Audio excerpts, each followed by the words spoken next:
Chapter 364. They didn't have to wait too long before the Jiangnan governor, Qing, also hurried over. Imperial censor Guozheng, who had been dawdling in the back courtyard, finally walked to the front hall. At this time, the officials from all four sides who were in charge of and supervising the opening of the palace treasury finally gathered together.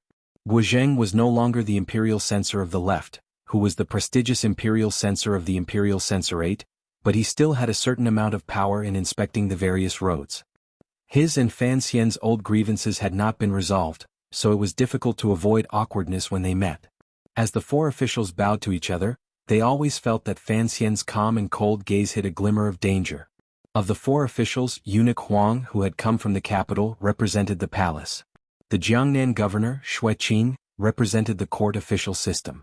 The imperial censor, Guozheng, represented the imperial censor system. As for Fan Xian, he represented many powers such as the Palace Treasury Transport Company, the Overwatch Council, and even Taichung Temple, the organization that managed the royal family. Of course, everyone represented the court and the emperor. Fan Xian sat in the second chair and smiled slightly as he spoke to Qing. He saw the situation clearly. There were too many people watching this matter. Regardless of who it was, regardless of which power, it would be difficult for them to complete the transactions under the table. The palace treasury bidding process formed in history effectively ensured fairness. At least it was fair on the surface. As long as the merchants had money, they could fight for the right to sell the 16 items of the palace treasury. He thought this way and the other three also thought this way.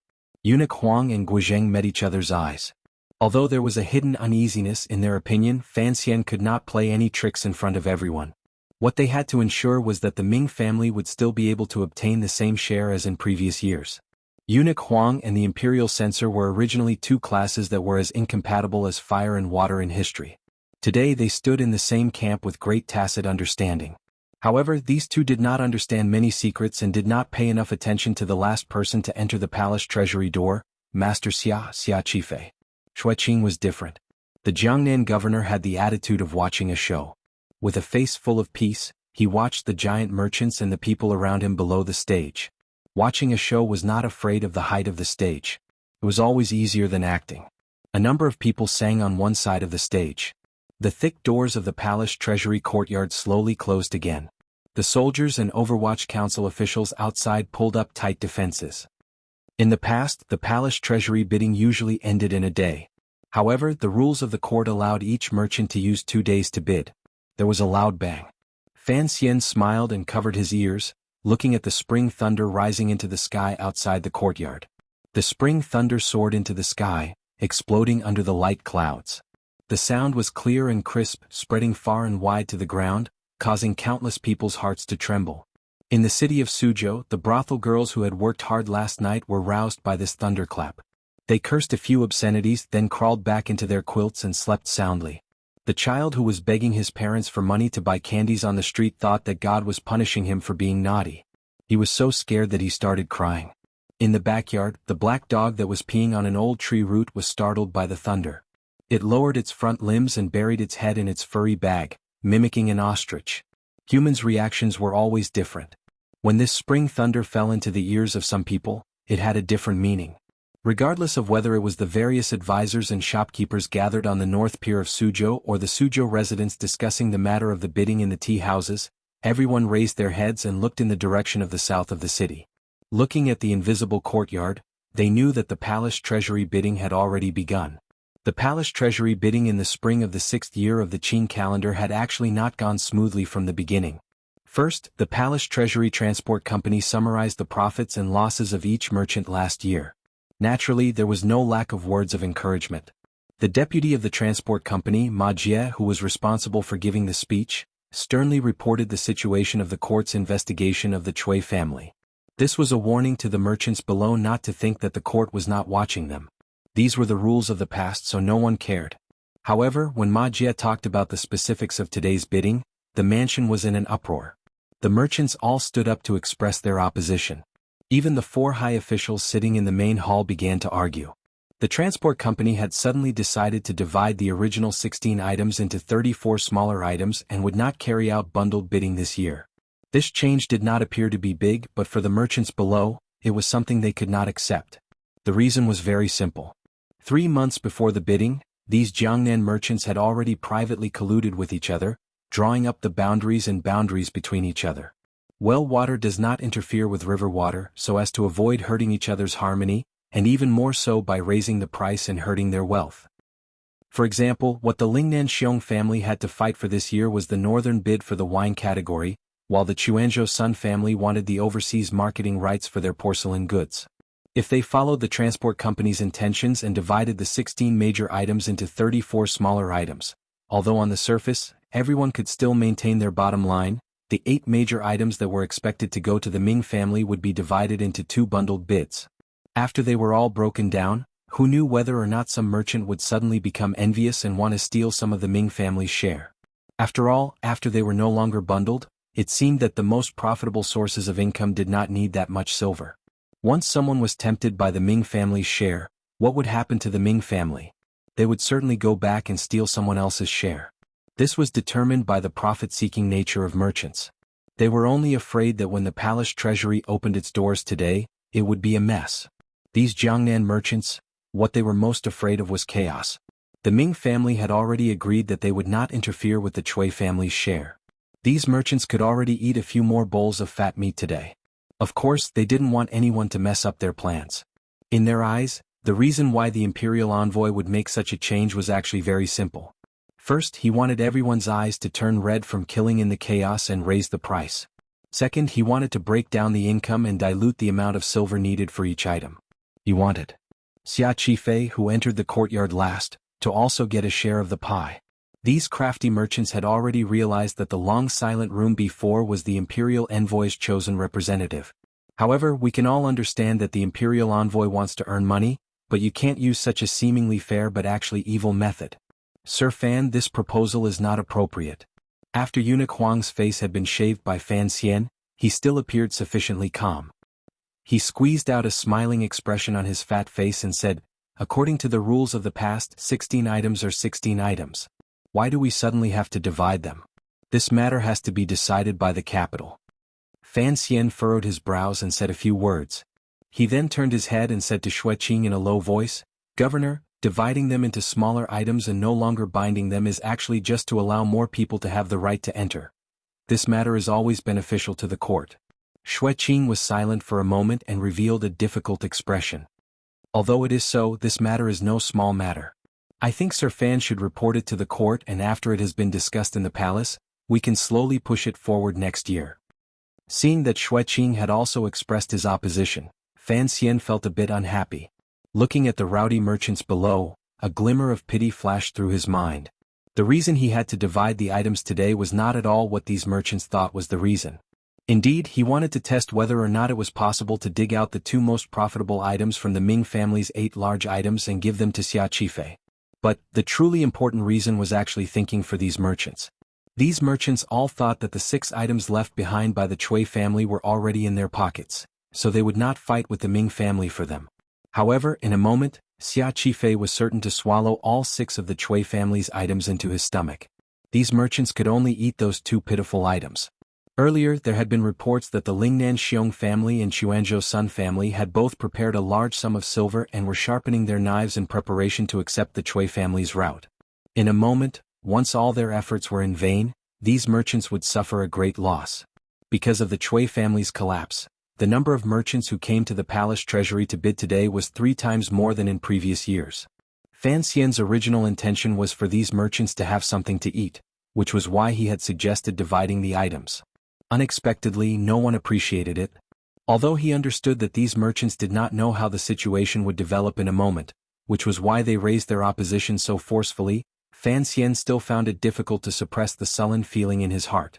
He argued a little more with Eunuch Huang and Guizheng beside him. After explaining for a while, he found that the merchants still insisted on doing things according to the usual practice of previous years. The other 3 officials were also dead set on the word rules, and did not dare to loosen their tongues. Fan Xian finally decided to give up. As the saying goes, retreat in order to advance. Sometimes this was the logic. Deputy Ma Jie turned his head and glanced at Fan Xian with difficulty. Fan Xian waved his hand, indicating that the discussion was over. The merchants were overjoyed and all bowed deeply, saying that the imperial envoy was wise. Fan Xian looked at these merchants with cold eyes and couldn't resist shaking his head. He thought to himself, just don't cry in a moment. Xue Qing sat beside him and smiled slightly as he stroked his beard without saying anything. In reality, his gaze was focused on the room closest to the main hall and the room furthest away. At first, there was a lot of noise in the front, but the calmest were those two rooms. He knew Xia Qifei was Fan Xian's person. However, he didn't know where Fan Xian had prepared the silver or how the Ming family was planning to respond. The bidding had not been going on for long. There were already merchants who began to regret it. The head of the Xiong family in Lingnan became the first pitiful fellow to almost cry. The Palace Treasury Transport Company officials stood on the high steps and gave a salute. Then each room began to bid. Naturally, the bids could not be shouted out like bidding for girls in a brothel. 50 liang. 100 liang. When the court did things, there had to be some rules. For example, the merchants of North Cotton Yarn Road would, after the officials gave the salute, calculate last year's profit and this year's trend. They would have their own old shopkeepers make detailed calculations and then write down an accurate number on a piece of paper. They would seal it in a craft paper bag and have the transport company officials below deliver it to the flower hall on the left of the main hall. The merchants had 3 chances to bid, and they all opened open bids. If someone bid higher than them the first time, these merchants still had a chance to raise the price. In the end, the third bid would be the final one. It was a very simple rule for bidding: the highest bidder wins. Then, the merchants who won the bid had to, in the first instant, either joyfully or painfully, take out up to 40% of the deposit and deliver it to the flower hall. In the flower hall were the accountants of the transport company, as well as old accounting officials sent over by the Jingdo Ministry of Revenue. They were responsible for comparing the numbers each merchant brought up and inspecting the banknotes the merchants finally handed over. It had been many years since a merchant had stupidly brought a dozen boxes of silver to the bidding. From this point of view, the palace treasury bidding was not much different from bidding for a prostitute in a brothel. It was just that the girl in the palace treasury was a bit more expensive. Regardless of whether it was the merchants or the busy officials, they were no strangers to this scene. At this moment in the courtyard, the officials were busily walking around, holding the envelopes each family had handed over. The officials of the Overwatch Council were vigilantly watching everything to prevent cheating that was already difficult to happen. At this time, the bid was for the wine category from the north. This was already the third bid. The person who came from the Lingnan Xiong family today was the current head of the family, Xiong Bailing. He wiped the cold sweat from his forehead. Looking at the previous 2 bids, the muscles on his face twitched. He wanted to cry but had no tears. The Lingnan Xiong family had always done business in the south of the Qing kingdom. Because of geographical and opportunity problems, they had never had the opportunity to extend their reach to the north, so it was difficult to open up business. This year, because of the fall of the Cui family, these merchants had the opportunity to seize the northern marketing rights, so Xiong Bailing was determined to win this bid. He was also the one who had opposed Fan Xian's division of the project the most. However, at this time he began to regret it. He had clearly already had the clan prepare enough silver, but the previous 2 bids had been forcefully suppressed by someone else. Xiong Bailing's eyes were red. Anxiety attacked his heart. If he didn't win this bid, it wasn't just a matter of how much money he would earn this year. Rather, his family's march to the north around the Ming family would be forced to slow down. Thus, he hated the person who didn't follow the rules and dared to compete with him for the bid. Other than the hatred, there was also endless fear. He knew that person had the imperial envoy as a backer, but the problem was, where did he get so much money? B4. He looked hatefully at the quiet room in the back.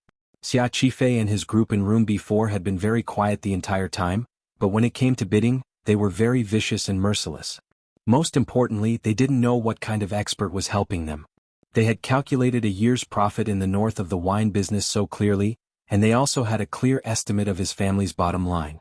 The previous 2 bids, each bid had just happened to suppress him. For some reason, a feeling of defeat grew in Xiong Bailing's heart. Could it be that he, who had been in business for generations, was not as good as a bandit leader? At his side, the old shopkeeper's face was full of defeat and he reminded him, "Master, you can't go any higher. If you go any higher, then there won't be any profit." Xiong Bailing thought for a while and a fierce light flashed in his eyes. The Xiong family earning money from this bid was a small matter. Opening up a trade route was the important matter. He decided to fight it out with the bandits in room B4. "Just give me this price." Xiong Bailing made a hand gesture and made up his mind to cut off all means of retreat. He gritted his teeth and said, Bandits don't care about stolen silver, but there's no need to lose money to steal business from me. At this time, the courtyard had quieted down. It was the third bid and there was no one else participating. Everyone's gaze was focused on the Lingnan Xiong family and room B4. Although eunuch Huang and Guozheng had doubts in their hearts and glanced at Fan Xian, they still didn't pay enough attention to it. After all, this was only a small bid. Perhaps Fan Xian just wanted to fish for some profit. As long as it didn't hurt the Ming family or their interests, it was fine. The two officials each took out a leather envelope from the two rooms and silently entered the flower hall. Everyone waited anxiously for the result. Although this bid was not the biggest or most profitable of the 16, the people in the courtyard had already begun to feel something strange about room B4.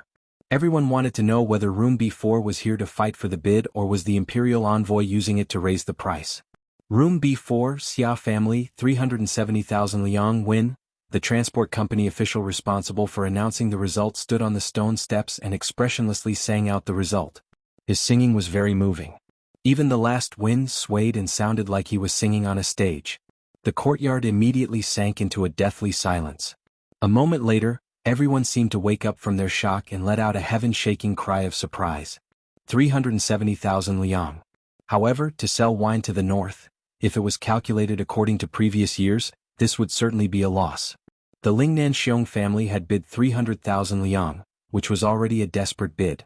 Who would have thought that they would still lose to room B4? However, with this, the merchants also understood one fact.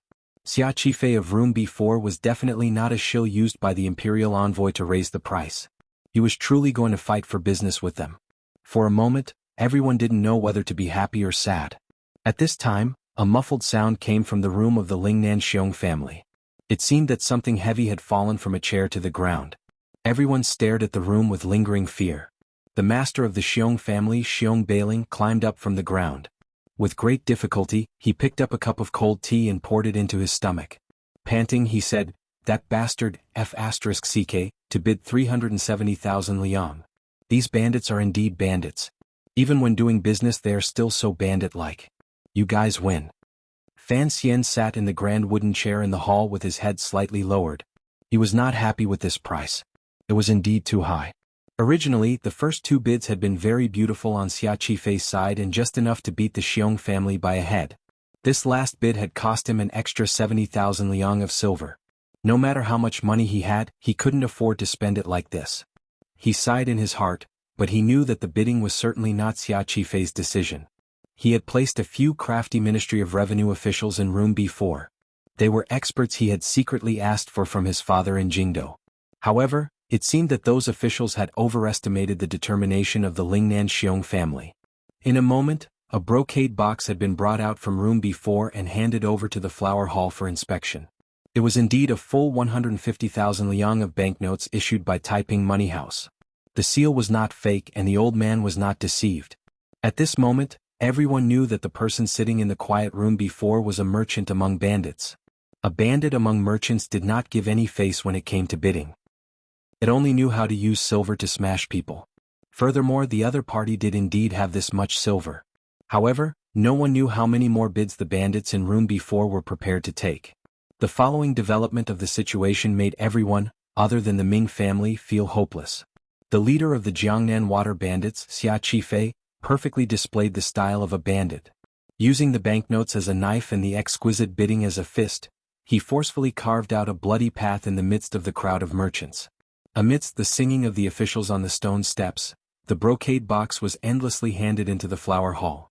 People seemed to see countless beautiful banknotes dancing in the air while Xia Qifei held a large knife and clamored lasciviously, "Who has more money than me?" 4 hours had passed.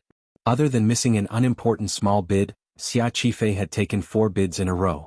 Among them were the 3 bids that had originally belonged to the Cui family's northern route.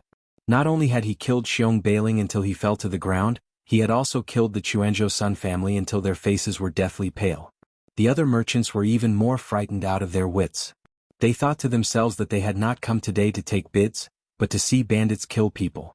It was only now that the merchants regretted not accepting Fan Xian's initial proposal. If they split it up, there were still 10 more major bids. Even if the Ming family was eyeing them covetously, they would still have a chance to take a bite. They would rather shed all pretense of cordiality and fight with the Ming family than face off against the bandits in room B4. This was the Jiangnan merchant's biggest feeling today. Fan Xian sat in the grand wooden chair with a calm expression and spoke casually with Xue Qin. In reality, he was jealous of Xia Qifei in his heart. He thought to himself, why didn't this kind of cute game of using silver to smash people into the arena and make it so easy for him? Eunuch Huang and Guozhang had already shaken off the shock of a moment ago. They met each other's eyes with a not quite there smile. They were thinking the same thing. Fan Xian, where did all this silver come from? The Minister of Revenue in Jingdo was probably not clean. The fifth bid had begun. This was the northern route glassware that had originally belonged to the Chui family. The door to room B4 was pushed open again. Another brown paper bag was handed out. At this time there were already no merchants willing to play with this bandit, so they were all quiet and only hoped that the bandit would eat his fill earlier. It was at this moment that the door to room A1, which had been unusually quiet, was pushed open. For some reason the Ming family had made their move early. We don't need to win the bid, but we need to drag it out. At least drag it out until the end of the day. Ming Qingda closed his eyes to rest and said to his son beside him, the other party's momentum has already been formed. We need to be careful and give ourselves enough time to respond tonight. Ming Launcher was silent. He knew that his father was also beginning to worry about the seemingly bottomless amount of silver in room B4 and was preparing to raise it at night. Ming Qingda didn't open his eyes, but he was thinking about the bandit in room B4. Why did he make him so uneasy? That Xia Qifei, why did he look so familiar? The bandit in room B4 robbed the monthly tickets. If you want to know what happened next, please log on to www.cmfu.com. More chapters. Support the author. Support original reading. Chapter 365. First of all, a correction. The day before yesterday it was B6. Yesterday it became B4. I made a mistake. Thank you for your reminder. Hearing the news of the Ming family bidding, Fan Xian furrowed his brows slightly. It was as if he had not thought that the other party's response would come so quickly and with such shrewdness. In reality, his heart was still calm. This was something he had expected. The Ming family was not a pig waiting to be slaughtered. Although the matter had happened suddenly, someone as scheming and deep foresight as Ming Qingda would certainly have a better response. Eunuch Huang and Guozhang heard this news and their spirits rose. Their long-sitting buttocks finally moved forward a little and listened with anticipation to the sounds in the courtyard. Only Xue Qin remained calm and collected as he tasted the tea in his bowl. This was already the fifth lot. It had never been one of the Ming family's goals, but they had chosen to bid at this time. Their goal was to stand out in this silent scene and suppress the arrogance of Xia Qifei and his group in room B4. More importantly, they were using a scoundrelly method to stall for time and slow down the process. Thus, this round of bidding seemed to be exceptionally boring, even boring. It was far less intense than the first round, when Xia Qifei and the Xiong clan of Lingnan clashed tit for tat, and it couldn't even compare to the previous rounds. The price the Ming family bid was very low. There was not a hint of sincerity to be seen. However, Ming Qingda did not care about this. With a face full of smiles, he watched his son and the shopkeepers of the clan drag out the time.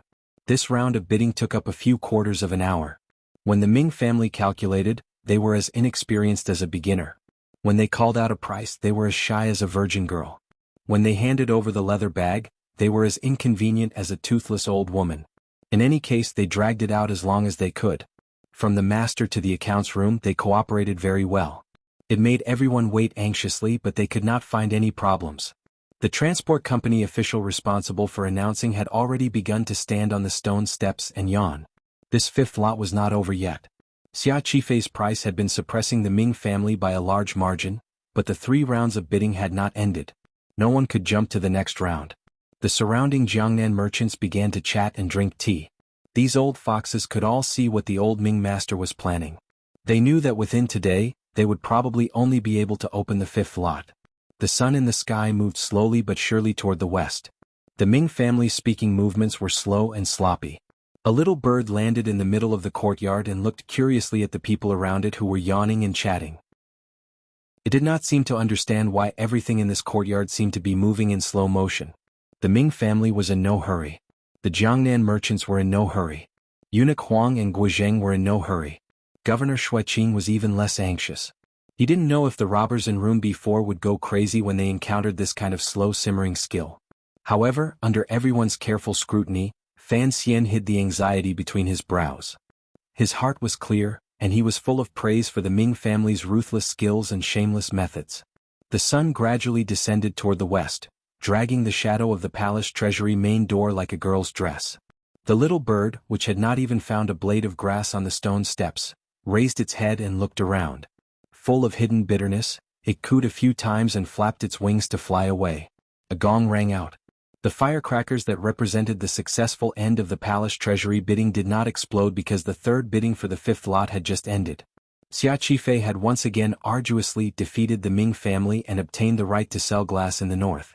At this moment, the first day of the palace treasury's New Year opening bidding was about to end.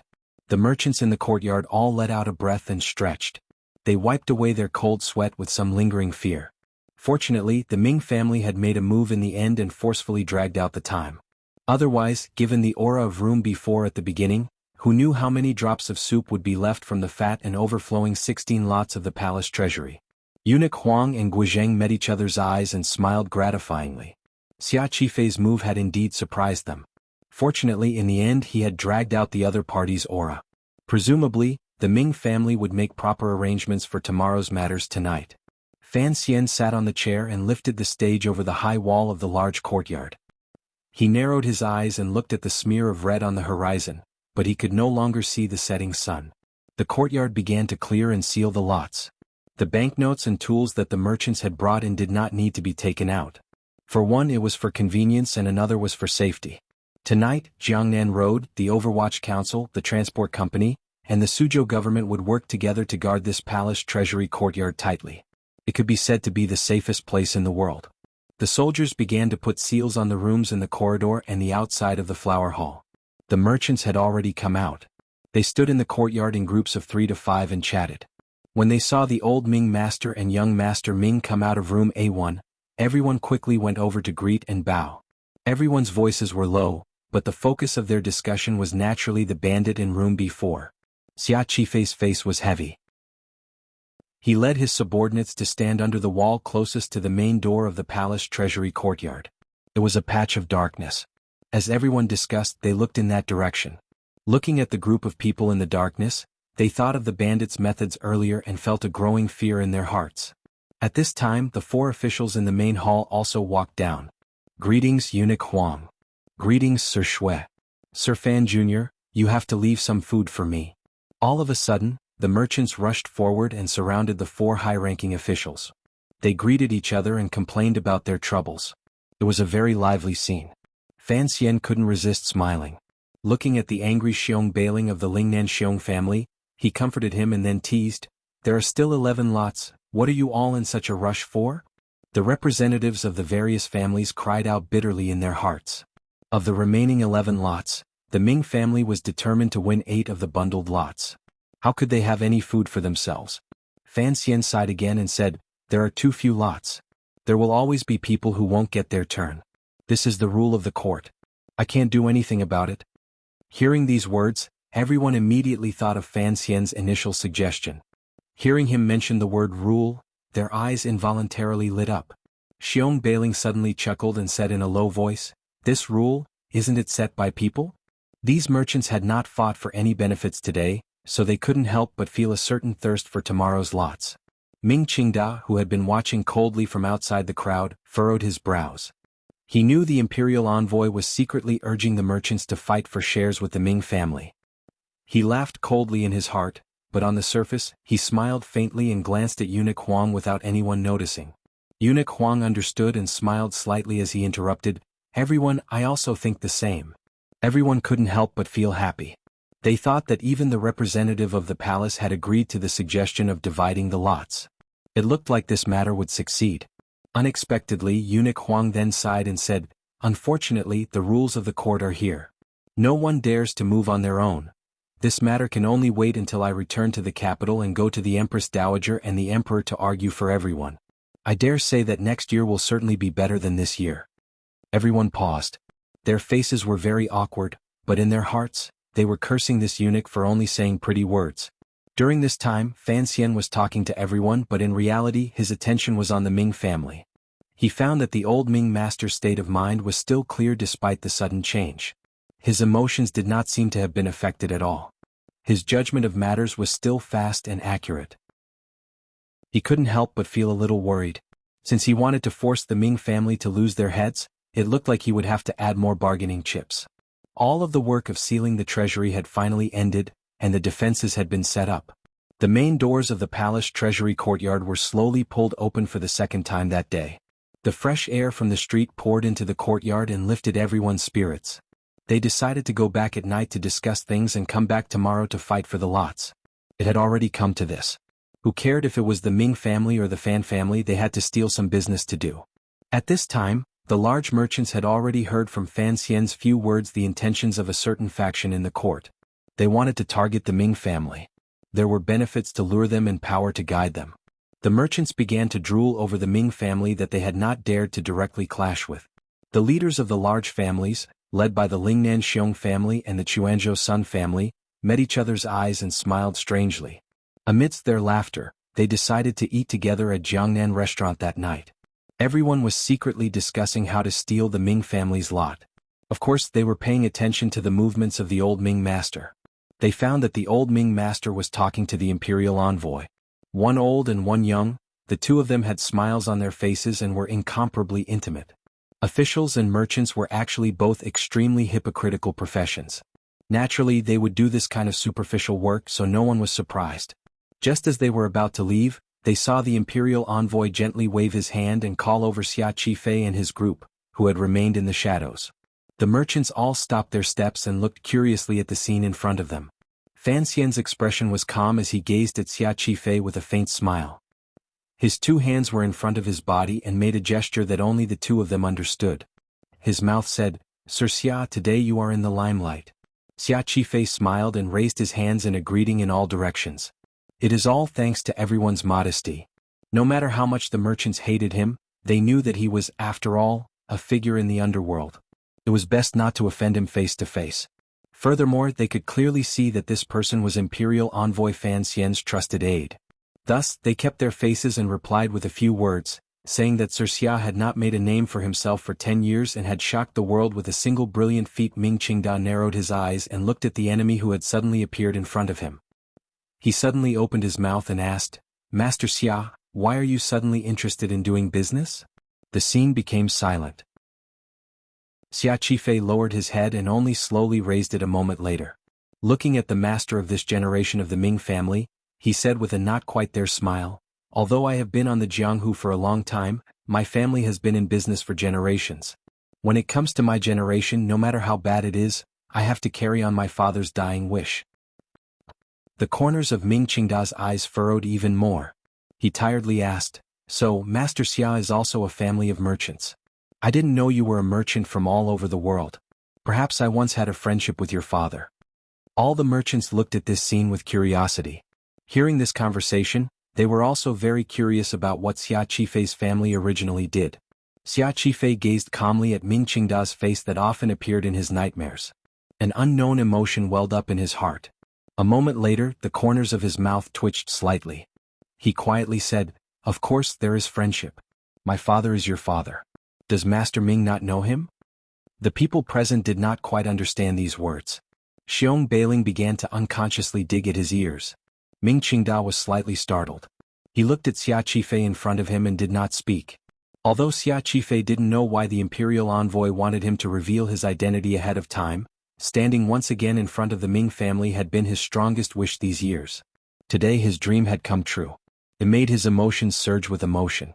However, he still maintained his calm on the surface. It was just that his right hand, hanging by his side and hidden in his sleeve, was trembling slightly. He gazed at Ming Qingda and said in a light but faint voice, "Big brother, we haven't seen each other for a dozen years. Do you not recognize Shaoqi?"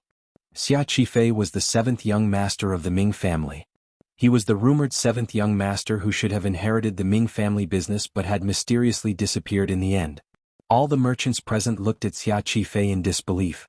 It was as if they were looking at a fierce ghost crawling out of hell, a monster that should not exist in this world. How was this possible? Although no one dared to discuss it, everyone could guess that it was the old matriarch of the Ming family and the old Ming master in front of them who had killed the 7th young master. How could he still be alive and become the leader of the Jiangnan water bandits?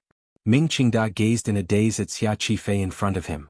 He stared at that face for an indeterminable amount of time.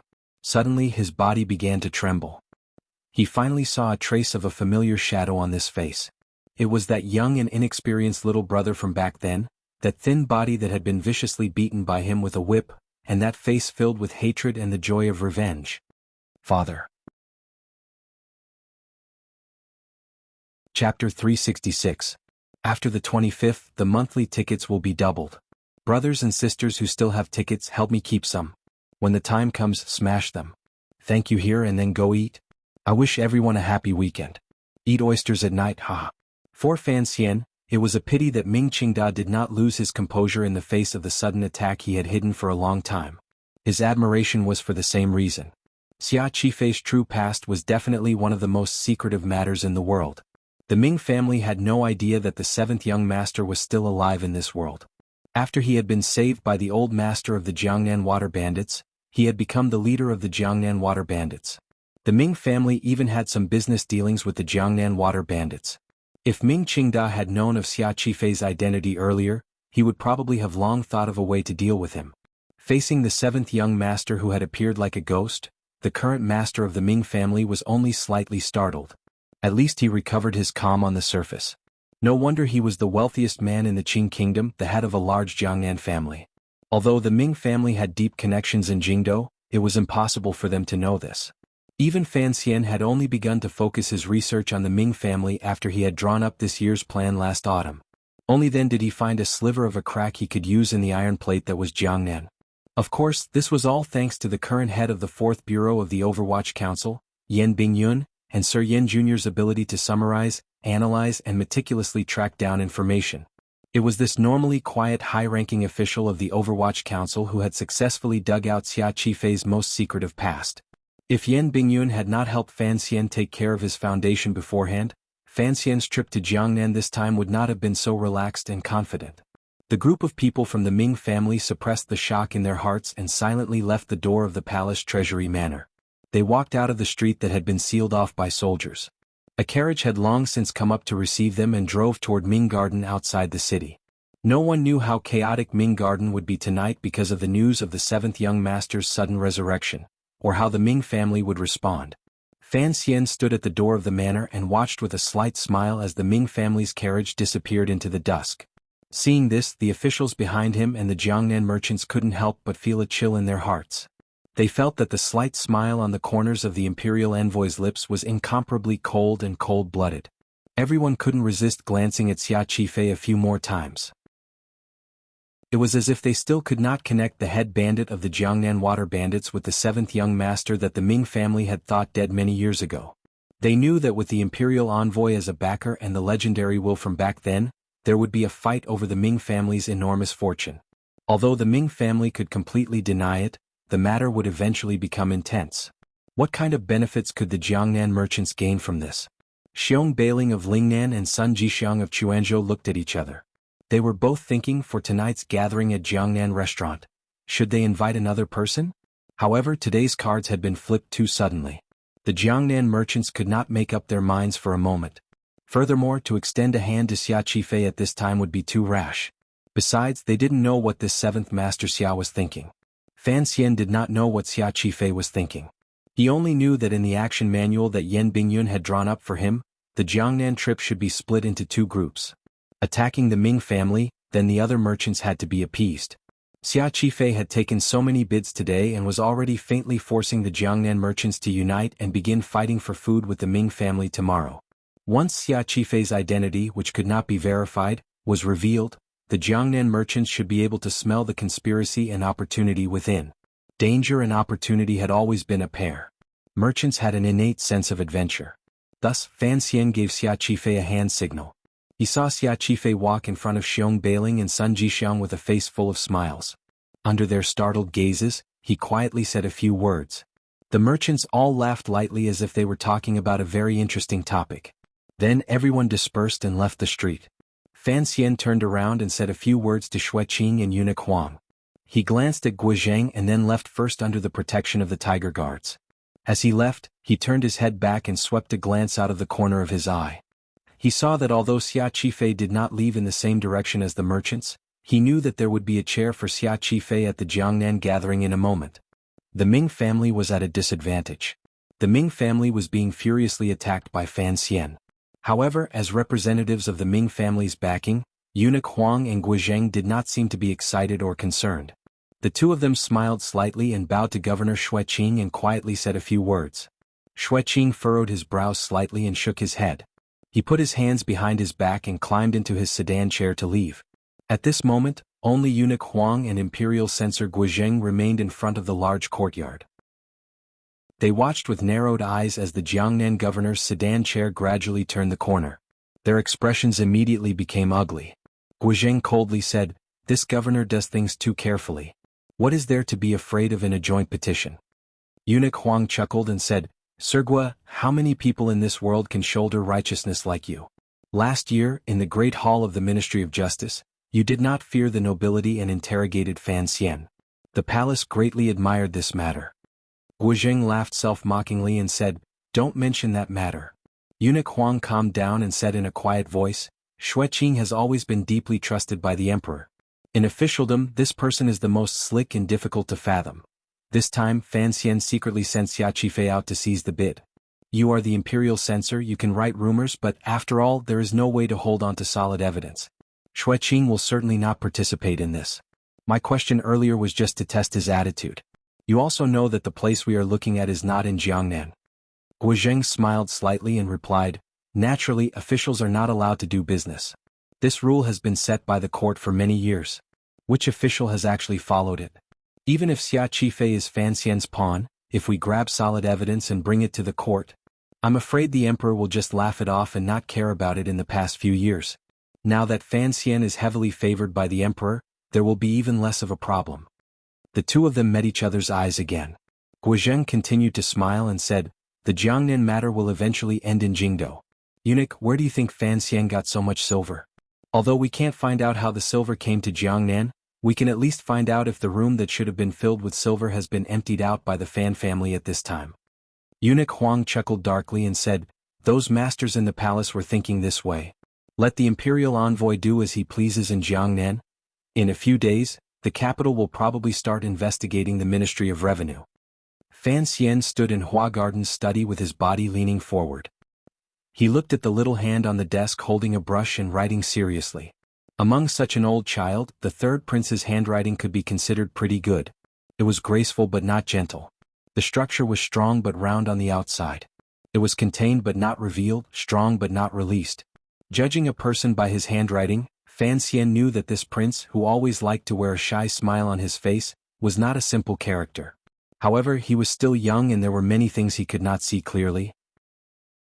Other than dealing with Jiangnan matters, Fan Xian's most important job was to fulfill his duty as the Imperial College's Sai and be responsible for the third prince's studies and cultivation. As for the third prince's studies, a few days ago, Xueqing had kindly invited a famous Jiangnan teacher to come and teach the third prince. In the end, he had been kicked out of the door by the third prince. After Fan Xian returned to Suzhou and heard of this matter, he flew into a rage and led the third prince to personally go to the Jiangnan Academy to apologize to the teachers.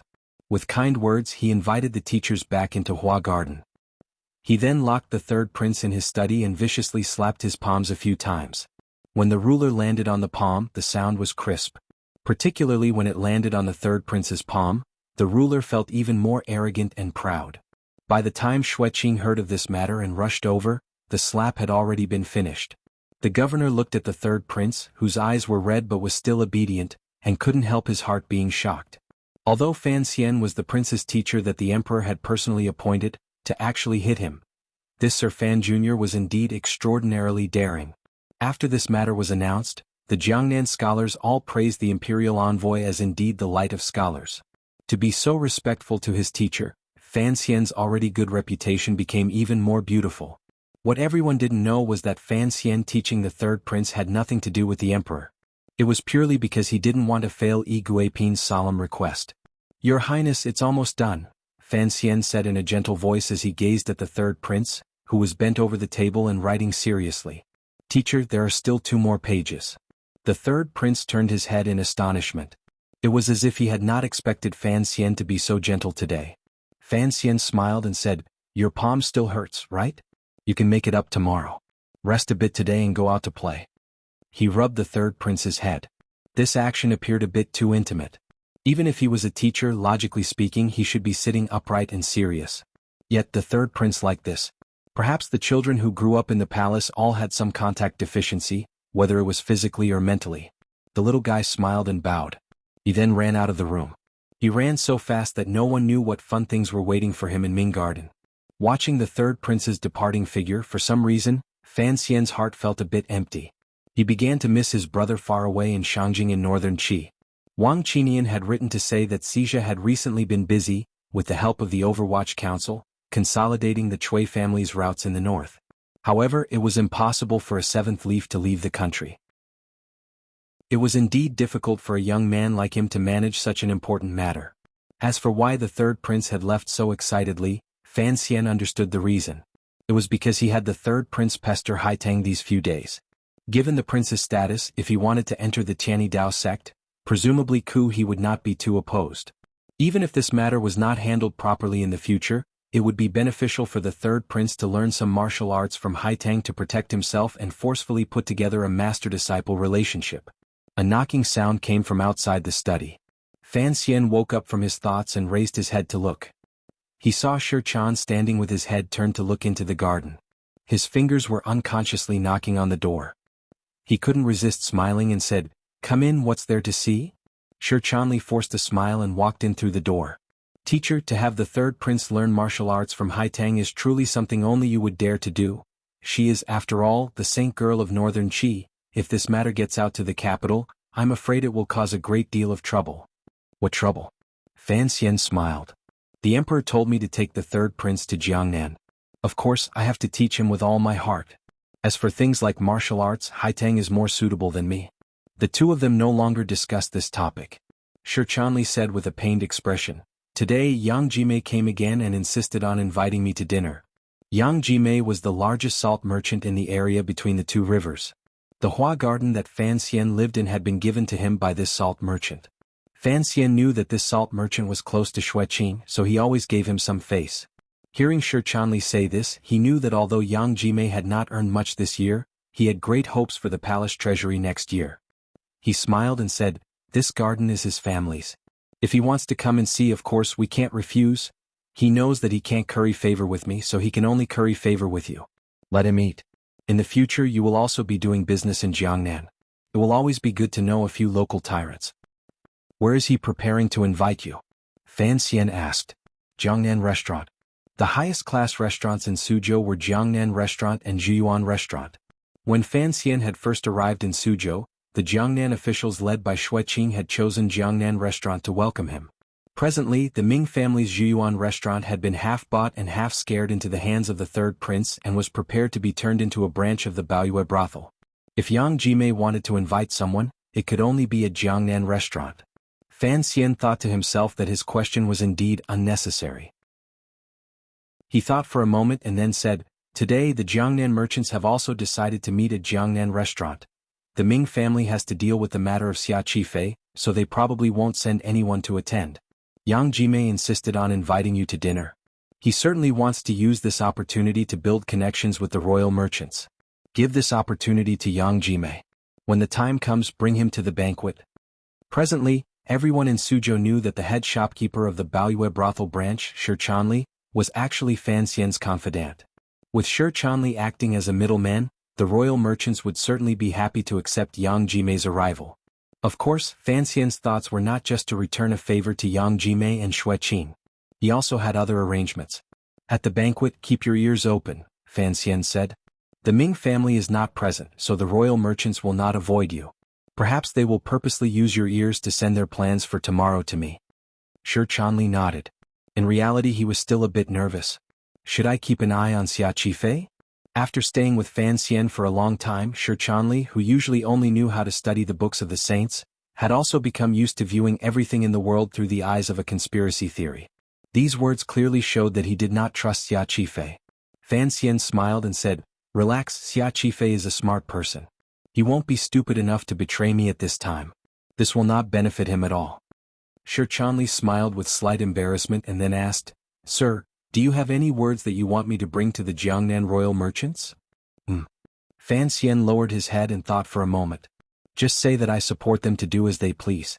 Even if they completely empty out this year, I will compensate them next year." He raised his head and warned, "Of course you have to dress up your words a bit. Don't say it too plainly."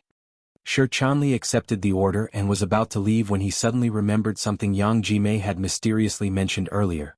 After thinking for a bit, he still opened his mouth and said, "Earlier Yang Jimei said that there is an organization in Jiangnan called the Juanshan Conference. Its power is somewhat mysterious and unfathomable. Please be careful, sir."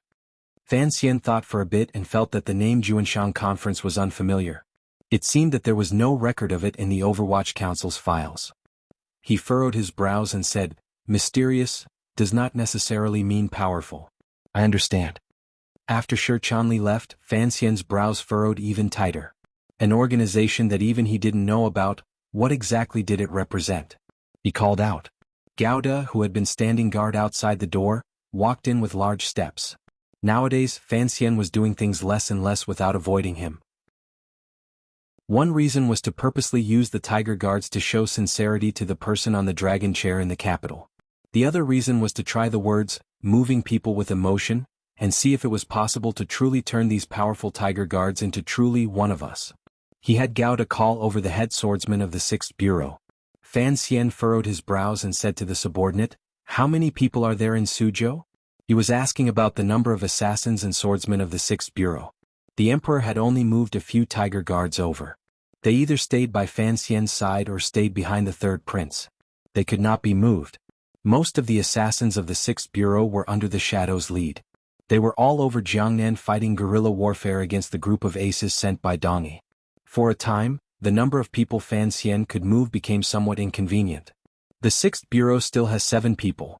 There are quite a few people from the 4th Bureau of Inspection stationed in Suzhou, the subordinate replied in a low voice. Presently the head of the Qinian unit, Wang Qinian, was in northern Qi, Deng Ziyu was in Jingdou, and Su Wenmao had been left behind by Fan Xian in the 3 workshops of the palace treasury in North Min. Thus, this person was currently Fan Xian's most direct subordinate. Coincidentally, he had also come from the 6th Bureau, so he was the person in the Qinian unit most skilled in defense. "Don't move the people of the 4th Bureau," Fan Xian sighed and said. "They are not good at fighting and killing. If there are any losses and Yan Bingyun knows that I used his people indiscriminately, given his personality, I really don't know how he will react. After I return to the capital, I will be criticized." Gauda and the member of the Qinian unit who were listening to the side both laughed. The subordinate asked with confusion, "Sir, what are we doing today?" "To protect someone," Fan Xian said in a low voice. Fan Xian said in a heavy voice, "Take the 7 swordsmen of the 6th Bureau and hurry to Jiangnan restaurant. Find Xia Qifei and tell him directly that these are the guards I gave him. At the same time tell him not to be suspicious. Once the palace treasury bidding is over, I will immediately take them back." No one knew whether or not Fan Xian had placed spies by Xia Qifei's side. At least on the surface, other than a few old officials of the Ministry of Revenue, the Overwatch Council did not monitor Xia Qifei's every move. This was the way the two sides interacted. Thus, Fan Xian had decided to move people to Xia Qifei's side. He had to at least give a word or two of explanation. The subordinate furrowed his brows and said, "Sir, if they are all moved over, what about you and the third prince?" Fan Xian glanced at Gauda and smiled confidently. "Naturally, Sir Gao will worry about my safety. Your mission is to ensure that before the palace treasury bidding, Xia Qifei himself is not harmed in the slightest." Hearing these words, Gauda gripped the hilt of his knife and bowed. The subordinate did not continue to ask questions. He calmly accepted the order and prepared to open the door to make arrangements. Fan Xian furrowed his brows and suddenly said, "Be careful." The old matriarch of the Ming family seemed to be in a very bad mood. She didn't even take a sip of her daily nourishing pigeon soup. She sent it back to the little kitchen untouched. After the Ming master and young master returned from Suzhou, they went straight into the back garden and had not come out. The uncles and nephews of each branch also received their orders. With faces full of worry, they passed through the beautiful corridors and pavilions by the lake in Ming Garden and hurried toward the old matriarch's courtyard. The servant girls with heads full of confusion watched as the 4th master, who only liked to walk his bird, the third master who only liked to take concubines, and the sixth master, who only liked to practice wrestling with martial artists and win lotteries. They walked hurriedly and with unsure expressions. It was usually difficult for the men of the Ming family to gather together. At this time they had all arrived. They couldn't help but be confused. What had happened? For a moment, the entire Ming garden was enveloped in a tense and uneasy atmosphere. The speed at which rumors spread was always faster than the mail system that the Qing kingdom was so proud of. Before long, all of the servants in Ming garden learned of a startling piece of news. It turned out that at the palace treasury bidding in Suzhou, an enemy who dared to oppose the Ming family had suddenly appeared. That enemy was the legendary seventh young master of the Ming family who had died many years ago. Back then, the previous master of the Ming family had loved the seventh young master's mother the most.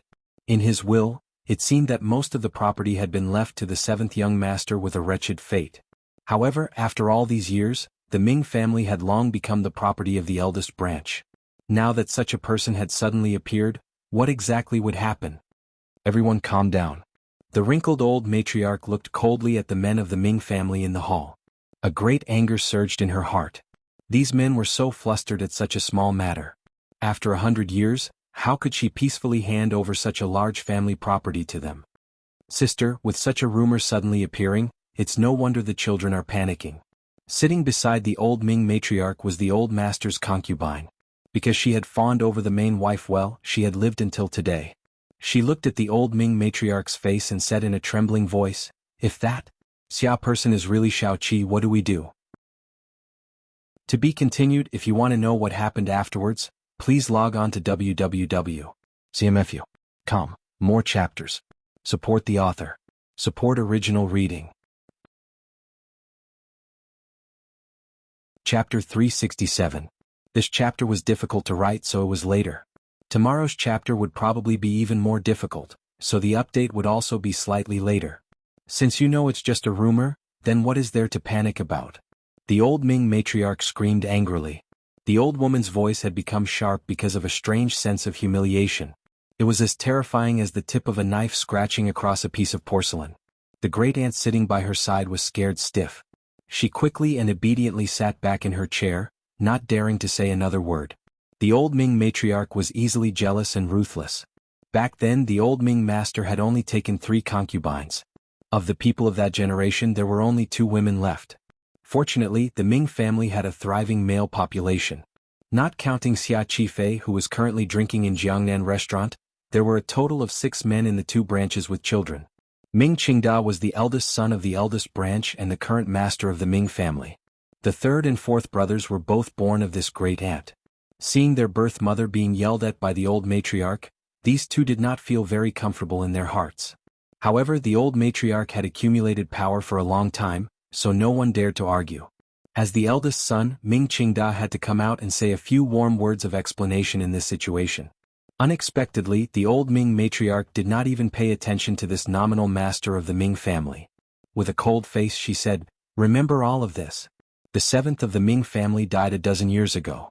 As for the current master Xia in Suzhou, if he wants to use the rumor from a dozen years ago to cause trouble, the Ming family will not tolerate him." Ming Qingda had been rebuffed, but he still wore a smile on his face. Warmly he said, "Mother, naturally no one will believe such an absurd rumor. However, what if the court wants to believe it?" These words were spoken very directly. Xia Qifei was Fan Xian's pawn.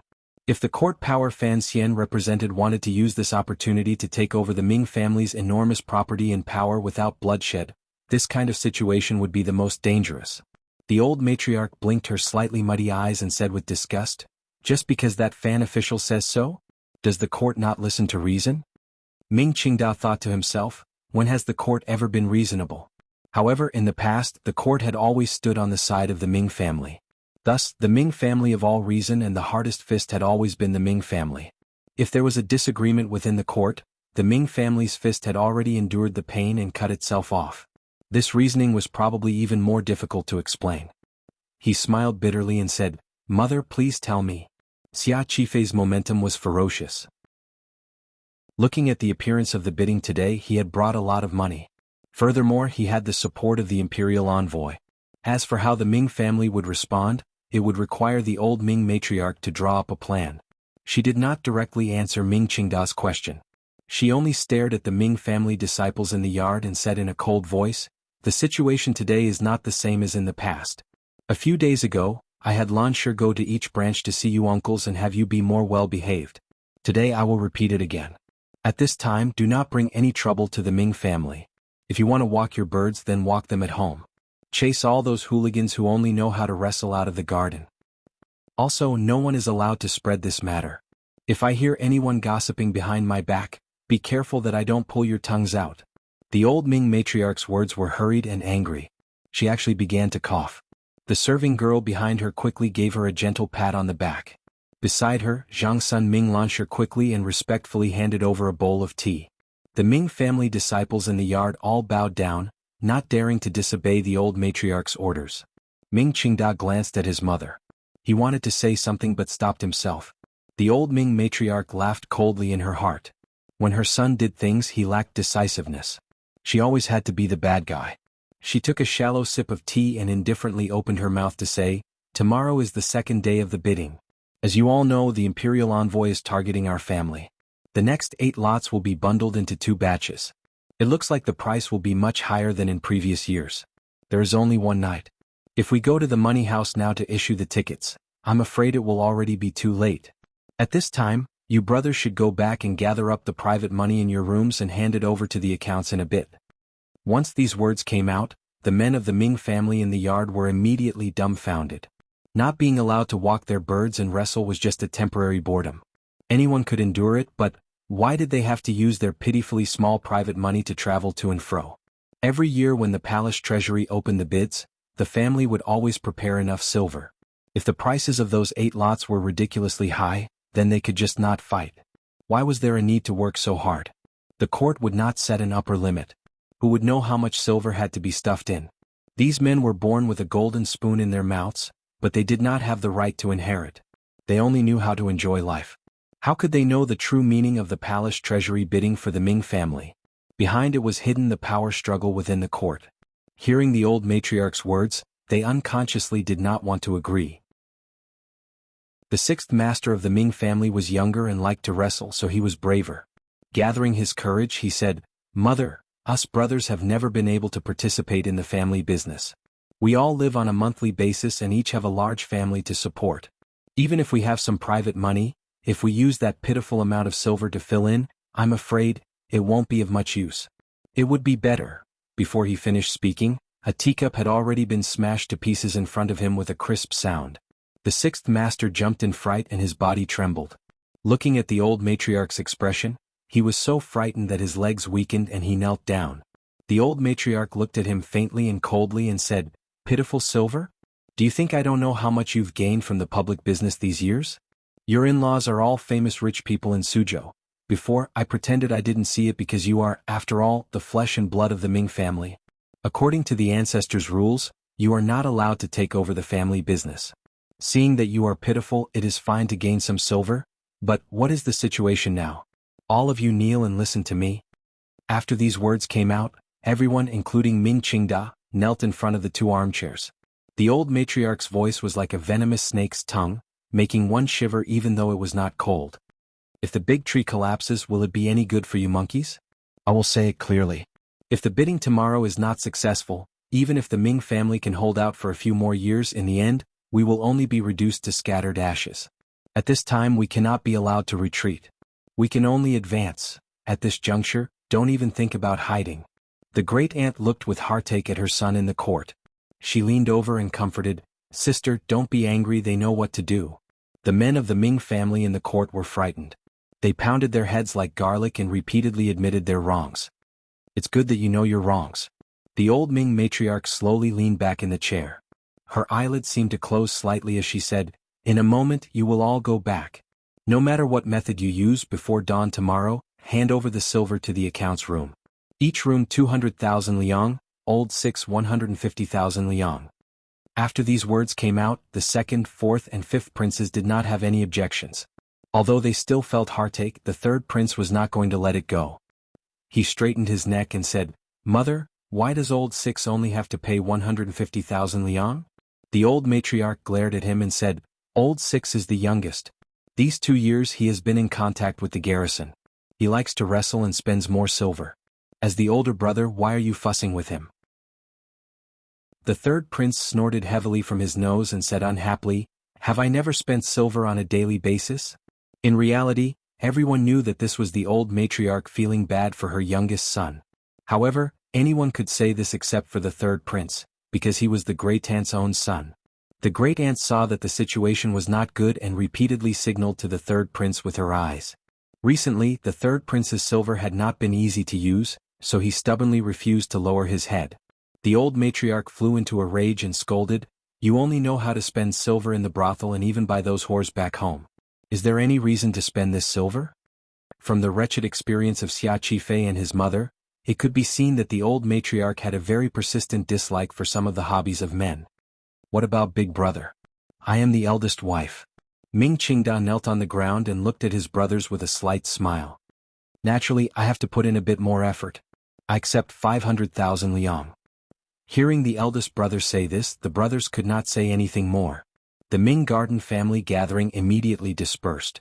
The brothers quickly left the garden to gather the silver. Although they did indeed have a lot of private money hidden away, to gather this amount in one night was indeed very difficult. As the third prince of the Ming family followed his brothers outside, he cried about being poor and hoped that his brothers could help. At this time, everyone had their hands full. Furthermore, in front of the old Ming matriarch's strict orders, no one dared to be careless. How could they care about him? Time is too tight. At this time, the great-aunt had also returned to her own courtyard. In the old matriarch's courtyard, there was only one branch of the eldest wife. Ming Qingda furrowed his brows slightly and said, the imperial envoy's move was too sudden. It didn't give us much time to react. The old Ming matriarch glanced at her son and sighed. Today in the palace treasury manor, your reaction was not bad. At least you managed to buy one more night of time. Ming Qingda smiled bitterly and shook his head. One night is too short. Furthermore, looking at Xia Qifei's actions today, I'm afraid he still has a lot of strength left. The battle tomorrow will probably be very dangerous. Even if the brothers can gather enough silver, it will only be an extra 1 million liang. Perhaps it still won't be enough. To the side, Ming Lansher was flabbergasted and said with self-doubt, Father, in the past 8 lots, 40% of the fixed silver was a share of 5 million liang. This year we had already prepared an extra 20%. In addition to the 1 million liang that the uncles raised, is it still not enough? Ming Qingda smiled bitterly and said, the biggest problem is that the imperial envoy knows that we have to win these 8 lots, so Xia Qifei can randomly call out prices. Furthermore, production and sales are all internal matters, so they can do it at a loss. Ming Lansher sighed. He was a smart person. He would not ask why the Ming family had to win these lots. Putting aside the so-called power problem, Dongyi alone would demand that they win all 8 lots. Otherwise, the price that Dongyi had to pay for the palace treasury's production each year would probably far exceed a few million liang. Is there any news from Taiping Money House? The old Ming matriarch, who had been silent for a while, suddenly opened her mouth and asked. Ming Qingda calmly replied, they also did not expect it to be like this and did not prepare enough. Xia Qifei's silver was all transferred out from Taiping Money House. Presently they can only give us promissory notes, but they can't issue cash notes. Tomorrow we must have cash notes, as you know they also have their fears. Earlier their shopkeeper had already sent word. At most he can give me another 300,000 liang. The old Ming matriarch understood why this was so. Once a money house's banknote contract was issued, it had to be honored. Xia Qifei had already issued a large amount of banknotes. Correspondingly, there were very few that dared to issue more. The money house had to guarantee that there would be cash to pay. This matter concerned the most important problem of the money house's reputation. Of course, given the relationship between Dongyi and the Ming family, if it was not under such a tense situation, Taiping Money House could completely issue fake banknotes. However, the risk was too great and this method was too crude. Once they offended Fan Xian, the Palace Treasury Transport Company could use the Xia family's banknotes and the Ming family's banknotes to play the most shameless move of making a run. So much silver. Even if Taiping Money House was an immortal, they would not be able to move it to Suzhou in such a short amount of time. If they did, Taiping Money House could be considered destroyed. Although Taiping Money House had close economic ties to each country, normally speaking, no country's internal palace would do such a ruthless thing. However, the person hosting the palace treasury bidding this time was Fan Xian, the one who was the most unclear of relationships and the most ruthless and tyrannical in his actions. Taiping Money House would not take such a risk even if they were beaten to death. The courtyard immediately sank into a deathly silence. The hearts of the third generation of the Ming family began to feel nervous. Would they really have to watch the seventh Ming master steal away the Ming family's business tomorrow? After losing the right to market the palace treasury, the Ming family was just a landlord with the most land and could be slaughtered at any moment. This terrifying reality made the old Ming matriarch's brows furrow even deeper. She suddenly thought of a name and coldly said, "Recently, has there been anyone from Zhaoshang Money House who has come?" Ming Lansher shook his head. "They know we are a large customer of Taiping Money House. They probed a few times and probably knew they couldn't move us, so they backed off." The old Ming matriarch unconsciously nodded her head and said, "It looks like it is not as I imagined." Because the accounts of Taiping Money House had always been in the hands of the old Ming matriarch, Ming Qingda had always strongly advocated a relationship with Zhaoshang Money House. Hearing his mother's words soften a little, his heart leaped with joy, but his expression was calm. They should be trustworthy. If there really is a problem, it shouldn't be this way of doing things. The old Ming matriarch furrowed her brows as if she was thinking about a difficult problem. After a long time she said, "Send someone to Zhaoshang Money House." "No, don't send anyone. Lansher, go personally. See how much cash they can pull out tonight." "Yes, mother."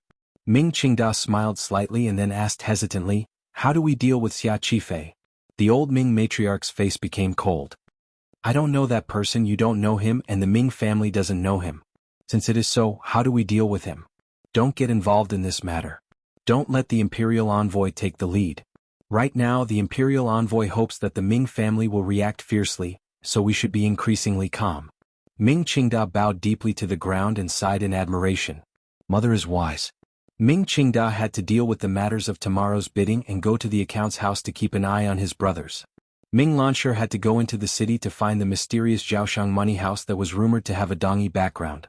Thus he did not stay long in the courtyard. After bowing he retreated. The old Ming matriarch watched her son and grandson walk out of the little courtyard. Her eyes abruptly changed from the previous sternness to the present tiredness. She raised her pinky weakly and knocked on the armrest of the chair. The personal serving girl moved closer to the old woman's lips. The old woman closed her eyes. Her pinky remained raised for a long time. She did not put it down, nor did she speak. It was as if she was weighing something important. "Shaoqi?" At this moment, a dark image seemed to rise in the old woman's tightly closed eyes.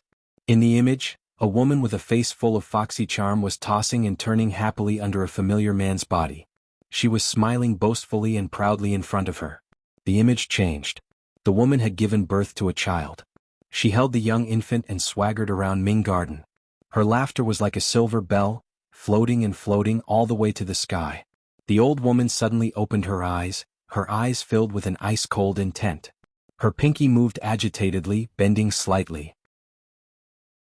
In this instant, she thought of many things from the past, such as when those heavy staffs landed on the woman's body, the beautiful scene of blood flying. That woman had been forced to the bottom of the well by her. The snowflakes on that day had also floated and floated all the way to the sky. That woman's body had probably long become dry bones. When a mouse crawled on top, it would only make unpleasant sounds. It would never be able to make a silvery bell-like laughter, right?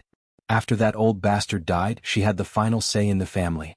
That woman had died, but it was not easy to kill the child she gave birth to. After all, he was the flesh and blood of the Ming family in name. Fortunately, Qingda was ruthless and used a whip to beat him every day. Finally, the child could not stand the humiliation and pain and ran out of Ming Garden one morning. Perhaps that child would never know that at that time, she had been watching him coldly from behind the door. Perhaps that child would never know that she had long prepared a killer and was waiting outside Ming Garden to send him down the dry well and reunite with his mother. But, how come that child did not die? Why did he not die? A glimmer of anger flashed through the old Ming matriarch's cold eyes. The fingers that had been perked up and slightly bent finally gently rested on the back of the chair. At the same time, her slightly dry lips opened slightly. She said in a quiet voice to the serving girl by her lips, "Please, Sir Zhou." When the old Ming matriarch finally made up her mind, her son and grandson were walking side by side. Ming Lansher gazed at his father with a face full of admiration and said, "You are saying that grandmother will definitely make a move against that bastard?" "What bastard?" Ming Qingda's face was full of a warm smile. That is your seventh uncle. Although he is our enemy right now, he is still your real seventh uncle. Ming Lansher smiled self-mockingly. He suddenly furrowed his brows and asked, killing seventh uncle can indeed completely end this matter, but how will the imperial envoy side react? No matter how powerful the Juanshan conference is, they can't rebel. Your grandmother is old. Ming Qingda sighed. From the beginning of this matter, the method she used was wrong. Ming Lansher shook his head. Ming Qingda suddenly smiled and said, however, her mistake does not represent the Ming family's mistake. If your seventh uncle is not so lucky this time, it may not all be a bad thing. Don't worry too much, I know what to do. This ostensible master of the Ming family smiled coldly in his heart. Just let the Juanshan conference, which he could never control, clash with the Overwatch Council. Someone as astute and farsighted as him naturally had a way to clean up this mess. He just didn't know what method he would use. Sixth uncle has gotten a good one again this time, Ming Lansher suddenly said mockingly. Ming Qingda lovingly patted his son's shoulder and explained, old people always like their youngest son the most, of course it has to be her own. While the Ming family was in a mess and at the same time, there were many mice eyeing each other covetously and thinking of trampling each other to death, the youngest son of the Ming family, Ming Qingqing, the present commander of the Jiangnan Water Bandits, Xia Qifei, the secret inspector of the 4th Bureau of the Overwatch Council stationed in Jiangnan, was standing on the highest floor of the Jiangnan restaurant in Suzhou. He stood by the side of the building and gently stroked the wooden railing. He gazed thoughtfully at a place outside the city. That place had once been his home, a home he had not returned to for many years, Ming Garden. The gathering of the Jiangnan merchants had already ended. Although no one had set down any specific rules, looking at the greedy eyes of the Lingnan Xiong family and the Chuanzhou Sun family, Xia Qifei knew that the commissioner's plan had already worked. Tomorrow the Ming family would not only have to face his own attack, but they would also have to face attacks similar to the alliance of the Xiong and Sun families. Merchants always had to eat meat. When they were too hungry, who cared whose meat it was? Xia Qifei narrowed his eyes slightly. Ming Garden was too far away. Standing on the tall roof of the Jiangnan restaurant, it was impossible to clearly see the lights in it. Today was the most unrestrained day he had ever lived since he was lucky enough to survive in this world. He finally said his name proudly in front of everyone, Ming Qingqing. Compared to this, the pleasure of using silver to smash people, leaving his identity as a Jianghu person, and standing on the stage of the Qing kingdom were all not much. As long as he could say his real name, it was like slapping that evil old woman of the Ming family in the face. This pleasure of revenge covered up everything else and made Xia Qifei feel incomparably grateful to Fan Xian. Even when Fan Xian had sent 7 swordsmen, he did not feel a glimmer of unhappiness. He was intoxicated and hurt by everything that had happened today. It was to the point that this ambitious and ruthless person on the Jianghu did not notice that a few strange people had appeared on the opposite street. To be continued. If you want to know what happened after, please log on to www.cmfu.com. More chapters. Support the author. Support original reading. Chapter 368. Starting today, the monthly votes will be doubled. Canvas votes, canvas votes. Please give me the monthly votes in your hands. Put your palms together and salute. I will also pretend to be an ascetic. Xia Qifei left Jiangnan restaurant and stood in front of the main street. Looking at the people passing by in the night, he couldn't resist lowering his head slightly, thinking about something. Big brother.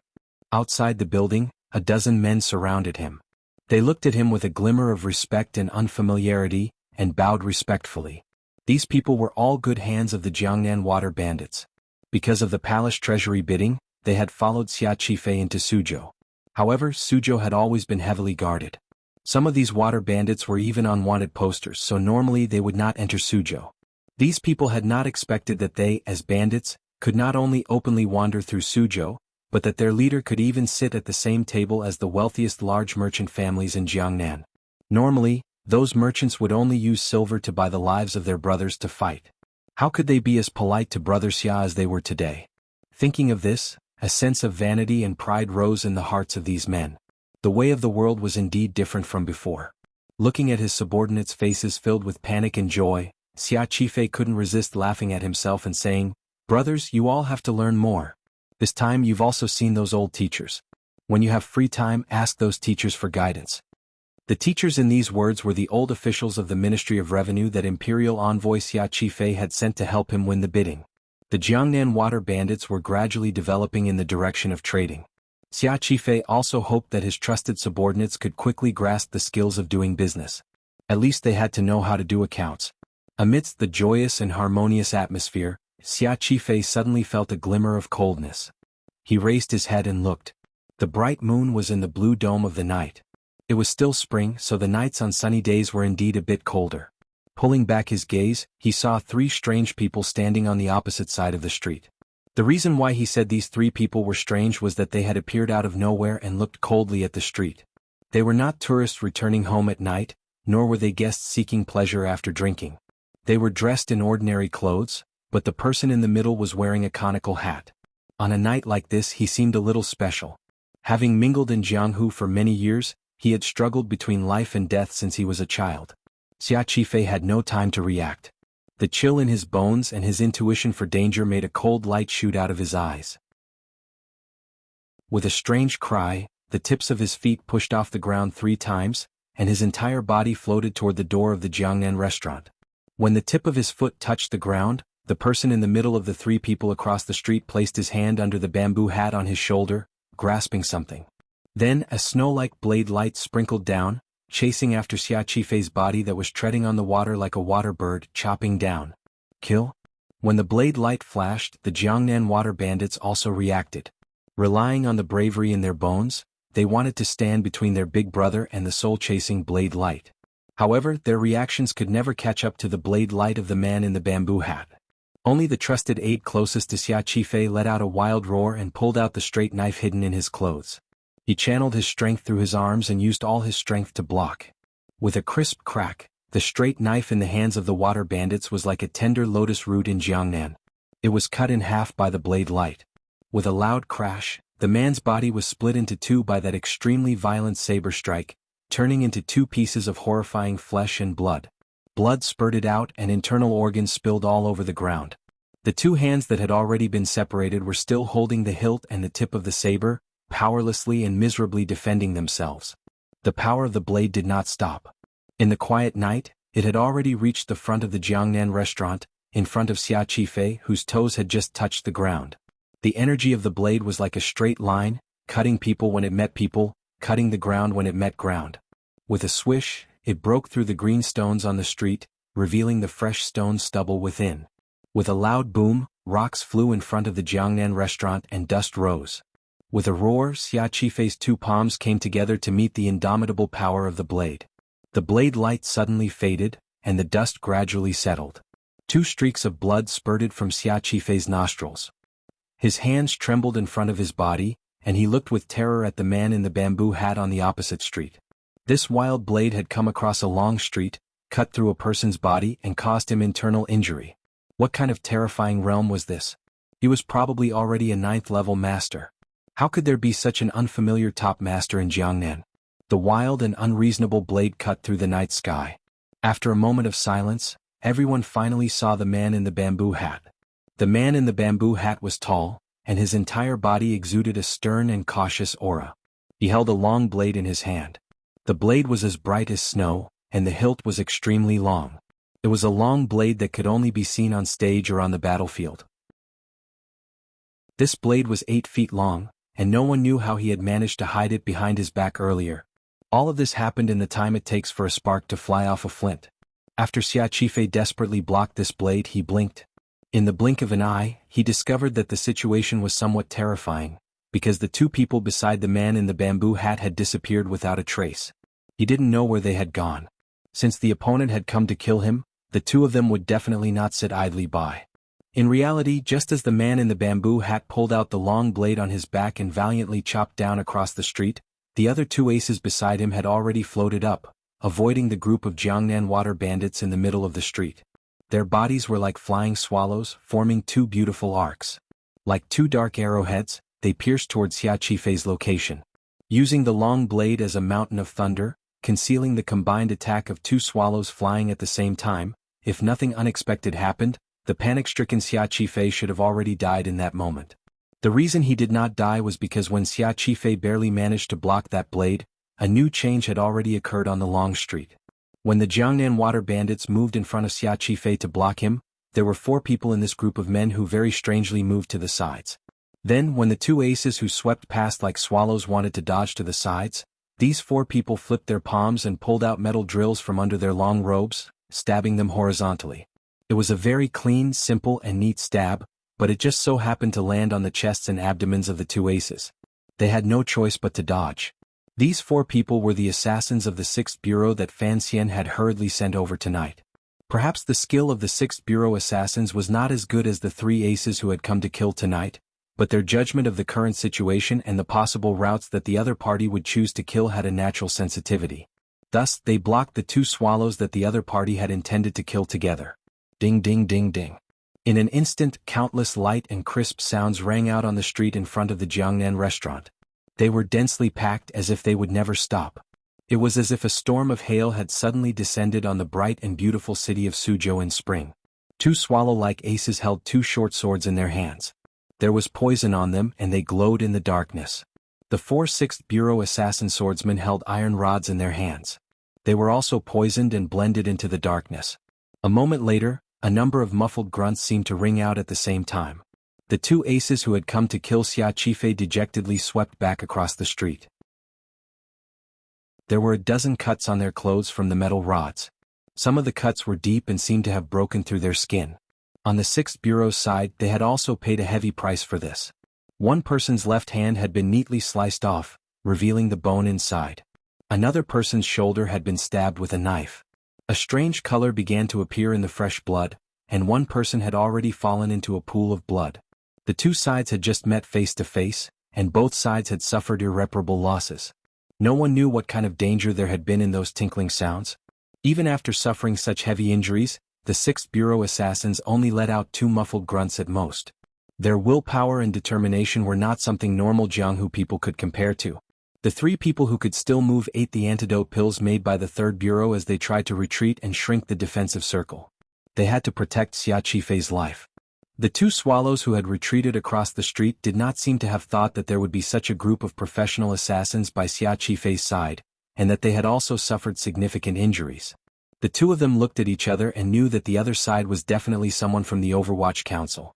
No matter which faction, they all knew the terrifying extent of the Overwatch Council's poison. Not everyone could withstand the poison that Sir Fei Jie single-handedly took care of. Thus the 2 of them cleanly turned around and rose. The tips of their feet pushed off the wall and swept into the night sky, immediately disappearing. They were all true aces and assassins of the Jiangnan martial world. Today they had been entrusted with the task of killing Xia Qifei, but they could not bear to bury their precious lives here. In the distance, a light sound came from the dark alley. 2 of the 3 masters on the opposite side of the street had left, but Xia Qifei felt that his situation hadn't improved at all. In fact, the pressure he was under was even greater, because that long saber, the long saber that could only be seen on the stage, had already charged at him again when the 2 sides were fighting intensely. Before the knife there was not a single enemy. Under the knife there would not be a complete corpse. Like splashing snow, the knife light dismembered, separated, and beheaded the brave and respectable water bandits, creating a path of blood. Amidst the sky full of flying limbs, it came closer and closer to Xia Qifei. Seeing his brothers die wretchedly on the long street, hearing the soul-shaking sounds of knives and wretched cries, smelling the thick scent of blood, and seeing the man in the bamboo hat step through the blood, the man walked with such determination and stubbornness, like a demon. Xia Qifei's heart went cold, but his blood heated up. His eyes were about to burst, and he was filled with the desire to charge forward, stand in front of his brothers, and engage in a vigorous battle with this expert in the bamboo hat. Even if he died under the blade, so what? However, he could not move. Instead he retreated. Sorrowfully but determinedly, he fled toward Jiangnan restaurant. He knew that the other party's goal was to kill him. His name, this person, was very useful. If he wanted revenge, if he wanted to make the enemy unable to eat or sleep in peace, he had to live. Even if he had to live in such humiliation. The man in the bamboo hat was only 5 steps away from Xia Qifei. The 3 injured swordsmen of the 6th Bureau finally returned to their positions, but their injured bodies could not stand against the ace in the bamboo hat's shocking knife power. The metal rod broke into several pieces, and the 3 of them were sent flying. Jiangnan restaurant was right in front of him. Xia Qifei fled up the steps. The waiters and customers at the door screamed in panic, but it was as if they were possessed. They were shocked by this bloody and terrifying scene. Their legs weakened and it seemed they could not move. The ace in the bamboo hat was still 5 steps away from the stone steps when his knife chopped down. The direction of the knife was aimed at the wretched-looking Xia Qifei's back. A customer who seemed to have been scared out of his wits was currently trembling against the beautiful pillars of Jiangnan restaurant. Then, for some reason, he shook out a metal drill and viciously stabbed it at the thigh of the expert wearing the bamboo hat.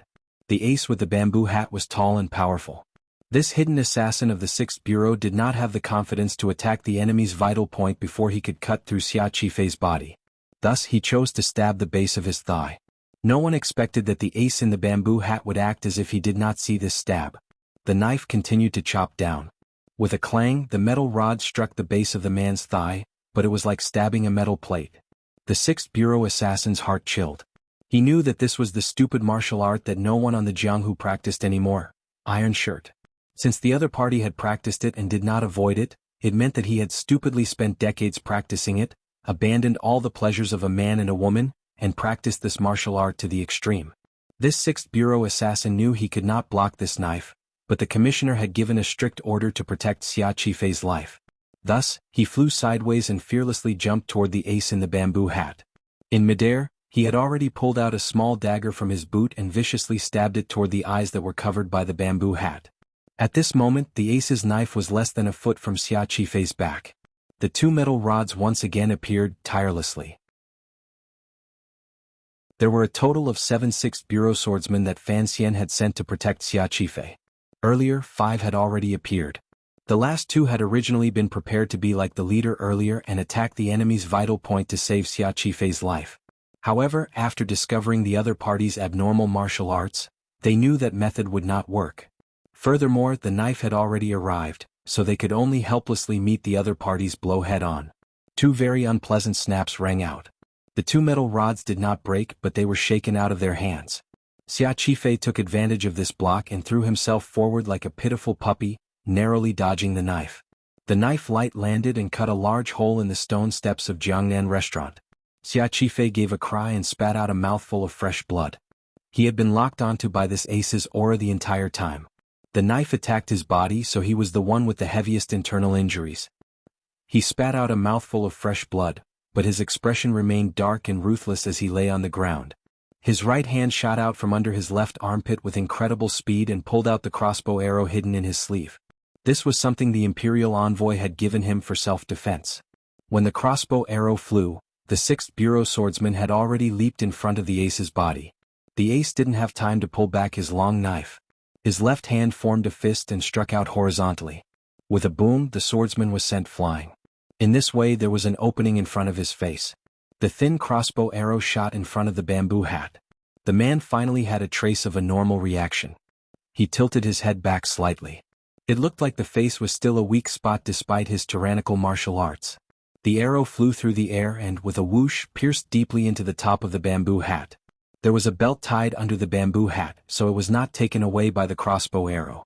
Thus, the true appearance of this mysterious 9th-level ace was still not revealed to the crowd. A light sound rang out, but it was not crisp. It was like the sound of children playing with firecrackers or the crackling sound of wet firewood burning.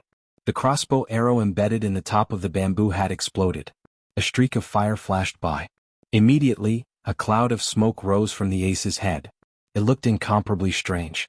Although the modifications of the 3rd Bureau were still unable to bring out the true power of the gunpowder, and the power of the burning was not strong enough, it still burned the bamboo hat clean in an instant.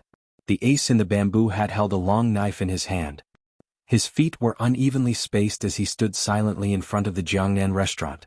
His face was pitch black with terrifying blisters in the middle. His eyes were tightly closed. It was unclear whether he was alive or dead.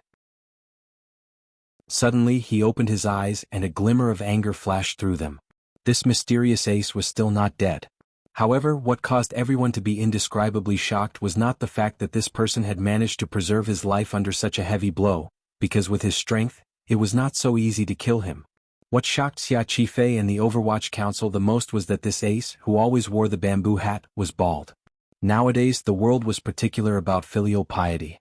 It was said that the body, hair and skin were given to one's parents. No one would randomly cut their hair, much less be bald. The only people in this world who were allowed to walk around with a bald appearance were the ascetic monks. The ascetic monks who believed in the temple. Everyone knew that the ascetic monks loved the people and cherished their bodies. They never had anything to do with the battles of the secular world. Why had this extremely powerful ascetic monk come to kill Xia Qifei today? There was no time to think about this shocking question because the ascetic monk once again raised that terrifying long knife. With a muffled grunt, he held the knife with both hands and chopped toward Xia Qifei on the steps. His power was like a mad tiger that could not be stopped by 1,000 soldiers. 1,000 soldiers could not be stopped by a single flower. The despairing people on the stone steps only felt a cool breeze sweep past in front of them. A flower-like ocean bloomed in front of their eyes. In a moment, it drove away the smell of blood on the long street in front of the restaurant. Fragrant flowers filled the air and refreshed the mind. A pair of steady and gentle hands, carrying a basket of cheap silk flowers bought from Wuxia, welcomed the sharp edge of the long knife that pressed forward with indomitable will. The knife came very quickly, but the hands were even faster. For some reason, in the next moment, the flower basket was already hanging from the long knife. The knife force was very fierce. The flower basket was very light. When the flower basket gently hung from the tip of the knife, the long knife, which had been steady and terrifying, involuntarily trembled and drooped down. It was as if the flower basket was incomparably heavy. The knife force paused. The ascetic monk holding the knife gave an explosive cry.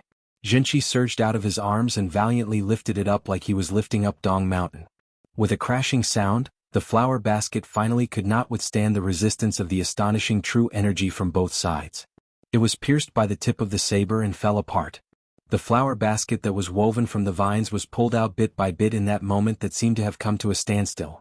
The vines shattered and turned into countless fragments that shot out and hit the ground with a pa-pa sound. The silk flowers in the basket were stirred up by the wind and fluttered into the air, decorating the long street like an azure battlefield. Amidst the rain of flower petals, the girl wearing a flowery cotton jacket was like a gust of wind. Following the trembling long knife, she gently attacked the ascetic monk. The ascetic monk struck out with his palm. The wind from his palm was like a knife, but it could not stop the other party's swaying figure. A moment later, the pair of gentle hands gently patted the hilt of the knife. Then, with a flick of her fingers, it pierced straight toward the edge of the ascetic monk's huge palm. The ascetic monk gave a strange cry. A strange red color formed from the jinchi surging appeared on his burned face. His entire body retreated like a large bird. In one exchange, this killing godlike ascetic monk had been forced back. The rain of flower petals was still falling. Contrasted with the blue night and bright moon above Suzhou, it appeared particularly beautiful. Flower petals fell one after another. Haitang stood calmly in the rain of flower petals. She did not pursue. She only looked at the ascetic monk with a trace of worry. Village girls occasionally had their most beautiful moments. Second priest of the Qing temple, why are you here? Haitang asked with a face full of worry. The ascetic monk looked at her and recognized her identity. In a stern voice he cried out, Haitang Duo, why are you here? Haitang lowered her head slightly and quietly said, I'm with Fan Xian. The ascetic monk was startled. It was as if he had not thought that Haitang, the successor of Tianyi Dao and Northern Qi's Saint Girl, would give such a reason so easily. Today I want to kill. Don't stop me, the ascetic monk looked at her and said coldly. Haitang furrowed her brows slightly. She looked at the stone steps of Jiangnan restaurant, the dead people in the middle of the long street, the broken limbs and the pungent blood. In a quiet voice she said, You've already killed enough people tonight. Don't kill any more. It was not a request or a persuasion. Since Fan Xian was worried about Xia Qifei's side and had come up with the idea to have Haitang come take a look, it represented his absolute trust in Haitang. With Haitang here, other than the legendary four old immortals, as long as she said not to kill, no one else could kill. Although the ascetic monk had been badly burned, it was still possible to see a glimmer of determination on his face. He glanced at Haitang with a strange gaze and then turned to leave. He didn't need a path to leave. The ascetic monk directly smashed through a courtyard wall on the side of the street. With a rumble, a large hole appeared in the wall. His figure disappeared into this hole. The sky full of flower petals fell. Haitang was silent. Then, her body floated lightly and she arrived behind the courtyard wall. To be continued. If you want to know what happened after, please log on to www.cmfu.com. More chapters. Support the author. Support original reading. Chapter 369. I started running a fever yesterday and my mind is a bit muddled. I will continue to lie down in a bit. If my body improves slowly, perhaps I will write less tomorrow. Hai Tang swept into the courtyard beside the street and gently stroked the strands of hair at her temples. She looked at the ascetic monk who had indeed not left. Those who could live on the two sides of the street were naturally wealthy and respectable. After the intrusion, the owner of the house had long woken up and hid far away, not daring to light a lamp. At this moment, the light from the restaurant across the street shone through the large hole in the wall and into the courtyard. It also shone on this person's face, which appeared particularly terrifying after his injury. Hai Tang looked at him and asked with slight worry, "Why is it like this?" The ascetic monk only looked at her calmly and did not reply. Hai Tang was not in a hurry, although the faint sound of the Suzhou government officials moving their chains could already be heard in the distance. There were not many ascetic monks in this world. The ascetic monks, led by the great priest of the Qing temple, always preached in various places. These ascetic monks silently recited the wondrous meaning of scriptures and did good deeds. They had never been a power known for their martial strength. However, during these decades the Qing temple had produced an anomaly, Great Master Sanshi. He was born with divine strength and had cultivated his internal and external martial arts to the peak. Additionally, his personality was ruthless and he hated evil like an enemy. However, because of his identity as a priest, very few people had seen him fight. Few people knew his true face and power. Of course, this was also because the previous great priest of the Qing temple had always used scriptures to advise him and watched him closely. Otherwise, this great master Sanshi would have long become the most famous figure in the world. After all, the Qing temple and northern Qi's Tianidao were both places where the temple was worshipped and could be considered to be of the same lineage. Thus, Hai Tang had seen him once in the past. She knew that the ascetic monk in front of her, the second priest of the Qing temple, the legendary Great Master Sanshi, was a noble figure purely in terms of status.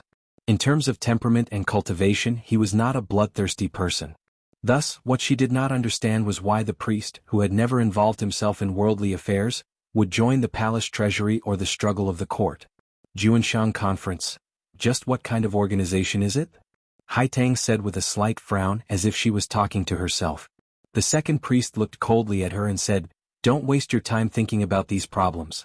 Yes, I am a member of the Juanshan Conference. The Juanshan Conference has always been a loose association. Perhaps this organization never had a specific goal.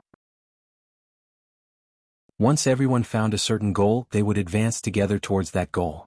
Hai Tang asked softly, "Then what is your goal?" "Kill Xia Qifei," the second priest said coldly. Hai Tang smiled and said, "It's just a dispute between merchants. How could it attract your attention?" She calmly asked, "Xia Qifei has already won a bid in the palace treasury. You chose to kill him in the middle of the street.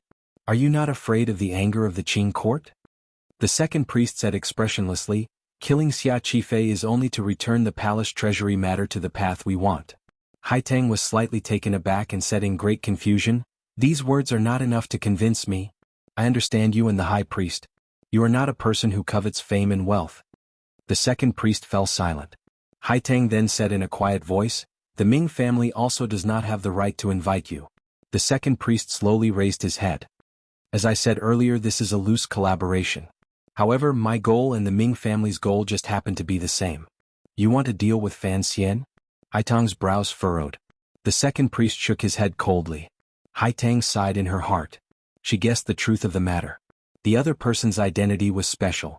Since he could not be ordered by anyone, yet he wanted to interfere in the palace treasury bidding matter, it must be because of the problems in Jingdo.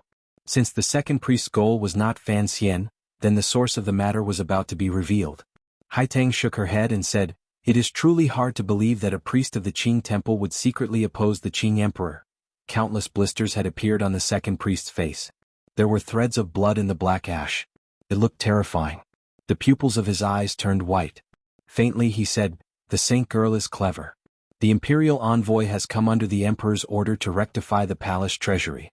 What I am thinking is to make this so-called emperor's order forever unable to be carried out." Hai Tang was silent. It looked like an undercurrent had already begun to appear within the Qing court. The direction of the undercurrent was directed toward the man sitting on the dragon chair. As the man's most favored and trusted official, Fan Xian would stand at the forefront and face great danger if nothing unexpected happened. The reason the second priest was willing to reveal so many secrets in front of Haitang was because of Haitang's identity as a northern Qi person and the closeness between the Qing temple and Tianyi Dao. The second priest knew that no matter how close Haitang was to Fan Xian, as a northern Qi person, knowing that someone within the Qing kingdom was preparing to harm the emperor, he would maintain a clever silence. Haitang was silent for a moment and then suddenly said, "Master, it is not wise to ask a tiger for its skin." The loose Juanshan conference had to walk closer together because of that terrifying reason. For such a major matter there had to be someone taking the lead. Based on Haitang's analysis, the leader was perhaps the eldest princess who had never shown much power but had made Fan Xian carefully guard against. The second priest coldly said, "In the eyes of a flower, the worm is the tiger. In the eyes of a bamboo, the fire is the tiger. In the eyes of a river, the sun is the tiger. In my eyes, the emperor is the tiger." Haitang furrowed her brows and asked, "What exactly happened? What kind of matter would make the second priest of the Qing temple so resolutely throw himself into this messy world? What made the ascetic monk, who had always been merciful and pitiful to the people, become a demonic Asura who beheaded people?" A glimmer of sadness and reminiscence flashed through the second priest's terrifying eyes. A moment later he gently said, "Senior disciple has passed away." Haitang was slightly startled. The news of the Qing temple's great priest's death had already spread throughout the world a few months ago. At the time, the Qing court had issued an edict saying that the great priest had been preaching in the south for many years and had entered a foul miasma for a long time. He had become ill from overwork, so not long after returning to the capital, he had died in bed. Hearing the second priest say this, Haitang understood that the inside story was certainly not so simple. Perhaps the death of the great priest of the Qing temple had much to do with the Qing emperor. She put her hands together and bowed. She knew she couldn't continue asking this question. He had already given her enough hints and wouldn't say anything more. "Earlier, why didn't you stop me from revealing your identity?" Haitang asked silently. "Killing people on the street today, were you not worried that you would inadvertently alert the enemy and that the Qing emperor would notice some clues?" The second priest of the Qing temple expressionlessly raised 3 fingers. "There are 3 stones in the mountain. One is bright, one is upright, and one is abandoned." From a young age, Sanshur was different from normal people. He was chased into the wilderness by the villagers. If not for my senior disciple, he would have long been buried in the bellies of wild dogs. The second priest of the Qing temple's voice was like a large bell. His beard and hair floated in the wind.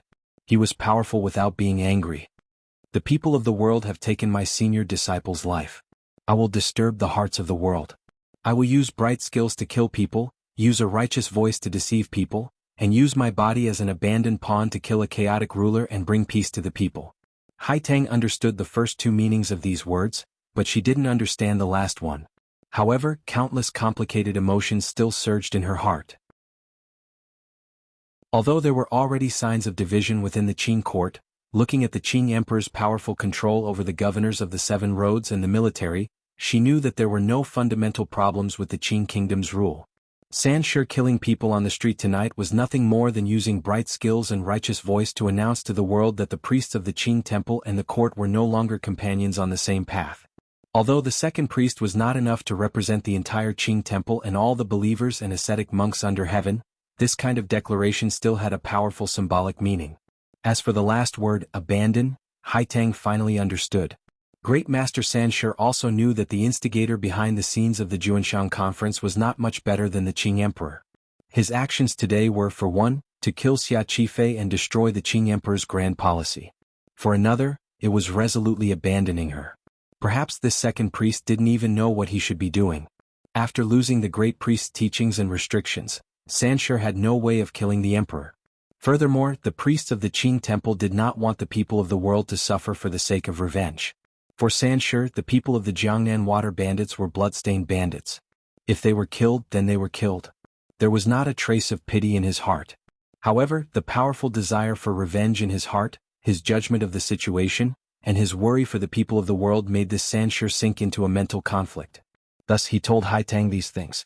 At the same time he told her that he was willing to be a sacrificial pawn. "I will return to Jingdo to kill people and tell Imperial Advisor Ku He what I said today." Sanshur was silent and melancholy at odds with his magnificent figure. He turned and left the courtyard, which already had a large hole in it. Haitang stood quietly without any movement. She thought to herself that the second priest of the Qing temple had so easily abandoned her, but the Juanshan conference would certainly have follow-up actions. She didn't know if they would target Fan Xian far away in Jiangnan or the Qing emperor sitting peacefully in Jingdo. It looked like there were many people in this world who didn't want the Qing emperor to live comfortably. How should the Qi kingdom respond? Censure? A sacrificial pawn? Fan Xian looked at Haitang with a not quite there smile, but a dark fire danced in his eyes. I don't understand the enigmatic conversation between you people. I only know that if he truly wanted to abandon himself, he should have charged directly into the front gates of the royal palace and fought a great battle with the great prince's imperial soldiers and eunuch Hong in the palace instead of running into Suzhou and ruining my plans. To kill my people. The last two sentences were spoken in a higher voice. His tone was very severe. As for the word, abandon, Haitang gazed at him calmly and said, the Juanshan conference certainly doesn't want the second priest to reveal his identity so early. If I hadn't been there today, probably no one would have had the opportunity to reveal this secret. The meaning behind these words was clear. The enemy's calculations had gone wrong. The second priest had failed to kill, so he might as well give up. He laid out all the problems in front of Haitang and used himself to attract the Qing emperor's attention while hiding the other existences of the Juanshan conference. Fan Xian smiled coldly and said, this second priest thinks too highly of himself. Perhaps the emperor has nothing but his confidence, which I don't know where it comes from, is stronger than everyone else's. If I were you, how could I bear to let that baldy leave so peacefully? He only said a few simple words and convinced you to ignore it. It looks like this second priest truly has the ability to be a lobbyist. These words appeared normal, but they actually contained a criticism. In his anger, Fan Xian straightforwardly expressed that there was a portion of the conversation between the second priest and Haitang that Haitang had not directly said. After all, this was internal Qing politics. As a northern Qi person, no one could say for sure what Haitang would do for the benefit of her own country. Haitang was not angry. She explained in a quiet voice, the Juanshan conference will certainly protect the Ming family, and the old matriarch also fell for your provocation. She invited someone to kill Xia Qifei. Isn't this all within your expectations? Why are you still so angry? Fan Xian paused. He had not expected that Haitang would so mercilessly reveal all of her sinister thoughts. He furrowed his brows and said, correct, I wanted to force the Ming family to act. However, I had not thought that the Ming family would be able to invite such an ace. It looks like I still underestimated the so-called Juanshan conference. Tonight, there were heavy casualties in front of Jiangnan restaurant. About 80 to 90% of the Jiangnan water bandits that Xia Qifei had brought into Suzhou had been killed by that sharp knife. In order to protect Xia Qifei's life, the Overwatch Council had paid a heavy price. One of the 7 assassins of the 6th Bureau had died. At this moment there were still 4 people unconscious. No one knew if they would survive. Ever since Fan Xian had taken over the Overwatch Council, this was the Overwatch Council's biggest loss. He couldn't help but blame himself and be angry. Everything had clearly been within his calculations. Unfortunately, because he had underestimated the other party's strength, it had led to this situation. What made Fan Xian most angry was, in the plan, once the Ming family was forced to act, he could use the opportunity to attack. However, all of this had been destroyed by Haitang's cry on Chang Street. The second priest? At most, the second priest of the Qing temple would have dealings with the royal family. If Fan Xian wanted to use this matter to investigate the Ming family, it was impossible. Even if he used the Overwatch Council's most sinister and dirty methods to frame them, it would be impossible to convince the court and the officials in Jingdo. No one believed that a wealthy Jiangnan Ming family could order the second priest of the Qing temple to act as an assassin. This reality made Fan Xian feel an absurd sense of defeat. In the past, when he faced enemies, even if it was not the other party who did it, he could still frame them and make them admit it. Now it was clearly the other party who did it. If he openly investigated it, no one would believe him. He shook his head helplessly and waved his hand. Duo, go to sleep first. I was in a bad mood earlier, so my words were a bit harsh. Don't take it to heart. Haitang glanced at him with some surprise and furrowed her brows. Tonight. Fan Xian took a deep breath and forcefully suppressed the burning feeling in his heart. A warm smile rose again to his face. In a quiet voice he said, it's very late. If there's anything else, we'll talk about it tomorrow. For tonight, Fan Xian had prepared for a long time. To suddenly give up at this moment, no one knew what he was thinking. Haitang left the study somewhat sullenly. Fan Xian sat quietly in front of the desk and thought for a bit. He then began to raise his brush and write on a piece of paper. He had to report what happened tonight to the emperor in Jingdo. In reality, he did not think that the appearance of the second priest was anything remarkable. As an official, even if he also harbored evil intentions, he had to display an attitude of concern and fear at the appropriate time. After finishing the secret letter, he couldn't resist picking up the letter beside it. The handwriting on the letter was dry and ugly.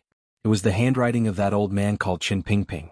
In the letter, Qin Pingping did not say anything about the court or officialdom. He only told a short story, a story about crows drinking water. He warned Fan Xian, who was not by his side, that no matter what it was, he could not be rushed. The more rushed he was, the less water he would have to drink. Throwing a stone into a bottle? This was a game where if you wanted to take, you had to first give. Fan Xian looked at this letter and furrowed his brows.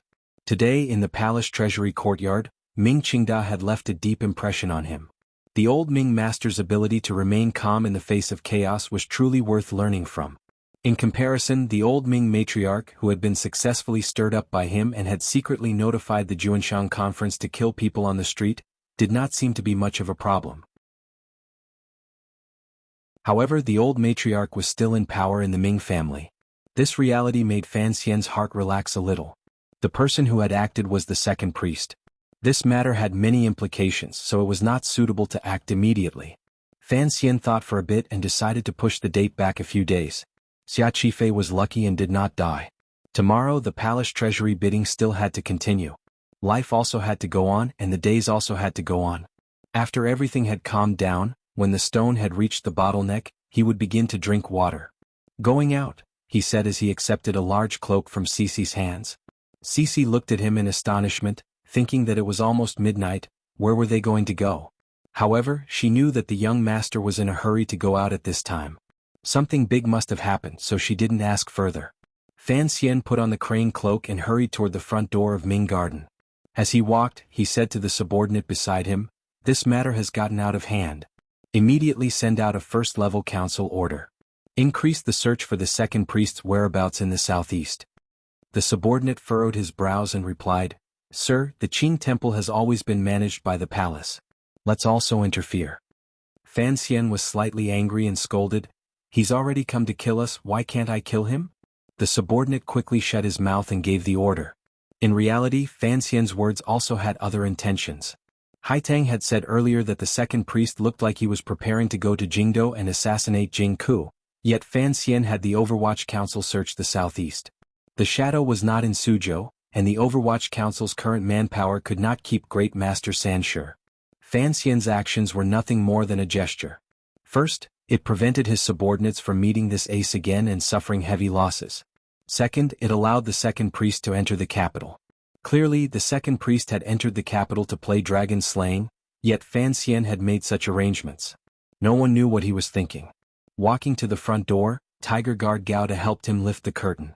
Fan Xian had one foot on the carriage and stopped. He seemed to be thinking about something. A moment later he turned around and said, "Call back all of the people standing outside tonight." The Overwatch Council official was slightly startled. He wondered if tonight's plan had been cancelled. Given his understanding of the commissioner, if his subordinates suffered a loss, he would immediately retaliate. Had the commissioner suddenly changed his personality? Ignoring his subordinate's shock, Fan Xian crawled into the carriage. The wheels of the carriage rolled across the stone path of Suzhou and made a clattering sound. At this time it was already late into the night. There were no pedestrians on the streets. There were only the Suzhou government bailiffs who had learned of what had happened. They glanced around with sleepy eyes. However, they were fine. At least, they were more relaxed than the brothers in front of Jiangnan restaurant. It was said that the brothers there were carrying corpses and picking up severed limbs. A few of them had already vomited in disgust. Fan Xian half leaned against the back of the chair and gently pinched between his brows with both hands. He forcefully pushed away the tiredness in his mind and the powerful urge to jump out and kill at any moment. He allowed the carriage to take him along the quiet Suzhou night streets. Beside the carriage were a few tiger guards. Xia Qifei had been attacked, so Fan Xian's security had been increased. Before long, the carriage came to the side door of the Jiangnan governor's manor. There was no time to hand over any name cards. Fan Xian straightforwardly used his face as a pass and burrowed all the way into the manor. Under the confused escort of the manor's housekeeper and servants, he came directly to the flower hall in the back garden that the manor used for receiving secret guests. He hadn't even taken 2 sips of tea when the Jiangnan governor Xue Qing, who the housekeeper said had long fallen asleep, rushed over. Fan Xian raised his head and looked at Xue Qing's attire. After a moment of surprise he smiled. The governor's clothes were neat and tidy. It didn't look like he had just been woken up by him. It looked like the officials in Suzhou would not be able to sleep well tonight. Xue Qing saw him smile and couldn't resist smiling as well. He waved his hand to have everyone leave. He took a sip of tea and moistened his throat. Straightforwardly he asked, "Imperial envoy, what business do you have to come in the middle of the night?" Fan Xian's answer was even more direct. He raised a finger and said, "Tonight someone wants to kill my people, so I am preparing to kill." The Jiangnan governor was slightly startled and sank into silence. Of course he knew what had happened in Suzhou tonight. He had also expected that Fan Xian, who had always been sinister and protective, would certainly act against the Ming family. However, he had not thought that the other party would come to inform him beforehand. This kind of attitude made Xue Qing feel a glimmer of comfort. Xue Qing thought for a moment and then said evenly, "I can understand the imperial envoy's current feelings." These words were as good as not saying anything. Understanding did not mean support. Fan Xian also understood this point. After all, the Ming family was a prominent family in Jiangnan. There were tens of thousands of children in the family. Their support in court was even more so. The Ming family's hands and feet had long been deeply embedded into the lives of the Jiangnan people. If Fan Xian wanted to use the martial power of the Overwatch Council to carry out simple and crude oppression of the Ming family, it would certainly cause countless reprisals. The situation in Jiangnan might become turbulent because of this. Jiangnan could not fall into chaos. Once it did, as the Jiangnan governor, Xue Qing would be the first to bear the brunt. He would not be able to explain himself to the court and the emperor. Thus, in front of Fan Xian he could only say he understood and not say anything else. For Fan Xian, the Black Knights were still in Jiangbei. Unless it was the last step, he would not risk the emperor's suspicions and the officials' uproar to move troops into Suzhou. Thus, at this moment the power he could use was actually not much. To deal with a character like the Ming family, he needed the Jiangnan governor Xue Qing's help, or at least his tacit approval. This was why he had rushed through the night to the governor's manor. Knowing what Xue Qing was worried about, Fan Xian smiled slightly and said, "Governor, don't worry. Although I am somewhat bold and unrestrained when I do things, I will follow the rules." Xue Qing's heart was slightly at ease. He was not a person on the eldest princess's side, so he was willing to stay out of the battle between the Overwatch Council and the prince. Tonight, the Ming family had sent someone to assassinate the bidding merchant in front of the Jiangnan restaurant. Although everyone knew that the merchant was actually a water bandit, this reality still made this border official feel angry. To be a merchant, one had to have their duties and boundaries. Tonight, the Ming family had crossed the line. Furthermore, the Jiangnan restaurant where the assassination took place was the governor's property. Before the palace treasury's 16 bids have all been decided, I will not act. Fan Xian gazed into Xue Qing's eyes and said evenly, "After the day after tomorrow, I will have the Ming family pay the price for this matter. Just let them learn a lesson." Xue Qing sighed like an ascetic monk who bemoaned the state of the universe and pitied the fate of mankind. Fan Xian smiled slightly. He knew that this governor still did not want the matter to become too big. Furthermore, he did not have the extravagant hope that he would be able to knock away a large family that had lasted for hundreds of years within a few days. He said, "Don't worry, I know what I'm doing. Evidence, the most important thing is evidence." Xue Qing looked at the young imperial envoy in front of him and couldn't resist opening his mouth to remind him. This matter was not a simple battle between officials and merchants. It was a battle between the powers of the court. If they could not obtain evidence and wanted to cut the Ming family's flesh and blood, it would be very easy for some people in Jingdou to grab hold of Fan Xian's weakness. "In life there is never a lack of evidence," Fan Xian said calmly.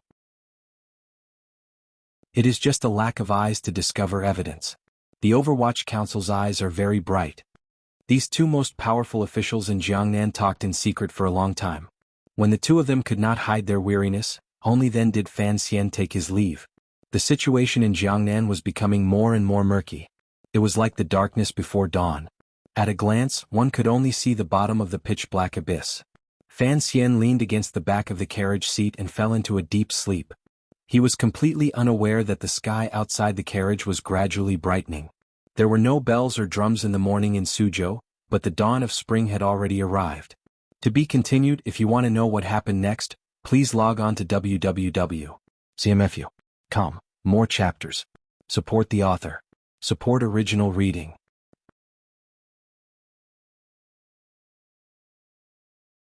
Chapter 370. The second priest cannot have his hair and beard float. This is my mistake. These days I have indeed been a bit muddle-headed. Please forgive me. P.S. I still need a monthly ticket. Please don't find it annoying. Although many people did not sleep well that night, many people were busy and some people did not sleep at all. Furthermore, such a big thing had happened in Suzhou.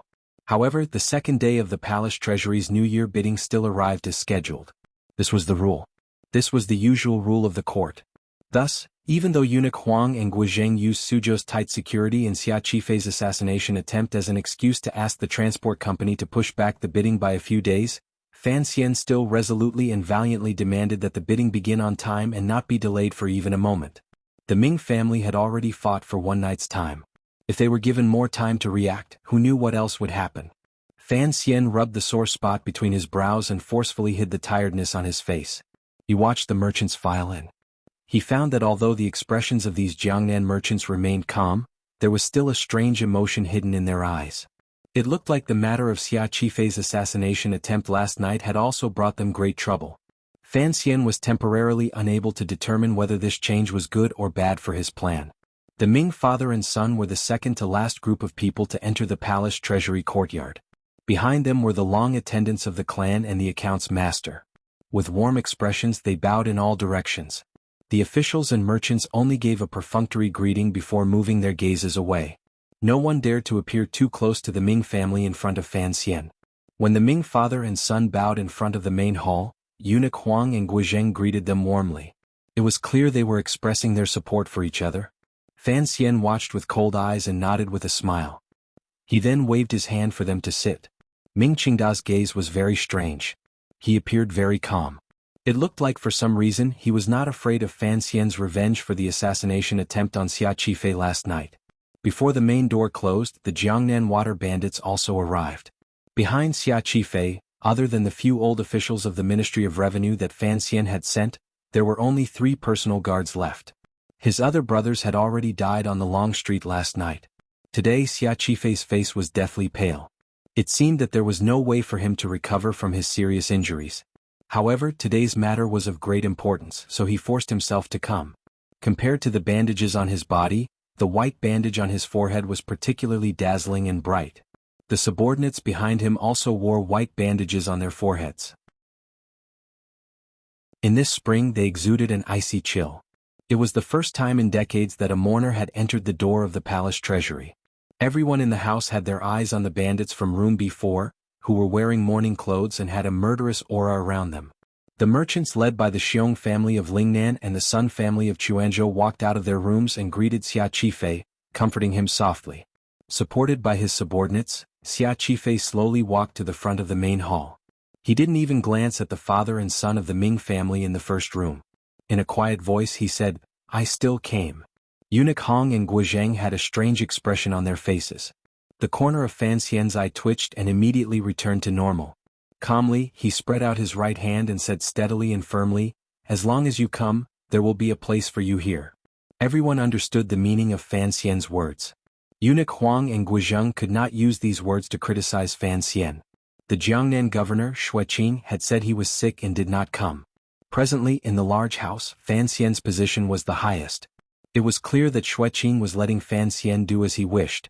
However, the Ming family's backers would not watch as the entire situation was in Fan Xian's control. Eunuch Huang paused for a moment and then said, "Sir Xia, I heard that the Jianghu fighting broke out again last night in Suzhou. Many of your subordinates have died. However, entering the courtyard in mourning is not proper. After all, Xia Qifei's birth was not honorable. That was why the old matriarch of the Ming family dared to invite the aces of the Juanshan conference to carry out the assassination. After all, if they could kill Xia Qifei, it would solve many problems. Furthermore, they could push the blame onto the Jianghu fighting." Eunuch Huang's words right now were nothing more than an attempt to make this point a reality. Fan Xian felt it was beneath him to bicker with him about these nominal things. However, after hearing Eunuch Huang say entering the courtyard in mourning was not proper, his anger gradually rose. Narrowing his eyes, he said in a quiet voice, "Eunuch Huang, don't make me angry." Although these words were spoken lightly, the voice seemed to have scraped out from a crack in an iceberg and scuttled out from the abyss in the ground. It was so cold and sinister that it made those who heard it tremble in fear. "Don't make me angry." These words burrowed into Eunuch Huang's ears and made the old eunuch involuntarily shiver. He quickly closed his mouth. If he didn't want to be angry with this damned sissy youth, then let him go. In any case, the Ming family had already prepared all night. In a moment, as long as he watched, there wouldn't be any problems. If he let Fan Xian use this opportunity to fly into a rage, who could stop him? It would not be good to ruin everything. To the side, Guozheng, who was about to open his mouth, also felt a chill in his heart. He quickly swallowed back the words he was about to say. Last night, they had all thought that Fan Xian would act rashly in his anger. Thus, they had both written memorials and made preparations to grab hold of Fan Xian's weakness. Unexpectedly, Fan Xian had maintained his calm the entire time. It made him and Eunuch Huang very disappointed. They also knew that the evil fire in Fan Xian's heart had been suppressed for a long time. They didn't know when it would explode. Thinking of the ministers and officials who had fallen under Fan Xian's hands, Guozheng also retreated. The eldest princess wanted to protect the Ming family's share, not their face. Another explosion rang out. Outside the courtyard of the palace treasury manor, paper flew chaotically, and smoke gradually filled the air. Fan Xian narrowed his eyes and looked at this somewhat familiar scene. For some reason he thought of last year, the day he left Shangjing in northern Qi and the moment he heard the news of Zhuang Mohan's death. On that day, the firecrackers outside Shangjing's gates to send him off seemed to also be sending off Master Zhuang. Were the firecrackers today to send off the people who died last night? Xia Qifei brought his subordinates and walked silently back to room B4. He took off the white ribbon on his head and carefully laid it out on the table in a perfectly straight line. His brothers behind him also followed his eldest brother and took off the white ribbons and laid them out straight. One by one they were strong and powerful. Fan Xian's brows furrowed imperceptibly. No one knew what he was thinking about. The palace treasury official responsible for announcing once again stood on the stone steps. The palace treasury's second day of bidding officially began. Yesterday there had been a total of 5 lots. The palace treasury had a total of 16 lots. Other than the last 2 that were tied to 8 lots, there were still 3 lots left to be announced at the very beginning. The Ming family still followed the agreement between the Jiangnan merchants and did not call out a price. On the contrary, it was Xia Qifei who did not seem to be disturbed by the events of last night. Very calmly he began to bid and took one of the lots. The other 2 were taken by the Lingnan Xiong family and the Hangzhou Qin family. This was probably something that had been discussed at the Jiangnan restaurant last night. The lot that Xia Qifei had taken was still the north route. After Fan Xian received the bid from the flower hall and confirmed that Xia Qifei had taken this lot, he couldn't help but nod his head quietly. Xia Qifei did not let his emotions affect his decisions. This was something he admired. The bidding for these 3 lots proceeded in an ordinary and uneventful manner. The prices were basically the same as in previous years. There was nothing surprising about them. However, none of the merchants and officials present had much of a reaction. Everyone knew that the highlight of the day was at the back. It was in the last 8 lots that the Ming family was determined to win. Goods from the Southeast Road and the Sea Road. 4 lots in total. The bidding begins. The highest bidder wins. The Palace Treasury Transport Company official stood on the stone steps and called out expressionlessly. He didn't know how many years he had been calling out these words. Every year, after these words were called out, only the Ming family would bid. No one would compete with the Ming family. Thus, when he called it out, he felt it was dull and uninteresting. But this year was different. As the call fell, the first to push open the door and hand out the leather envelope was room B4. Countless voices of discussion rang out in the courtyard. Xia Qifei, the 7th young master rumored to have been abandoned by the Ming family, had finally begun to act against the Ming family. In room A1, Ming Qingda's expression did not change. It was as if he had long expected this situation. In the past few years, because of his family's strength and the eldest princess watching from the back, none of the Jiangnan merchants dared to bid against him. Thus, the Ming family in the last 8 lots was the same as the Cui family in the first 6. They were all playing a one-man show. After playing this kind of show for a long time, one would eventually grow tired of it. Now, someone had finally come to compete with the Ming family. While Ming Qingda felt a slight sense of fear, he also felt a glimmer of excitement. He smiled slightly at his son beside him and said, 20% more, hold him down. Ming Lansher paled in shock. Father meant to say that the first round of bidding would be 20% more than last year's fixed price? If, in a moment, Xia Qifei truly had enough silver in the second round and continued to follow, how could his side hold out? Ming Qingda picked up the teacup beside him and took a sip. Slowly he said, the extra 20% is not for Xia Qifei, but for someone else. Ming Lansher was confused. He thought to himself, in the palace treasury courtyard, other than Xia Qifei, who had the support of the imperial envoy, who else dared to compete with his family for these two big lots? In the heart of this young master of the Ming family, he still firmly believed that Xia Qifei's confidence came from the silver Fan Xian had secretly moved from the Ministry of Revenue. The other people did not have this kind of power. Ming Qingda didn't say anything, but his heart was as clear as a mirror. Fan Xian had Xia Qifei sweep everywhere yesterday. This was to turn the other Jiangnan merchants into hungry wolves, and a hungry wolf dared to take a bite or two of anyone's meat. When the two leather envelopes were handed into the flower hall, all of the merchants and officials paying attention to this matter dropped their buttocks back to their seats and let out a breath of turbid air. They knew a good show had officially begun. However, it seemed that many people did not guess the direction of this show. The door to room B1 was also slowly pushed open. A leather envelope was handed into the hands of the official in front of the door. The Chuanzhou Sun family. The entire courtyard burst into an uproar. No one had thought that the Chuanzhou Sun family would come to snatch this hot cup of soup when two tigers were fighting. The Sun family. Ming Lansher looked at his father in shock. Where did their family get so much silver? Ming Qingda's expression did not change. If the Sun family alone is not enough, can't a few families come together? Don't you think that Xiong Bailing, that old thing, has become much quieter today? And those families that have been watching us this whole time, if they don't have something to hide, why would they watch for so long? It's not like there are flowers growing on my face. In the main hall, the officials sitting in the three grand chairs all had their own thoughts. Fan Xian had long expected this development, so he was not very surprised. However, Eunuch Huang and Guizheng gritted their teeth. They thought to themselves that the Chuanzhou Sun family was too daring to come out and make trouble at a time like this. Under everyone's nervous gazes, the results of the first round of bidding came out. Fan Xian held the bidding list from the flower hall and couldn't help but sigh in his heart. He thought to himself that it was not without reason that the Ming family had been in Jiangnan for so many years. In Fan Xian's plan, the last 4 lots would be when he and the Ming family would do their utmost to raise the price. Although the amount of silver moved over from northern Qi was large, it required too long of a route. In the end, there was still an upper limit.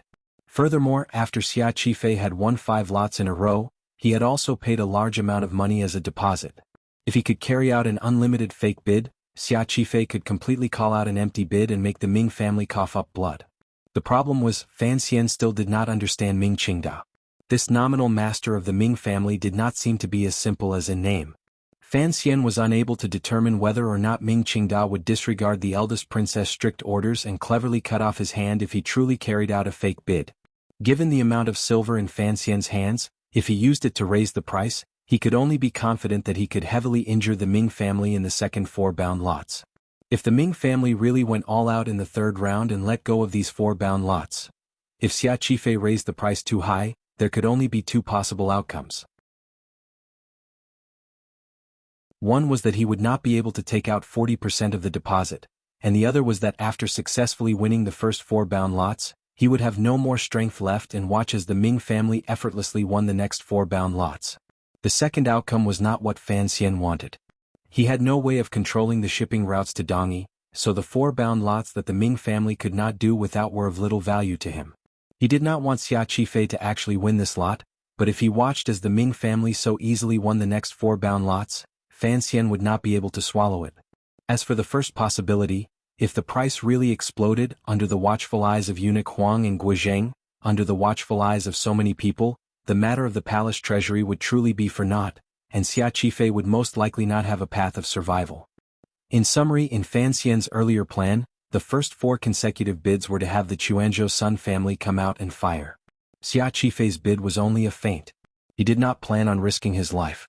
Looking at the list of bids handed over by the flower hall, Fan Xian knew that the old master of the Ming family had long guessed his plans, so the first round of bids had reached such a terrifying number. The Sun family dared to make a move today because of the message he had sent through Shi Chanli last night. Faced with the Ming family's mountain-like attack, and then thinking of the Ming family brazenly sending people to assassinate Xia Qifei last night, the flames of civil and military fighting each other, Fan Xian began to worry that the Sun family might be scared by this round of bids and not dare to raise the price. The development of the situation was indeed sliding toward a situation Fan Xian did not want to see. When the announcing official yelled out the Ming family's bid of 3.8 million liang of silver, the entire courtyard burst into an uproar. From then on, the door to room B1 never opened again. The Sun family was indeed scared. Fan Xian narrowed his eyes and looked at the father and son of the Ming family in room A1. He began to think about whether or not the father and son were truly as the Overwatch Council had found and did not participate much in last night's assassination. The person in charge was purely the old matriarch. Assassinating Xia Qifei seemed rash, but when paired with the ferocious bidding today, it could scare off a number of enemies for the Ming family who wanted to take advantage of the chaos. If Ming Qingda was truly someone who could borrow power and even use his own mother, Fan Xian felt that he needed to re-examine him. After the first round of bids came out, Eunuch Huang and Guizheng stroked their beards and smiled. However, Eunuch Huang did not have a beard on his chin, so he appeared comical. At least it could be seen that the two of them were satisfied with the Ming family's move and everyone's reaction. Room B4 was quiet. Through the window lattice, Xia Qifei glanced at Fan Xian with an inquiring gaze. Fan Xian sighed somewhat helplessly and used the palms of his hands to smooth the flying hair at his temples. The meaning of this secret signal was for Xia Qifei to slowly plan. Since the Sun family had backed out, Xia Qifei had to continue bidding. However, he had to control his bidding well. He had to make the Ming family feel pain, but he couldn't be too ruthless. He also had to make the other party take over the first 4 consecutive bids with satisfaction and not suddenly give up and throw these 4 consecutive bids to him. This was a difficult situation. Even if Xia Qifei had the help of a few old officials of the Ministry of Revenue behind him, it was still difficult to deal with it flawlessly. The announcing official once again stood on the stone steps. This happened twice. The anticipated great family battle between the eldest and 7th brother of the Ming family did not happen. The bandits in room B4 completely lost the ferocity of yesterday and carefully bid. Although they were cautious, the price of the first 4 consecutive bids was still slowly raised to a jaw-dropping level. This was, of course, because the Ming family's first round bid was 20% higher than last year's. Another reason was that room B4 was like a sticky candy clinging to the other party. In the end, the successful bidder was still the Ming family. This result was the same as it had been for many years. However, the price they bid was very different from previous years. 12 million liang. Everyone's mouths were wide open as they listened to this price. They thought to themselves that if the palace treasury bidding rule was 5 rounds, Xia Qifei in room B4 and Ming Qingda in room A1 would probably raise this price to twice last year's price. This price was indeed ridiculously high. Fan Xian knew that this could only mean that in previous years, under the eldest princess control, the price of marketing rights had been ridiculously low. At this price, the Ming family would not lose out. Perhaps they would even make a large profit. Of course, this was only if the Ming family still dared to do the pirate business and still dared to smuggle goods into Dongyi under Fan Xian's eyes. Thus, Fan Xian smiled and was very satisfied with this result. The Ming family was just waiting to throw money into this bid this year. Room A1 Ming family 12 million liang win. The Palace Treasury Transport Company announcer, who had been listless the entire time, announced the largest bid in the dozen years the Palace Treasury had been open for bidding. He finally became spirited. The voice of the bid was powerful and powerful. The word win left his mouth and disappeared without delay. It appeared very straightforward. No matter what attitude the merchants had toward the Ming family, they all felt a glimmer of excitement and cheered for this number. On the contrary, the father and son of the Ming family in room A1 did not have any joy on their faces, particularly Ming Qingda, who had a faint worry between his brows. What he was thinking was the same as what Fan Xian was thinking. If they didn't have some shady methods to help them, this 4 consecutive bids would definitely be lost. Most importantly, Xia Qifei seemed to have the help of an expert when he called out his bid, and he had a good grasp of the situation. This bid was 5,120,000 taels of silver, and just the deposit alone would cost him more than 2 million taels of silver. Moreover, the other party's real bid would definitely be at the end. Last night, Ming Garden had gathered silver overnight. In total, the 6 branches had only gathered 600,000 liang. It was far from the 1.35 million liang the old Ming matriarch had set. Furthermore, this 4 consecutive bids had already exceeded Ming Qingda's mental budget by too much. What should they do next? There was still half of Taiping Money House's silver tribute left, but no one knew what would happen next. Ming Qingda's hands gently pressed on the wooden box beside him, deep in thought. Ming Lansher glanced at his tired father and felt his heart ache. He knew that his father had not slept at all last night. He had gone through the night to a few large money houses in Suzhou to transfer silver. It was not until the early hours of the morning that he finally received the amount he could be at ease with. Inside this box was the banknote that Zhaoshang Money House had hastily opened. Do you think the imperial envoy still wants the 4 consecutive bids? Ming Qingda sighed tiredly.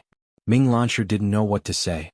The sun had moved, and the palace treasury bidding temporarily came to an end. The bailiffs of the Suzhou government and the transport company brought in food for the various officials and merchants to eat. Although the food provided by the government was not as good as the food in the homes of these wealthy people, these merchants still ate with relish. They gathered around the dispirited Chuanzhou Sun family and asked about something. Everyone was looking forward to the afternoon.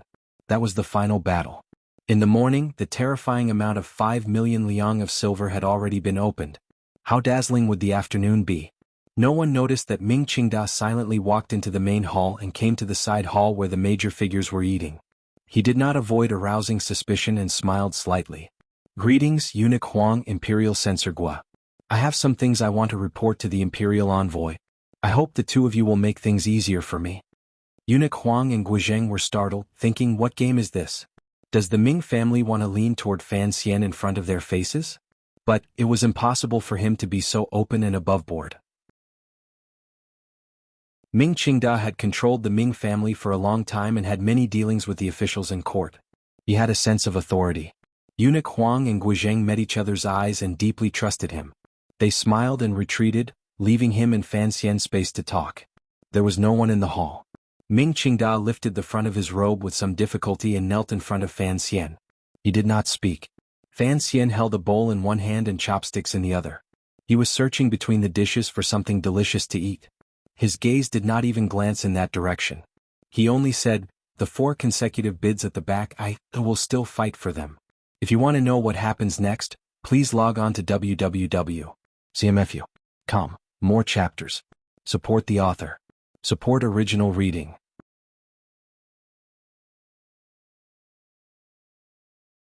Chapter 371. Fan Xian's chopsticks dug around in the plate. He picked up a piece of beef soaked in sesame oil and placed it on top of the white rice. He slowly brought it to his lips and chewed carefully, savoring it. He still did not pay any attention to Ming Qingda kneeling to the side. Ming Qingda was not a simple character. The meaning this kneeling represented was also not that simple. Fan Xian needed time to think. After he finished thinking, he gently put down his bowl and chopsticks and said, Old Master Ming, you are much older than me. How can I accept this? The imperial envoy's hands were empty and powerless, but Ming Qingda had to stand. The conversation between officials and merchants began very calmly and steadily. Fan Xian gazed at him and said, What is the old master prepared to explain? What kind of explanation could be exchanged for the lives of Fan Xian's subordinates? What would it take for Fan Xian to let the Ming family go? Ming Qingda did not know and did not need to know. Everything he needed was for Fan Xian to temporarily let the Ming family go and buy the necessary buffer time for his family in Jingdou. Right now the situation was too unclear. Even if he was prepared to be a grass on the wall, he still had to know where the wind was coming from. He was only begging for his stance to be able to make the imperial envoy loosen his grip slightly. To make the imperial envoy believe him, he also had a strong desire to lean toward his side. Fan Xian did not wait for the scheming and far-sighted old master to reply and said, Your heart is not sincere, so there is no need to surrender. Ming Qingda's expression was calm, but he sighed and said, The imperial envoy cannot believe me. It is not that I cannot believe you, Fan Xian lowered his head and said. Fan Xian lowered his head and said, Even you can't trust yourself. You've been on that boat for too long. To come down is very difficult. You should know this very well. If you are still on that boat, the other people on the boat will always have to ensure your safety. If you come to my boat, what about the goods you left on the original boat? Naturally, this goods was not the goods they were talking about. Ming Qingda also knew this in his heart. Hearing Fan Xian's words, he knew it was impossible to convince this young imperial envoy. With a trace of tiredness, he self-mockingly begged, Please show me the way. Fan Xian's gaze continued to linger on the delicacies on the table. After a moment of thought, he quietly said, "You have many brothers. Recently, I heard that Master Xia of Room B4 is also your brother?" Ming Qingda's expression did not change, but his heart began to ache. The Ming family had followed Fan Xian's enemy for too long. If he wanted Fan Xian to truly believe that the Ming family was willing to lean toward him, he had to be confident he could completely control the Ming family in his hands. Xia Qifei was clearly a pawn Fan Xian was using to control the Ming family. If it had been anyone else, Fan Xian would not have accepted this agreement. Fan Xian's words were, without a doubt, giving his own conditions. However, Ming Qingda could not accept these conditions no matter what. Putting aside the fact that Ming Qingda could not let go of his family business, just thinking of Xia Qifei's icy gaze and the wretched whip marks under his clothes, his heart began to twist. In the present situation, the one attacking was the Overwatch Council, and the one defending was the Ming family. Furthermore, the Ming family was retreating step by step. Today, the price increase in the palace treasury was only the first link in a chain of events. Following events followed one after another, and the Ming family was in a precarious position. Only now did Ming Qingda realize that this seemingly young imperial envoy was actually so conservative, cautious, severe, and sinister in his bones. Faced with such a large temptation, he was not moved at all. Only now did he realize that what Fan Xian wanted was far more than he could pay. It was not just 400,000 liang. It was not just the Ming family's secret cooperation in Jiangnan from now on. It was a somewhat arrogant and incomparably arrogant desire for complete control of the palace treasury's production and sales. "Please give me a way out," Ming Qingda said with a pained smile. Earlier they were talking about a clear path. Now they could only talk about a way out. If the last 4 bids continue like this, the tens of thousands of disciples in the family as well as the countless servants hired around, will probably not be able to feed the family next year. The Ming family does not lack silver. Fan Xian looked at the master of the Ming family in front of him and admired him more and more. It was clearly threatening him, yet he said it so gently and lowly. It was not harsh at all. On the contrary, it was filled with comfort. In a moment, the last 4 bits. Just pretend that the Ming family has spat out the silver they swallowed a few years ago. He tilted his head slightly and narrowed his eyes as he examined the slightly dispirited Ming Qingda. In his heart, he endlessly guessed what this master of the Ming family was planning. "You should know my past. I do not appreciate your methods of selling things in the past. Of course, I am not an unreasonable bandit. As long as you do things more reliably, naturally, I will also be more reliably." The so-called reliably referred to last night's matter. Fan Xian used the tip of his chopsticks to knock against the edge of the porcelain plate, making a crisp clanging sound. In the end he said, "Hold the bowl like a dragon spitting out pearls, use chopsticks like a phoenix nodding its head, eat until you're 80% full. If you can't finish, take it away. Being a person and doing things is the same as eating. Your posture must be beautiful and you must know your limits. This is good." Ming Qingda knew that he would not be able to make any more progress in front of this imperial envoy. Hearing Fan Xian's last words, his heart relaxed slightly. Although he could not believe it completely, he absolutely believed that Fan Xian did not have any intention of forcing the Ming family to collapse. He still wanted to control the Ming family and not destroy it. To control the enormous Ming family. Xia Qifei could not do it, his mother could not do it, only he could. Ming Qingda had this confidence. Thus, in a moment he would certainly vomit blood because of the last 4 bids. In his heart, he knew that in the days to come, he would still have to discuss things with the imperial envoy. Merchants were least afraid of discussing things. Haggling was their forte. Ming Qingda bowed respectfully to Fan Xian again and retreated. Looking at the slightly hunched and slightly aged back of the master of the Ming family, Fan Xian once again gently placed his chopsticks on the table and narrowed his eyes slightly.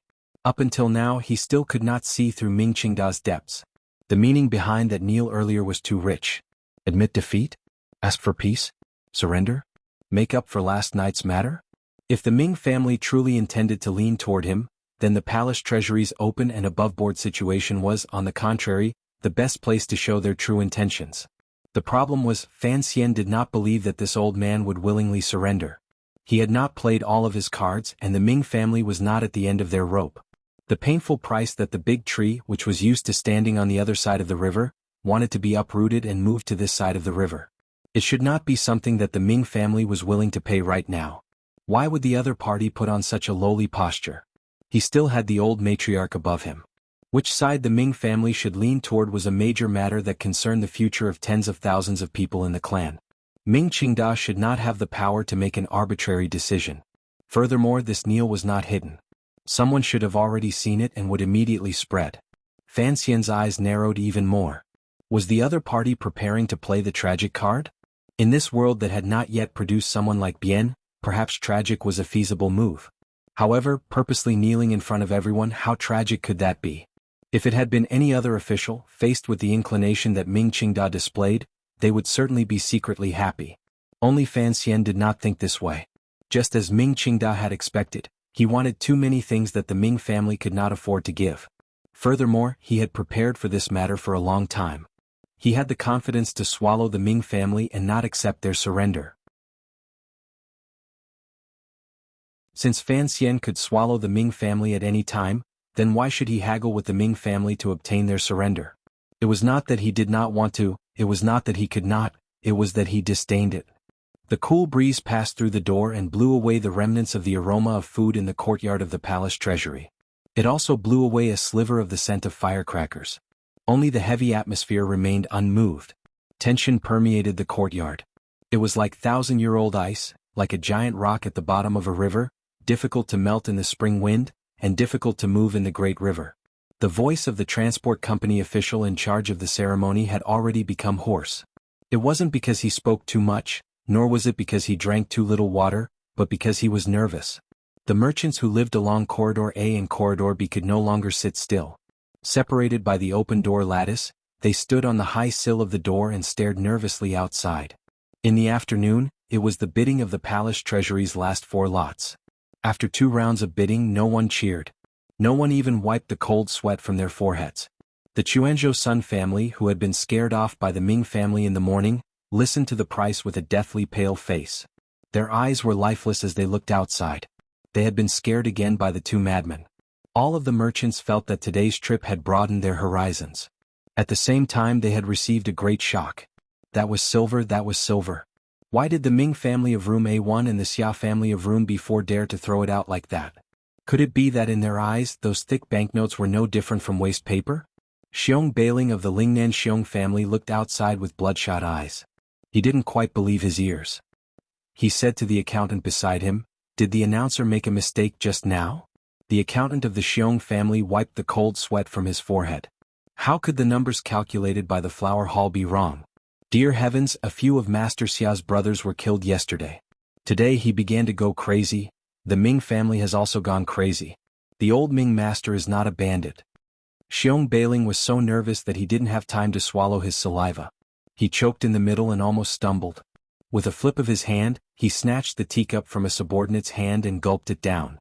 Lowering his voice, he scolded, "Xia Qifei is the 7th Ming master.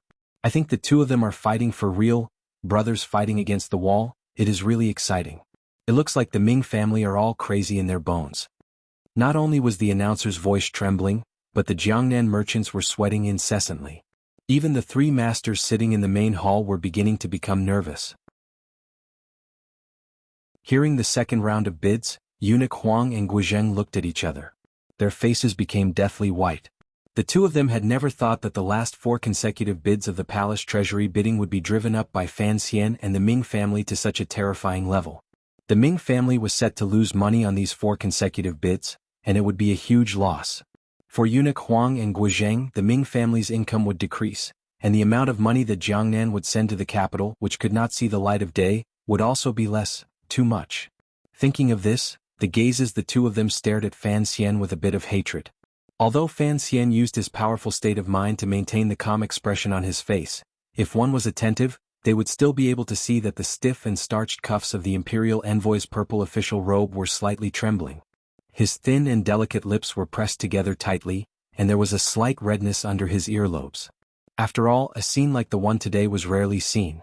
The Qing Emperor was known as the wealthiest person in the world, but Fan Xian was willing to bet that the Qing Emperor, who had never entered the Ministry of Revenue's treasury, had never seen so many banknotes floating around in the air with the announcer's raspy and trembling voice. 11. 5 million liang of silver. 10 years after the founding of the Qing kingdom, the entire nation's financial taxes added together would only amount to 10 million liang. Even for the Qing kingdom, which was now at its peak, such a large amount of silver was still an inconceivable number. If this 10 million liang of silver was used to buy death soldiers in Jiangnan, it was enough to destroy the small vassal states around Dongyi with the wave of a hand. It was enough to become a tyrant.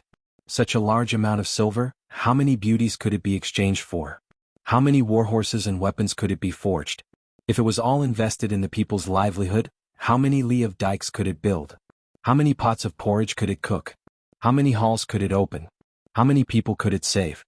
And, if it was all changed to silver ingots, how many people could it crush to death? The 5 million liang in the morning was already the highest price in the history of the palace treasury. In the afternoon, it easily broke the record, particularly in the second round of bidding. The Ming family had called out a price that broke 10 million liang. This not only broke the record, but it also broke through everyone's psychological defenses.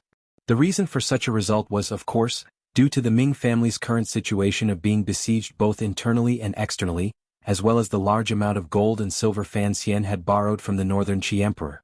The Ming family had to fight for this bid, but Xia Qifei had the ability to hedge against it.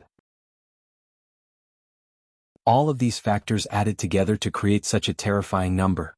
Fan Xian drank a mouthful of cold tea and forcefully suppressed the emotions in his heart.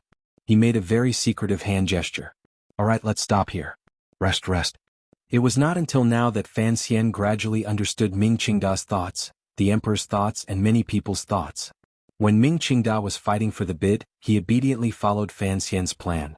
For one, he was under pressure from Xinyang. For another, his thoughts were somewhat mysterious. Either way, he was just giving away silver. If he called out a low price, a portion of the silver he earned would have to be given to Xinyang. If he called out a high price, it was the same as giving the silver to the palace treasury, which was also the same as giving it to the emperor and Fan Xian. Ming Qingda saw things very accurately. He saw that the court needed his silver, so he decided to be ruthless. He wanted to throw out half of his family business. In this way he won the bid and also suited Fan Xian's wishes. He didn't offend a single person on either side that he couldn't offend. It was a pity that he had offended money. With so much gold and silver, who knew how many years it would take for the Ming family to recover? The so-called spending money to get rid of disasters. The silver the Ming family used to get rid of disasters this time was truly going all in. In Fan Xian's view, the Ming family's economic strength had truly reached a terrifying level. The Qing emperor would not allow such an existence to grow. He would either weaken them or destroy them. This was the emperor's true intention in having Fan Xian go to Jiangnan. Ming Qingda also clearly grasped this intention. However, Shen Wansan had still died back then. Could the Ming family survive? This was something that happened later. Even Fan Xian had no way of completely controlling it. However, Fan Xian felt that the Ming family's performance was very useful. Thus, he made a hand gesture to have Xia Qifei stop bidding. It was not the mischief of a small farmer's mind, nor was it because he felt pity. Rather, Fan Xian knew that the old Ming master's act was certainly not over. 11,500,000 liang of silver was already enough. Fan Xian did not wish for too much discussion in court and bring too many negative evaluations to himself. Seeing the bandit in room before stop bidding, everyone, including the officials and merchants, did not feel regret or anger at not being able to watch the show. On the contrary, they all let out a breath at the same time, feeling as if a heavy burden had been lifted from their shoulders. The bidding this afternoon had been too terrifying. That number was too sensitive. The merchants did not want to cause something bad to happen. The officials also did not want the situation to be dragged to an explosive level. In the flower hall, the joint examination officials of the Ministry of Revenue and the Palace Treasury began to carry out intense examination work. In the end, they confirmed this bid. They used a red brush to carefully and nervously write the final report and handed it to the front hall. The officiating official walked to the stone steps and swallowed a mouthful of saliva to moisten his hoarse and burning throat. In a trembling voice he said, "Goods from the Southeast Road and Sea Road for consecutive bids, room A1 Ming family 11. 5 million liang. Yes." No one cheered or cried out. Everyone wanted to quickly escape the palace treasury courtyard and get as far away from this number as possible. Father. Father. It was at this moment that a cry of surprise came from room A1, which was closest to the main hall. For a moment, everyone stood up from their chairs in shock. Looking in that direction, they didn't know what had happened to the Ming family. "Father. What happened to you? Someone come. Someone come. Quickly come and save him." From room A1, young Master Ming Lansher's panicked cry for help rang out. Amidst the chaotic sounds, the officials quickly pushed open the door and entered. Only then did they find that the master of the Ming family, Ming Qingda, had fainted on the ground with an ashen face.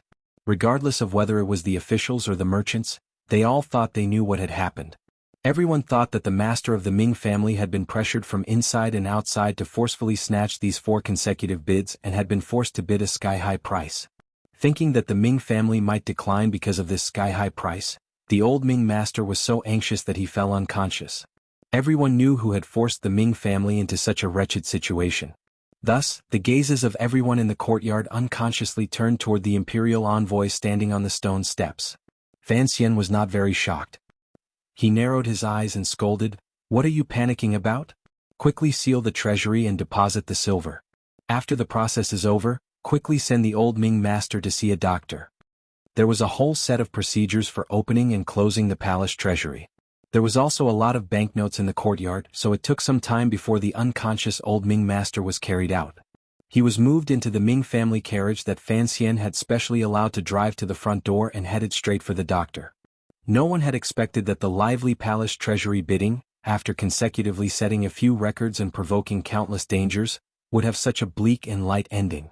Watching the Ming family's carriage depart into the distance and thinking of the unknown fate of the master of the Ming family, the Jiangnan merchants couldn't help but sigh endlessly. A glimmer of sympathy grew in their hearts. The people of the Ming family left first. After the merchants went through the inspection, they also left the palace treasury courtyard. What remained were all officials who began to carry out the final finishing touches of the palace treasury. Since it was a business of selling money, naturally, the work of counting the 40% deposit silver banknotes was the most important. The 3 important figures stood in the flower hall and watched as the Ministry of Revenue and Transport Company officials entered the books and sealed the banknotes. Fan Xian looked at the Ming family's final 4 million liang deposit. At the bottom was a thick stack of banknotes from Zhaoshang Money House. His eyes narrowed slightly and knew that the matter had finally been completed. Originally, in the plan, the last 4 consecutive bids would force the Ming family to use the banknotes from Zhaoshang Money House. Fan Xian would purposely make things difficult for them. After all, Zhaoshang's credibility was not as good as Tianxia's. At that time, eunuch Huang and Guozheng would certainly speak up for the Ming family. Thus, Fan Xian would be able to remove himself even more cleanly. However, he had not thought that Ming Qingda would do things so straightforwardly and efficiently. Fan Xian was too lazy to smear the small details. However, in the end, Ming Qingda fainted. "Pretend, keep pretending." Fan Xian smiled coldly in his heart, but his face carried a sympathetic expression. He sighed to eunuch Huang beside him and said, "The Ming family won the bid with great difficulty. However, the old Ming master is still old and unable to withstand such joy. Instead he fainted. It is best if this happy event doesn't become a funeral." Eunuch Huang, who was currently rubbing his fingers and drooling as he looked at the banknotes, still a little nervous, heard the imperial envoy's words. In his shock he almost broke his fingers. He opened his mouth to curse, but he didn't dare. He thought to himself, what kind of person would make such sarcastic remarks after playing with someone? Eunuch Huang huffed angrily and didn't say anything. Guozheng smiled insincerely and said, "This year the palace treasury's income is a full 80% higher than in previous years. When this gets back to Jingdo, the emperor will certainly reward Sir Fan Jr. greatly. In the future, becoming a king or marquis is just around the corner." Given Fan Xian's identity and the power he currently held, becoming a king or marquis in the future was a sure thing. He also didn't want to listen to Guozheng's flattery. He smiled coldly and said, "It's all thanks to all of you and the Jiangnan merchants who sympathize with the court. They would rather lose their hard-earned capital to supplement the palace treasury. As for me in this matter, I did not play much of a role." Guozheng was stifled. He thought to himself, the Ming family almost sold their pants today. Wasn't it all because of you? And you still have the face to say I didn't play much of a role? He huffed coldly and didn't say anything else. He only cursed endlessly in his heart, "Pretend, keep pretending. Monthly tickets come quick."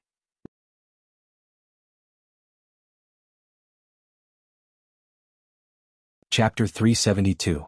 Aha, I'm not pretending, and no one punished me to kneel on the CPU or hit me with a stick. Monthly votes are a bonus. If I have them, I will be happy. My attitude in this area is so good that it angers both men and gods. Really keep pulling for votes. Xia Mingji, it's so scary. Do you know how the copper wire the great prince pulled when he killed Huma was invented? Isn't that made of iron? The difference isn't that big, did you know? To be honest, Northern Qi really did not have such a thing.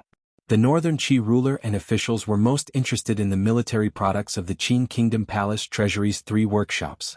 It was not easy for one side of the conversation to bring this up. The girl on the other side felt a glimmer of joy and said sincerely, I don't know. Oh, copper wire is very difficult to pull, the warm and gentle voice sighed. The gentle voice sighed and said, I heard that the merchants in Jiangnan were fighting for a piece of copper coin, and they pulled it out by force. The joke itself was amusing, but coming from his mouth, it seemed rather cold. So the girl only corked her lips. He then asked, do you know how the tunnel from Sha Lake to the river in Shazhou was dug? The girl shook her head. She didn't really want to play with him on these things. The person shook his head and said, because Jiangnan merchants dropped a copper coin into a rat hole on the dam. Haitang looked at Fan Xian, who was telling a joke. She looked at him quietly for a long time before saying, I can understand these 2 jokes. I just don't know what you're trying to say. Fan Xian scratched at his slightly itchy and painful neck. Cece had not been in good spirits these 2 days. Every day when she combed her hair, she used too much force and pulled too hard at the back of her head, so there were some red spots. As he scratched, he said, these 2 jokes tell us that for merchants, being stingy is always a virtue worthy of praise, and profit is always an irresistible temptation. These were 2 jokes he had heard about Jews in his previous life. Using them on Jiangnan merchants at this time was not too strange. He turned around and pointed at his back to Haitang. Just now he had scratched himself, but the area of the itch had quickly expanded. It had immediately run to the center of the heavenly assassin's back. Although Fan Xian's little tricks could easily dig there with his palm, it didn't feel good. So he pointed at his vest. Haitang glared at him, but her hand had already reached out, gently scratching his back through his clothes. Feeling the miraculous hand that could easily defeat the second priest using a supreme heart to scratch his itch, Fan Xian felt his entire body relax. He gave a comfortable moan and continued, being stingy is the nature of merchants. Ming Qingda being so willing to cut his own flesh is a bit unexpected. Furthermore, this matter concerns profits. Next year, I will certainly have to appease the Sun family of Chuanzhou and the merchants who lost out this year, so I will have to trouble you to tell your emperor that at most next year, I will be able to maintain this year's share. Any more will be difficult. Haitang nodded. Immediately after, she continued to ask, how are you going to deal with the Ming family? It looks like you are very satisfied with Ming Qingda's attitude. Fan Xian shook his head and said seriously, his attitude does not completely represent the Ming family's attitude. The matter of that night has not ended and I cannot stop. The Ming family's current injuries are all on the economy. In the next year, just by relying on the palace treasury shipping goods to block him, I can make his family continue to bleed, but the Ming family's entire body is still relatively healthy. If I want to eat them all in one bite, it is impossible. Thus, as long as I am in Jiangnan, I will go every few days to cut a piece of flesh. Perhaps this was the so-called nibbling away. However, as Haitang listened, she couldn't help feeling sorrow for Ming Qingda. The old Ming master had put on a low profile, but he still had no way of controlling the execution of Fan Xian's valiant plan. Seeming to guess what she was thinking, Fan Xian explained, the Ming family will certainly not sit and wait for death. The problem is, the plan set by Shaoyan this time is not the same as dealing with the Cui family. The Overwatch Council's methods are all methods that can be seen. Everything I am doing is completely in accordance with Qing law. This is not a conspiracy, it is an open plot. Faced with the difference in strength, the Ming family cannot carry out a direct counterattack. Don't think that Ming Qingda is purely trying to keep the peace. He is also wasting time and waiting for the situation in the capital to change. He emphasized his tone and said, for the Ming family, the situation in Jingdou must change. Otherwise, they can only wait to be eaten up by the court. Haitang continued in a quiet voice, thus, you won't let them continue to wait peacefully. Instead, you have to do your best to weaken their strength before the situation in Jingdou changes. Correct, Fan Xian said expressionlessly. Fan Xian said expressionlessly, everything will be done according to the rules. My only worry is that the Ming family's reputation is so good that it is difficult to understand. I can't find any problems in the Palace Treasury Transport Company accounts. The other party's ability to smooth out traces is too powerful. Presently, there has been no more news from that island. It seems that someone is helping them cover it up. Faced with such a seemingly gentle and virtuous large family, if I or the Overwatch Council push the Ming family too hard and the Ming family puts on an overly pitiful attitude, perhaps the Jiangnan scholars and people will retaliate. You are not a person who cares about other people's discussions, Haitang said with a smile. Fan Xian also smiled. These words are true. However, even if I don't care, it doesn't mean the emperor doesn't care. The emperor wants to leave his name in history and also wants his power to be permanent. This has always been a troublesome matter. If it wasn't because of this, the court would have too many ways to directly flatten the Ming family. Why hasn't it done anything yet? Isn't it because they are afraid of leaving an impression in people's hearts that the emperor is heartless and the court is sinister? They are afraid of leaving a dishonorable mark in the history books. Is the Qing emperor this kind of person? Haitang asked with confusion. Believe me, Fan Xian forced a smile and said. The emperor is indeed a person who cares about his reputation. Otherwise, when the heavens sent an auspicious sign last time, he wouldn't have had to fight with your emperor for that breath of air. This time the emperor sent me down to Jiangnan to subdue the Ming family. Of course, he hopes that I can do it beautifully and trample the Ming family to death without leaving behind any bad reputation. If at that time the people of Jiangnan and even under heaven all feel injustice for the Ming family, if those powers in Jingdo make another ruckus, even if the emperor is heartless enough to let me be a black dog, he will still be forced to summon me back to the capital. Since it is so, today is already the 4th day after the palace treasury bidding. Why haven't you done anything? Haitang asked curiously. Fan Xian smiled and said, Who says I haven't done anything? I have put in a lot of thought into the Baoyue brothel matter. Speaking of Baoyue brothel, Haitang felt a bit strange. She sighed and said, It's one thing for you to borrow silver from me to repair the river works, but the silver of the Qi kingdom, you're using it to open a brothel. If this news gets back to Shangjing, I'm afraid the emperor will laugh me to death. Fan Xian knew that this northern Qi saint girl always felt uncomfortable about him opening a brothel. He said seriously, The river works are a good deed. As you know, the work I am about to begin settling down the refugees is also a good deed. In reality, you don't know that opening a brothel is also a good deed. Haitang was very confused. What did a brothel forcing women to do such pitiful things have to do with doing a good deed? Humanity's 2 oldest professions, one is an assassin, and the other is a prostitute. Fan Xian snapped his fingers and pointed at his back, indicating for Haitang not to stop scratching his back. You can't change this. I can't change it. Even my mother can't change it. Since it is so, this business will certainly continue to exist forever. Then we might as well take control of this business in our own hands and set down some procedures to do our best to protect the interests of those pitiful women. Fan Xian first said Gu Long's famous words and then repeated the words he had used to convince Shi Chanli. Then he solemnly concluded, I open a brothel to protect those prostitutes. If I blindly place morality above my head and ignore it, cover my eyes and pretend there is no such thing in this world, then that is truly not having a benevolent heart and not treating those prostitutes as people. When Fan Xian specifically talked about the various new policies of Baoyue brothel, such as doctors and monthly leave, Haitang's hand that was tickling Fan Xian had already stopped. She looked at the back of his head with slight shock. It was as if she had not thought that what Fan Xian said was not empty lies and that he was actually doing these things. When she heard the last sentence, the admiration on Haitang's face was immediately hidden. In a quiet voice she said, And Ji's words make sense. Fan Xian turned his head in surprise. He had not expected her to reply so seriously. This was not a good feeling. It was as if Su Jiling was persuading a nun. He shook his head and chased this sad and sorrowful association out of his mind. Without rhyme or reason he said, Duo, I'm sorry. This time, it was Haitang's turn to make a sound of surprise and agreement. Fan Xian said, A few days ago you and I separated a bit. After the matter I thought about it. This is mainly my problem. Of course there is also your problem. But in the end it is my problem. Although Haitang did not really understand what he wanted to say, nor did she understand the strange sentence pattern that took up too many words and filled with rubbish, she could still easily connect it to the old road outside Shangjing in northern Qi. The young man in front of her had once said something about the sun at 8 or 9 o'clock. The world was yours and mine. A faint smile rose to the corners of her lips. Fan Xian clapped his hands and stared into her eyes.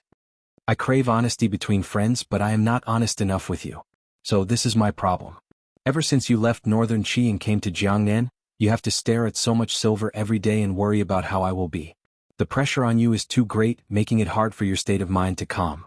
You are not as good as you were in the beginning and cannot successfully resolve this pressure. This is your problem. But you have pressure, I have pressure. In the end, this pressure is caused by me, so this problem is also mine. Haitang smiled and covered her mouth, only revealing a pair of eyes as bright as a clear lake. Fan Xian was slightly startled and unconsciously said, "Your eyes are pretty." There was a third hum between the two of them. Fan Xian chuckled and said, "I didn't think you would have a little girl's side, but in the end you still haven't told me how old you are." Seeing Haitang's slightly angry expression, he non-committally waved his hand and said, "Change the topic. Didn't you just ask why you haven't made a move against the Ming family these 2 days? You said you were busy with the brothel's renovation work." Haitang also knew how to joke, but it was a bit shaky. Fan Xian nodded and smiled. "That is one thing. Of course, the most important problem is, I am waiting for Xia Qifei to recover." On the evening of March 26th, in the area west of Suzhou where salt merchants and royal merchants gathered, red lanterns hung high and firecrackers rang out. It was a joyous atmosphere. The Jiangnan water bandits commander Xia Qifei, who had been in the limelight during the palace treasury matter, had officially bought a courtyard in Suzhou. Today was the first time he had opened his doors to welcome guests. In reality, the true wealthy of Jiangnan all had their own large courtyards outside of Suzhou in the Jiangnan water villages. They usually lived in their own manors and rarely stayed in the city. However, each of their families had a luxurious residence in the western part of Suzhou because this was a symbol of status and a display of the family's power. The land in the west of the city was very expensive. Furthermore, no one was willing to sell property, so not everyone had the right to live there. Xia Qifei was able to successfully open his own courtyard. This meant that after the palace treasury matter, Jiangnan had already recognized his right. Of course, Xia Qifei, who had moved into Suzhou, had to wash himself clean and not leave a trace of evil on his face. Thus, he could not move in as the commander of the Jiangnan water bandits. His current identity had already changed. He had become the owner of Xia Mingji. Xia Mingji was also a newly opened business. The meaning hidden in the name was clear to the merchants who had come to congratulate them. The Ming family was very eye-catching. However, they didn't know whether or not the Ming family would send someone today. They heard that after the master of the Ming family, Ming Qingda, fainted that day, it took him a whole 2 days to wake up. His body was very weak. A carriage stopped in front of the Xia manor. The carriage was completely black and did not have any emblems. However, the guards staring at it like tigers watching their prey, as well as the sudden increase of strangers on the street, all made clear the identity of this carriage. The merchants surrounding the door of the Xia manor quickly walked over and bowed toward the carriage. They then eagerly prepared to welcome the person in the carriage. Inside the carriage, Fan Xian said to the third prince in an even voice, "Your Highness, do you really want to join in on the excitement? It doesn't seem very appropriate." The third prince smiled sweetly and said, "I know what teacher is worried about. However, since teacher is not avoiding suspicion today to help Xia Qifei, adding one more student is nothing." Fan Xian smiled. He knew that this little guy had not forgotten Yi Guiping's teachings at all times. Regardless of life or death, he would be tied to him. Not only psychologically but also in public opinion. One big and one small, the two nobles of Suzhou reservedly got off the carriage. It drew a clamor and rising of cheers from outside the carriage. Fan Xian stood in the room and used his hand to touch the clearly newly made study table. Smelling the faint scent of clear wood, he thought to himself that this world was nothing special, but the newly renovated house did not have the smell of methane. This benefit was enough. Suddenly his heart jumped. He realized that it had been a long time since he had thought of the things of his original world. He didn't know what this meant. Perhaps he was getting more and more used to this world, but why was there an unknown desire in his heart that kept scratching and making his heart itch? He didn't know what exactly he was longing for. It wasn't tobacco, it wasn't porn, he didn't know what it was. He shook off his daze and found that Xia Qifei and the third prince were both staring at him in a daze. He couldn't help smiling self-mockingly and saying, "Ching Ching, you're injured. Sit by yourself and don't mind me. I often zone out." Knowing that the imperial envoy and the third prince had arrived together, the Jiangnan merchants who had come to the front yard to offer their congratulations were all secretly envious of Xia Qifei's luck and shocked at the imperial envoy and the third prince's actions of not avoiding others. They also didn't dare make too much noise, so the sounds of drinking and merrymaking in the front yard did not disturb the conversation in the study in the back garden. Xia Qifei was actually very shocked at Fan Xian's arrival. Furthermore, he had come with the third prince. Fan Xian shook his head and said, "Nowadays, everyone in Jiangnan knows of our relationship. I think Jingdo should also know. If that's the case, why are you still trying to hide it?" Xia Qifei glanced at the third prince. Thinking of the rumors on the streets, he didn't avoid them and said straightforwardly, "Commissioner, I'm afraid I've brought you trouble." "What trouble?" Fan Xian gazed at him warmly. "You work for the court. It looks like you're doing well recently, but in reality you've suffered quite a bit." Xia Qifei thought of the brothers who had died that night and his expression darkened slightly. "Are your injuries better?" Fan Xian asked. Xia Qifei respectfully replied, "Much better." Fan Xian thought for a moment and then slowly said, "You don't have to worry too much. Concerning the Ming family, my attitude is very firm. Perhaps the progress will be a bit slower, but don't think that I have been fooled by someone's attitude." The news of the current master of the Ming family, Ming Qingda, kneeling in the courtyard of the palace treasury manor and fainting after winning the bid had long spread throughout Suzhou and beyond. Thus, as the knife in Fan Xian's hand, what Xia Qifei was most worried about was whether the hand holding the knife would suddenly change its mind. Hearing Fan Xian make a promise, Xia Qifei's spirit rose involuntarily despite his injured body. Revenge and taking back the Ming family was his greatest wish. If he didn't have Fan Xian's help, he would never have been able to do it. Fan Xian looked at his expression and said in a low voice, "You work for the court, so the court will support you. To put it more bluntly, since you are my person, I must openly announce this to the world. There is no need to remove this relationship or hide it. In the future, when you work in Jiangnan and send goods to the north with this layer of influence, it will all be much easier." Xia Qifei's expression appeared to be moved, but he felt a bit terrified in his heart. He didn't know why the commissioner was in such a rush to bring this matter to light. Xia Qifei still thought he was working for the court. He didn't understand that just because Fan Xian used him did not mean that the court used him. To have Xia Qifei send goods to the north and use the Cui family's old route to connect with Fan Xizhi in the north.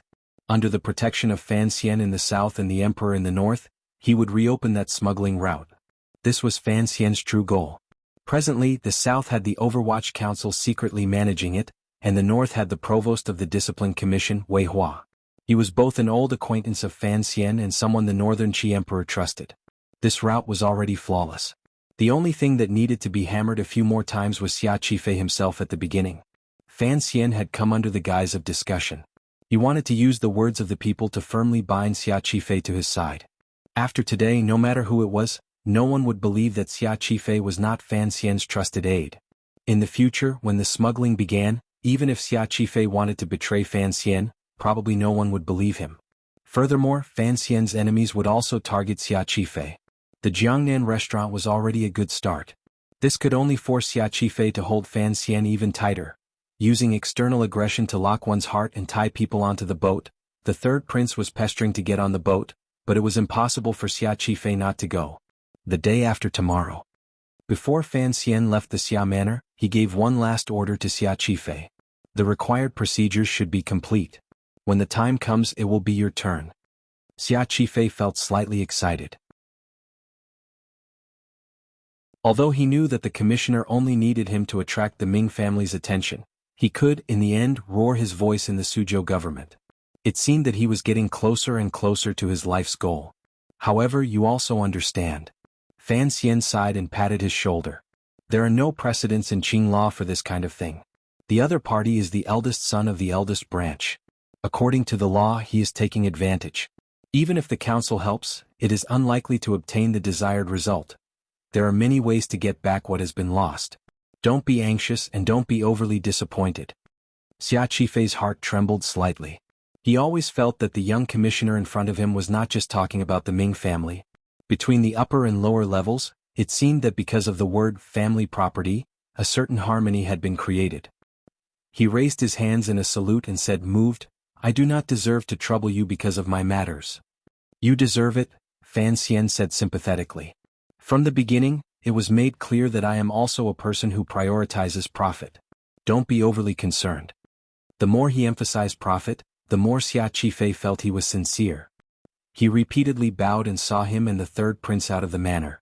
More accurately speaking, Fan Xian and the third prince only stood for a moment in the Xia manor before leaving. The entire process was less than the time it took to drink a cup of tea. However, the attitude and determination they displayed would certainly pass through the mouths of the merchants and officials and reach the ears of the master of the Ming family. After the carriage left the Xia Manor, it was not in a hurry to return to Hua Garden. Instead, it headed toward the north of the city.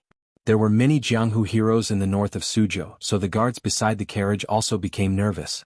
What day is the day after tomorrow? The third prince opened his innocent and harmless eyes and asked Fan Xian.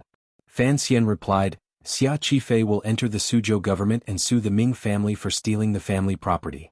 If you want to know what happens after, please log on to www.cmfu.com. More chapters. Support the author. Support original reading.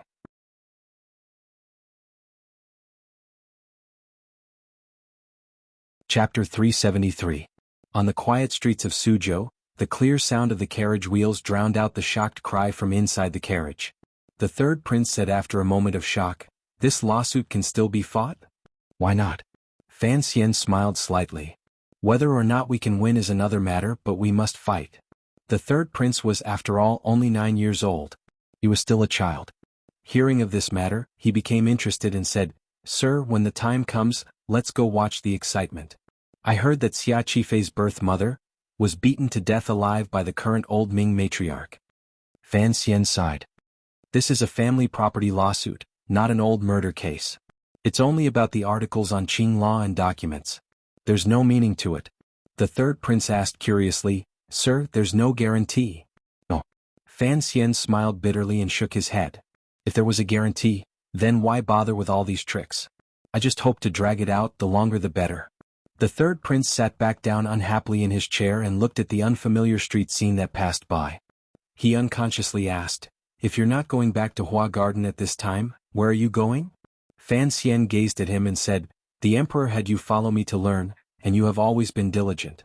Since you have come out with me today, I will go along the way to learn something you will definitely need to learn in the future." The third prince didn't know what Fan Xian was talking about. The carriage went from the west side of the city to the north side. It did not enter the place where the men were always circling. Instead, it quietly followed an alley and turned west. Using the cover of the night and the secret vigilance of the members of the Qinian unit behind it, it shook off any possible tailing and disappeared into Suzhou. The carriage stopped outside a private residence. The location was secluded and difficult to notice. Gauda came down from the driver's seat. His hand grasped the hilt of the long knife on his back. After coldly and carefully observing for a while, he made a fist to signal that it was safe. Only then did Fan Xian lead the third prince's subordinates out of the carriage. The 6th Bureau assassins at Fan Xian's side were all recovering from their injuries. Fan Xian was not willing to let the only 2 people who were unharmed risk their lives again. Thus, their personal safety was completely handed over to the Tiger Guards and the Qinian unit. He acted with increasing caution. Walking along the quiet doorway, the third prince felt a little creeped out. It was dark all around, but he could smell a trace of smoke. This kind of feeling made his hair stand on end. The child unconsciously tightened his grip on Fan Xian's palm. He entered the house and turned into another room. It was a bedroom and everything was there. There was a big bed and a dressing table. There was even a couple sleeping on the bed. The third prince opened his mouth wide, unable to make a sound for a long time. He thought to himself, what kind of joke is this? Fan Xian was slightly startled. He turned his head to look at the Overwatch Council official leading the way. The official's countenance did not change. He walked straight to the bedside and pulled the hook on the bed frame. With a click, the curtain above the bed was slowly pulled open, revealing a slanting path downwards. He then made a gesture of invitation. As he did all of this, the couple on the bed only moved in a little and did not have any reaction. They didn't even glance at the people by the bedside. It was as if they were blind and deaf. It was also as if Fan Xian and his group were all like ghosts. Fan Xian looked at this scene and couldn't help but smile bitterly. He scratched his head. He kept on feeling that it was like some kind of novel he had read in his previous life. Unexpectedly, it had become reality in front of his eyes. This private residence was a secret residence the 4th Bureau of the Overwatch Council had placed in Suzhou. At this time, the third prince knew where he had come. Holding Fan Xian's hand, he carefully walked toward the underground tunnel. His heart was beating like a drum.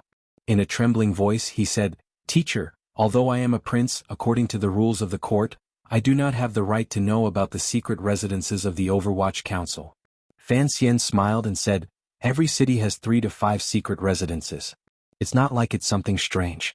As for the rules, with me here no one can say anything. He was the commissioner of the Overwatch Council.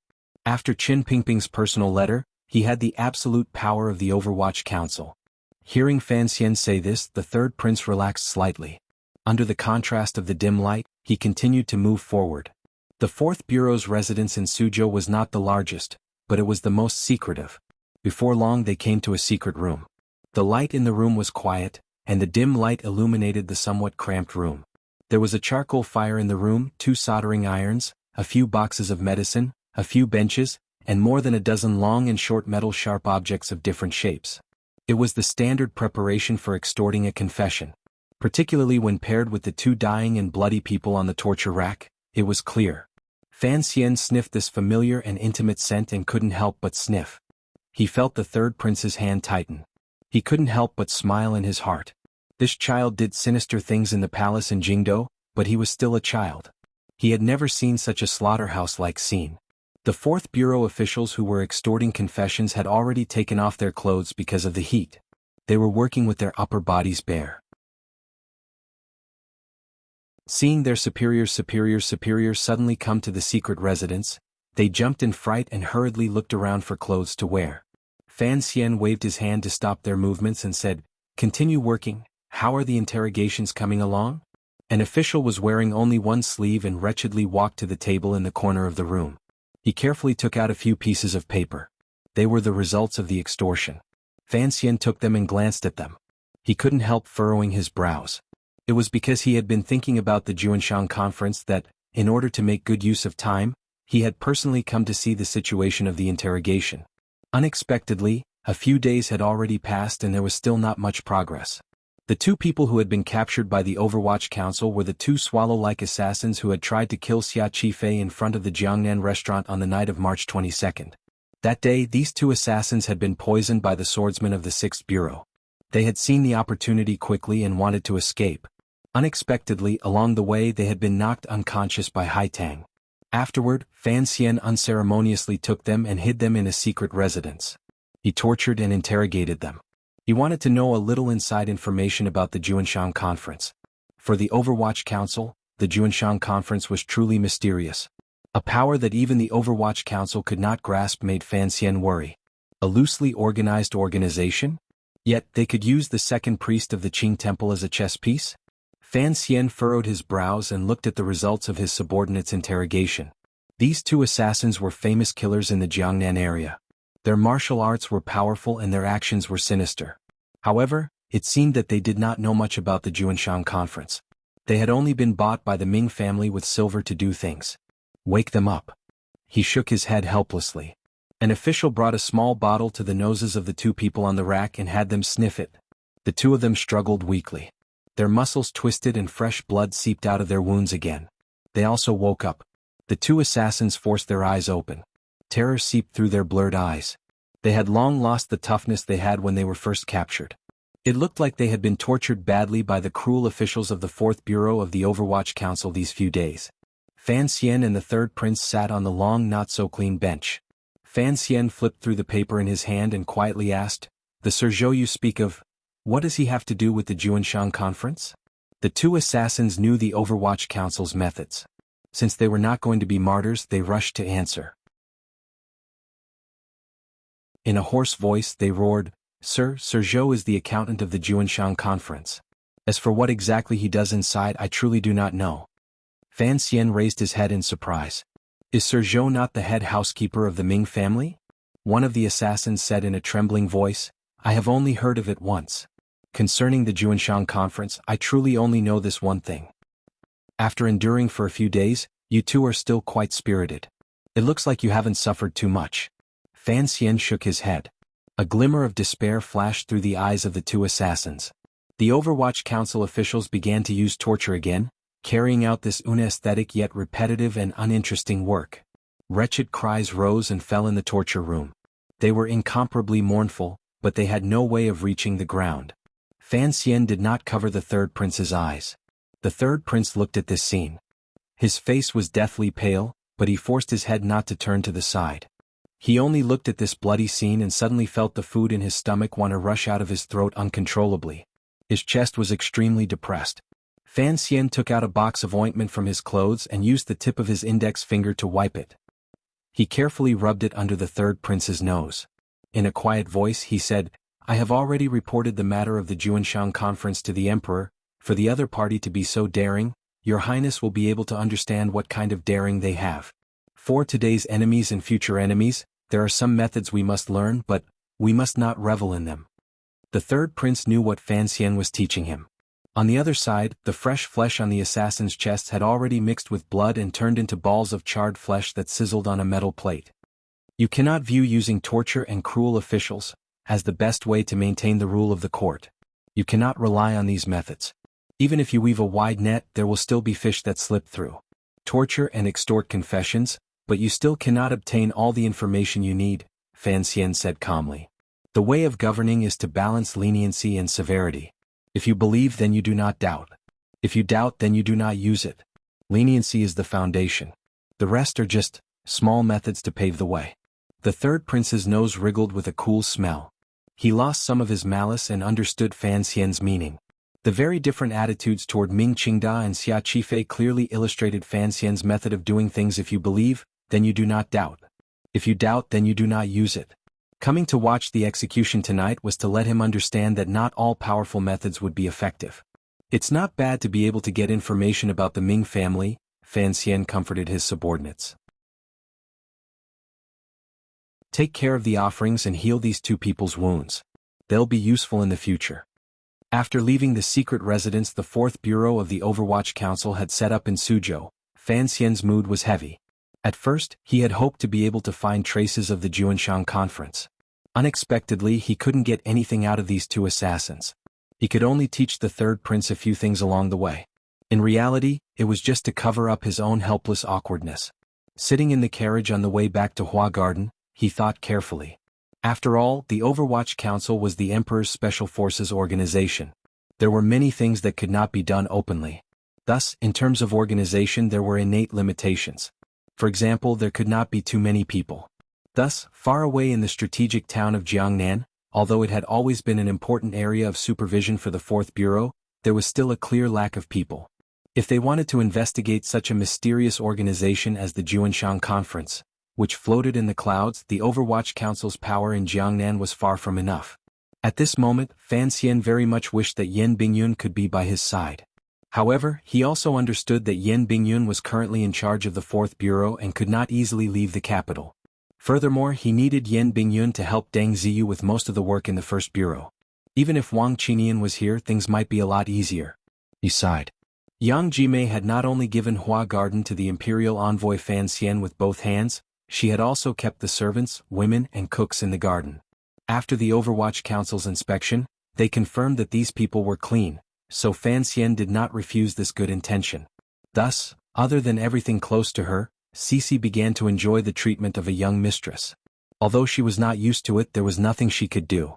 The pitiful little girls Fan Xian had bought on his way to Jiangnan also did not have the opportunity to do any rough work. They were truly raised like serving girls in a large family. What was particularly worthy of praise was the chef Yang Jimei had left behind. His standards were so high that it could make the royal chefs in the palace blush with shame. Every day, his 3 meals were cooked in a variety of ways. It made Fan Xian reluctant to go out to taste the delicacies of Jiangnan. He was willing to stay in the garden. Cici liked this chef the most, and the third prince hated him the most. That morning, Fan Xian, Haitang, and the third prince were sitting around a small table eating porridge made with old corn, diced ham, and western vegetables. The color of the porridge was not very pretty, but the completely mismatched flavors mixed together made it very delicious and strange. Fan Xian drank 3 bowls in a row. Cici, who was standing to the side, scooped out the porridge in time. At this moment, a few people walked in from outside the yard, accompanied by a tiger guard. They came to the courtyard and looked at Fan Xian and the third prince sitting around the table. They then glanced at Haitang and couldn't help but be shocked. Fan Xian looked at the people who had stepped over the threshold and was even more shocked. The people who had come were Sang Wen and Deng Ziyu. Sang Wen had already come down to Jiangnan to help him. However, what was Deng Ziyu doing in Jiangnan instead of staying together in the capital? When Fan Xian saw clearly the person standing between the two of them, he unconsciously stood up in shock and cried out, "De Bao! Why are you here?" Indeed, the fat man standing carelessly between Sang-Wen and Deng Ziyu with a dazed expression, looking around fearfully, if it wasn't De Bao, who else could it be? Fan Xian quickly walked forward in fear. He grabbed his brother-in-law's hand with one hand and asked Deng Ziyu, "What's going on? Where's Warner?" Deng Ziyu's expression was tired. He smiled bitterly and said, "Madam's health hasn't been good recently, so she temporarily delayed coming down to Jiangnan. However, this uncle heard that he was coming to see you, so he kept making a fuss at home. The minister sent me to bring this uncle to Jiangnan." "Nonsense," Fan Xian sighed. Immediately after, his heart tightened. He asked anxiously, "Warner's health isn't good?" "Oh, it's nothing." Sang-Wen, who had a warm smile on her face and the flesh on her cheeks, replied, "The princess has probably caught the wind and is a bit tired. She'll be fine after resting for a few days." She took out 2 letters from her clothes and handed them to Fan Xian. "These are letters for you." Fan Xian accepted them and glanced at them.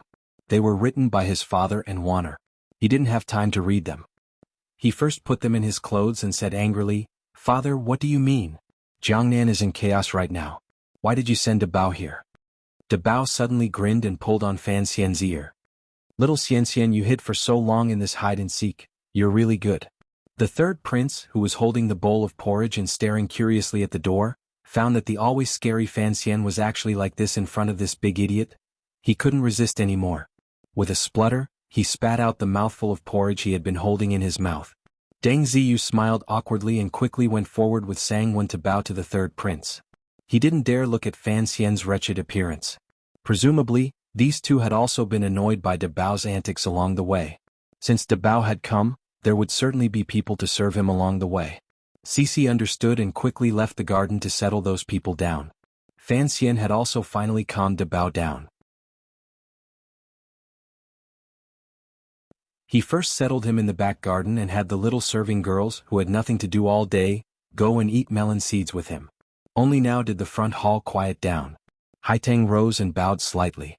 She then left the front hall. She knew that Fan Xian must have a lot to talk about with Deng Ziyu. After Deng Ziyu entered the hall, it was as if he hadn't seen this country girl. Since she had taken the initiative to bow to him, he still had to quickly return the bow. Sitting at the table, Fan Xian furrowed his brows and said, "Last night I was thinking that there are indeed few people by my side. It's good that you came, but what about the capital? Sir Yen Jr. is watching over the capital. After receiving the council report you sent back to the capital, the director sent me to bring some people over to help," Deng Ziyu explained. Deng Ziyu explained, "Also, the thing you wanted to prepare took the 2nd and 3rd Corps a few months to complete, so I might as well deliver it to you on my way." Fan Xian shook his head and said, "I thought someone else would deliver it. I didn't think it would be you." He glanced at the third prince beside him, who was eating porridge and eavesdropping. He coughed and asked the young master to leave. After the third prince left gloomily, Fan Xian furrowed his brows and said, "When you came in earlier, why was your expression so strange?" Deng Ziyu glanced around and smiled bitterly. "When I left the capital, the rumors in Jingdo were too fierce. They all said that you and the northern Qi Saint girl Haitang would travel together, sit together and sleep together. The court couldn't stop discussing it. Furthermore, you are now fixated on the palace treasury, so you have to avoid suspicion. The officials in court were preparing to use this matter to attack you. I didn't think that when I entered Hua Garden today I would see that girl. Only then did I know that the rumors were true. I couldn't help but worry." "Sleep together?" Fan Xian smiled coldly. "Only those people could think of that. Let's not talk about it. Let me see what you brought." Deng Ziyu carefully took out a flat box from his clothes and handed it to Fan Xian's hand. Fan Xian lifted the lid and carefully examined the piece of paper lying quietly in the middle of the box. The paper was slightly yellowish-white. The edges were slightly curled and it could be seen that it was quite old. The handwriting on the paper was slightly crooked.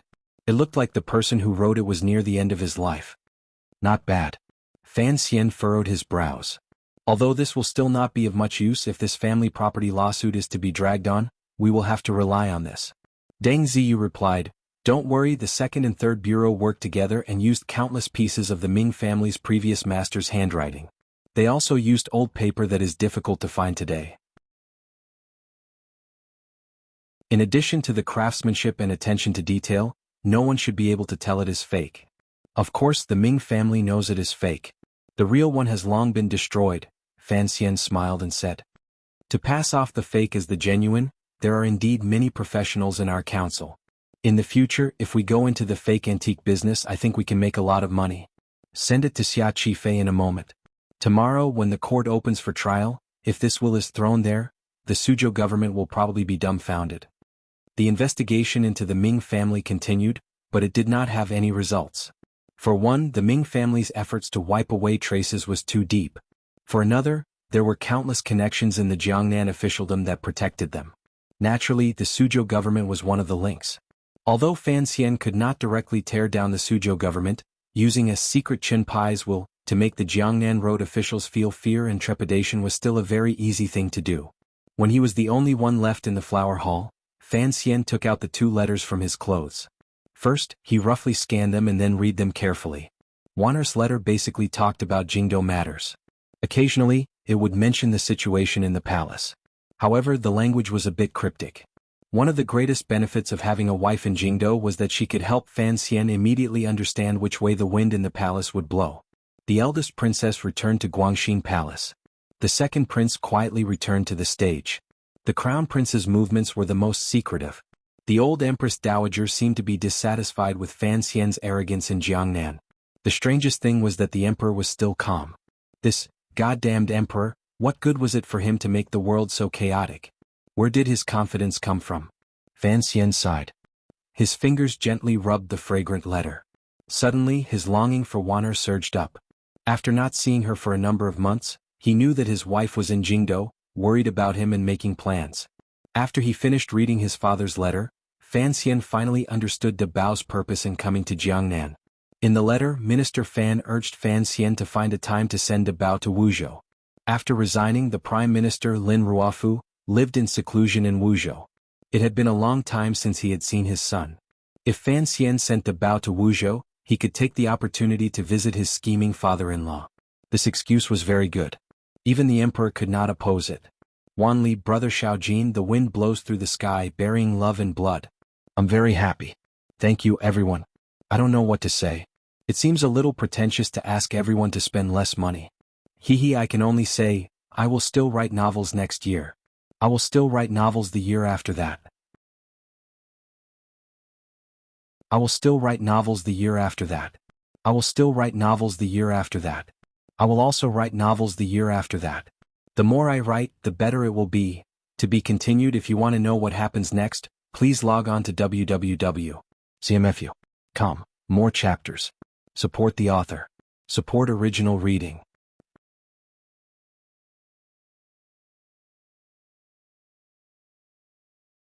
Chapter 374. A big piece of gossip had happened in the Suzhou government. The Suzhou people, who loved excitement and did not fear the government, had long received the news. Early in the morning, they swarmed to the door of the yamen, discussing as they waited. What everyone was discussing was the matter that had caused an uproar in Suzhou and had gradually attracted the gazes of all of Jiangnan, the fight for the Ming family property. No one had thought that the 7th young master of the Ming family, who should have died of illness a long time ago, would suddenly appear in front of everyone. Furthermore, with a shake of his body, he had become the commander of the Jiangnan water bandits, a famous figure in the underworld. Furthermore, after the palace treasury matter, the 7th young master's identity had changed again.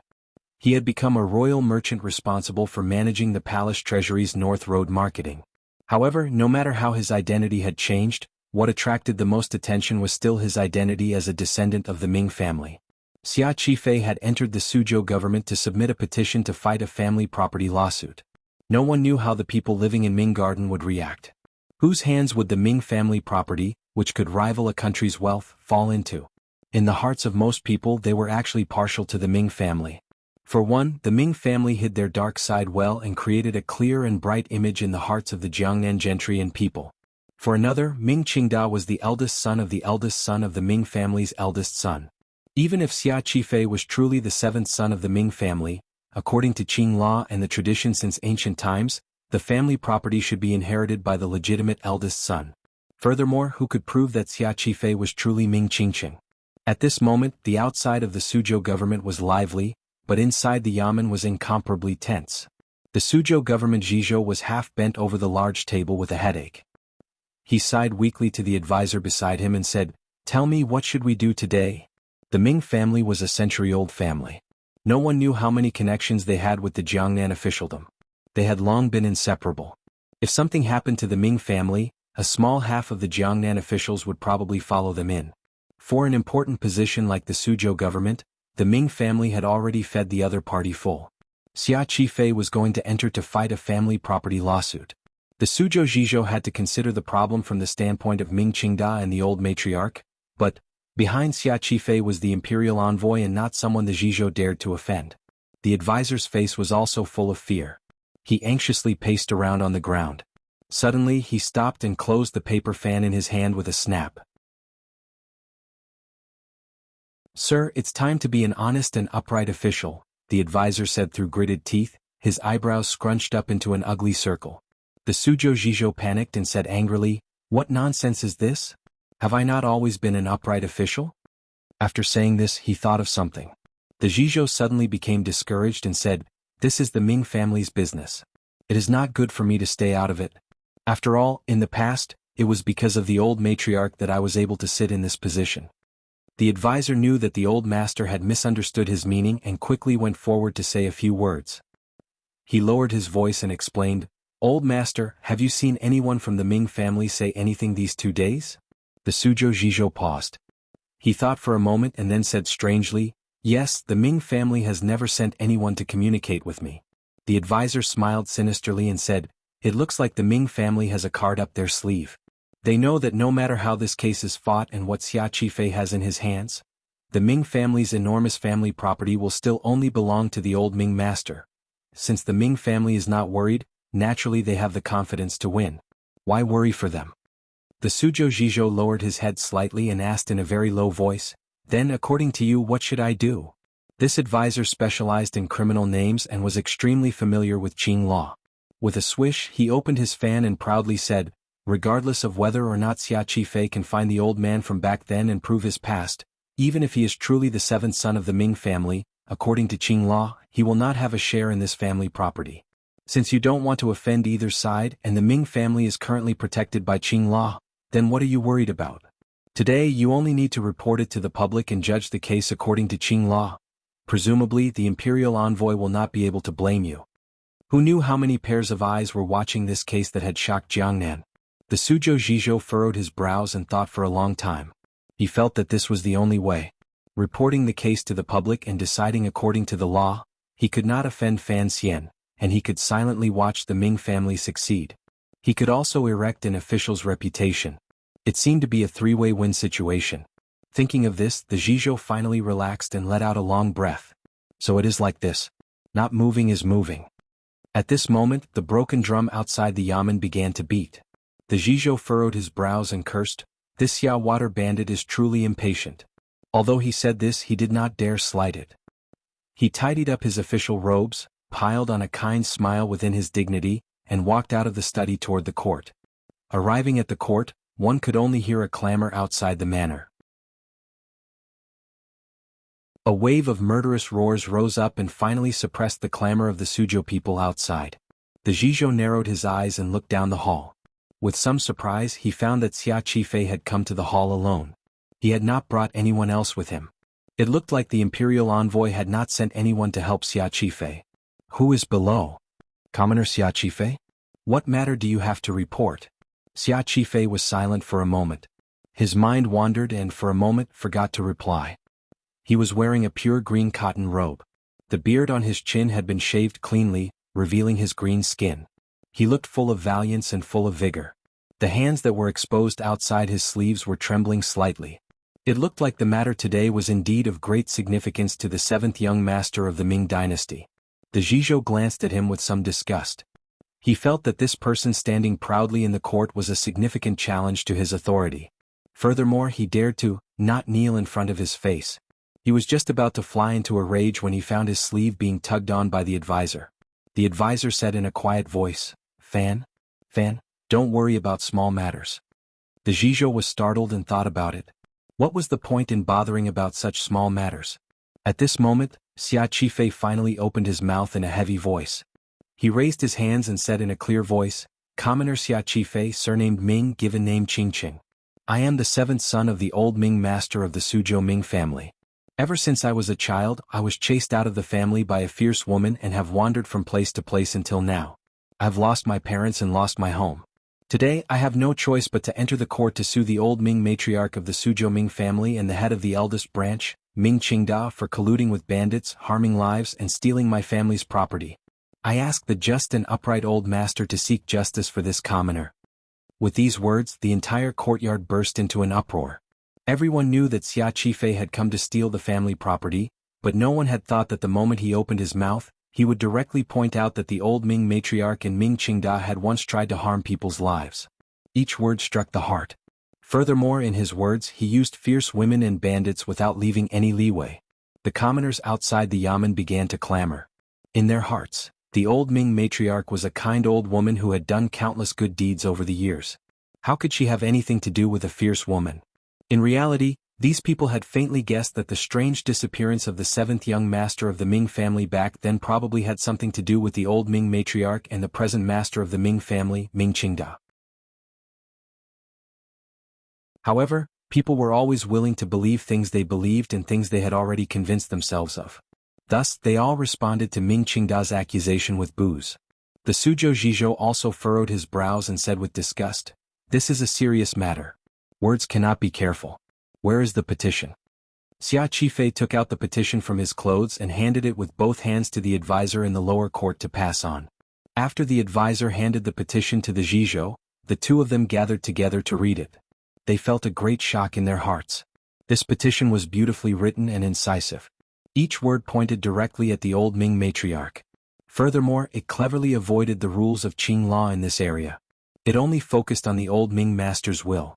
As for Xia Qifei's pitiful wandering life these years, it did not spare the pen and ink. It moved everyone who saw it. The Zhizhou was moved, but he was laughing coldly in his heart. He narrowed his eyes and thought that this kind of writing was good for a story, but it was useless for a lawsuit. He slammed down on the gavel and shouted in a stern voice, "Xia Qifei, do you have proof to present?" Xia Qifei said with a calm expression, "The Ming family has not arrived. Why are you so anxious?" Looking at Xia Qifei's calm and confident expression, the Zhizhou furrowed his brows and thought to himself, did the other party actually have some fatal weapon in his hands? He thought for a moment and discussed it with the advisor. He then sent someone to invite the Ming family to come forward to answer the lawsuit. According to the notes on the side of the Qing law, such a civil lawsuit did not require the defendant to come forward to answer. However, the matter being fought today was too big. The powers behind both sides were too powerful, and the influence in the Jiangnan area was too great. The Suzhou Zhizhou did not dare to be too careless. In any case, he knew the Ming family would not stay out of it, so he sent someone to invite them. As expected, the moment the bailiffs left, the Ming family followed in. It looked like the Ming family had long prepared someone to answer the lawsuit and were just waiting for this sure-win battle. Seeing the newcomer, the Suzhou Zhizhou furrowed his brows and said in a cold voice, "Who are you?" The elegant young master smiled slightly and bowed. "I, Ming Lansher, pay my respects to you, sir." This young master of the Ming family knew that the Suzhou Zhizhou was acting right now. He wanted to play the role of an upright and plain-spoken person in front of the people, which was why his words were so cold. Usually, this Zhizhou was much more friendly in front of him. However, after the Ming family's analysis these few days, they had determined that this property lawsuit was a sure-win situation. Thus, Ming Lansher understood the Suzhou Zhizhou's thoughts and did not mind. The Suzhou Zhizhou said, "The old Ming master has been unwell recently. As the eldest grandson of the eldest branch, it is reasonable for you to answer this matter. Someone bring the complaint paper to Ming Lansher to take a look." The advisor took the complaint paper away. Unexpectedly, Ming Lansher did not accept it. On the contrary, he smiled slightly and bowed. "Sir, the Ming family is not an evil person who likes litigation, so we do not understand the entanglement in this matter. Thus, we have invited a litigation master to help us." After he said this, he glanced to the side. The so-called evil person who likes litigation was naturally directed at Xia Qifei, who was standing to the side. Xia Qifei did not have any reaction. He also did not glance at his nephew. Following Ming Lansher's words, a person flashed in from behind and accepted the complaint paper the advisor handed over with both hands. He smiled ingratiatingly.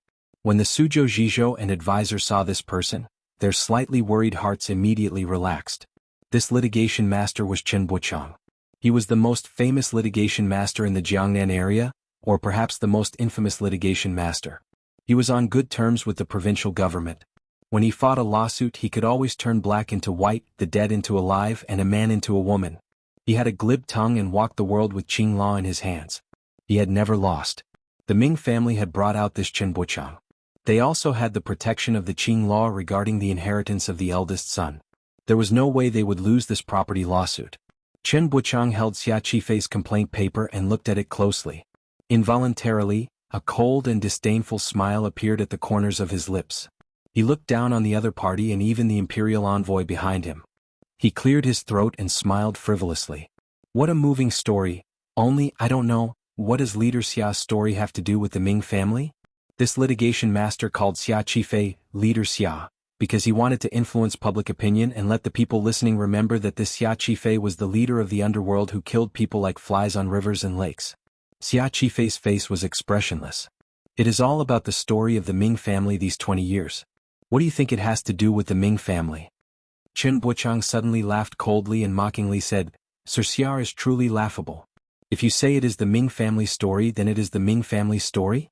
If you say you are the seventh master of the Ming family, then it is the seventh master of the Ming family? He raised his hands to the Suzhou Jizhou in the court and smiled. Sir, this case is too absurd. There is truly no need to continue. The Suzhou Jizhou faked a frown and said, Why are you speaking so rashly? Chen Buchang smiled and said, There is no evidence at all, yet you call yourself the seventh son of the Ming family. Sir, if there is another person calling himself the seventh son of the Ming family, then what? Everyone in Jiangnan knows that the old master of the Ming family had 7 sons and 4 daughters. The 7th son was born to a concubine. He was ill and weak at a young age. Over a decade ago, he unfortunately contracted a disease and died. How could there be another 7th son of the Ming family now? If we allow someone to call themselves a descendant of the Ming family to go to court, slander the Ming family's reputation, and slander the old Ming matriarch and master's pure name, where is the justice in this world? He looked at Xia Qifei and smiled slightly. Of course, now everyone knows that Leader Xia is also not a normal person. However, I am very curious. After the palace treasury bidding, Leader Xia made such a preposterous move. I wonder why exactly. Is there some sinister motive behind it that cannot be revealed to others? This most famous litigator in Jiangnan completely felt that the case today was too unchallenging, so he attacked fiercely from the get-go. He made a great deal of criticism. Gazing at Xia Qifei, he shook his head and said, If you don't have evidence, then don't randomly file a lawsuit. If you don't have witnesses, then don't randomly accuse others.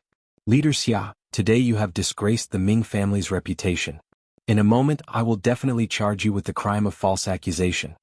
The people who had personally witnessed the old Ming matriarch killing Xia Qifei's mother and chasing Xia Qifei away had long been silenced in these dozen years. It was impossible for Xia Qifei to have any evidence or witnesses on hand, so the Ming family was very confident. It was at this moment that a slippery and lazy voice that made one's skin crawl came from outside the Suzhou Yamen. Who says you can't go to court without evidence? Who says you can't sue for murder without witnesses? In the first year of the Qing calendar, the case of a concubine killing her husband in Dingzhou. The wife reported it without evidence. Later, a saber was found in the stables and the case was solved.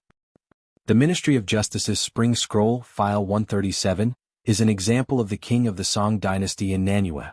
It clearly states that civil cases are divided into 3 classes. If it involves a dispute of 10,000 coins or more, it will not be punished. There is no need for complete evidence. The Ming family's wealth is more than 10,000 coins. With 2 previous cases, why can't this case be fought? For things like evidence, after it is reported, the government will naturally investigate the scene and search for evidence. Why are you in such a rush, litigator? Besides, who says Sir Xia doesn't have evidence? The person who walked in from outside the Yamen wore scholarly robes and held a golden fan in his hand. He was incomparably ostentatious and arrogant. A string of words, citing cases, and using the records of the Ministry of Justice. Although it was a bit unreasonable, it successfully suppressed the Ming family's overbearing aura and drew everyone's gaze to him. The Suzhou Jizhou stroked his beard angrily and said, Who are you? You dare to come to court without being summoned? Men beat him up. The man wearing scholarly robes stuck his alloy fan behind him and raised his hands in a respectful bow toward the court. Sir, you cannot beat him. After saying this, he took out a piece of paper from his sleeve and waved it in the air. With a cheeky smile he said, I am like Sir Chen Buchang, also a litigation master. However, I am a litigation master hired by Sir Xia Qifei. I have come late. Please forgive me and allow me to stand in court with my body intact and speak to the Ming family. This case has not even been tried, yet you have knocked out a litigation master on one side. If this matter gets out, I'm afraid it will damage your reputation. Everyone paused. Only now did they realize that the person who had come was Xia Qifei's litigation master. Xia Qifei smiled bitterly and thought to himself, why did the imperial envoy send him such a troublemaker? The Suzhou Zhizhou choked on the words of this litigation master. He was very angry, but he didn't actually hit him. Otherwise it would be hard to explain to the imperial envoy. For a moment he couldn't speak. He couldn't speak, but Chen Buchang's eyes lit up. Staring at the litigation master with the golden fan on his back, he felt that he had finally met an opponent with a sharp tongue. Feeling slightly excited, he also stuck his fan behind him and opened his mouth to say, the two cases you mentioned earlier are special cases, particularly the spring file of the Ministry of Justice. It is only for the reference of the Supreme Court and the Ministry of Justice in the capital. It has never involved the judgment of a local case. The person shook his head and said, not so. In the 4th year of Daxing, the previous Prime Minister Lin Ruofu, who was then the judge in Suzhou, used this spring file to judge a property case. How can it not be involved? Chen Buchang's heart tightened. He had no impression of the case the other person was talking about. Either the other person was talking nonsense, or the other person's familiarity with Qing law and precedent was far above his own.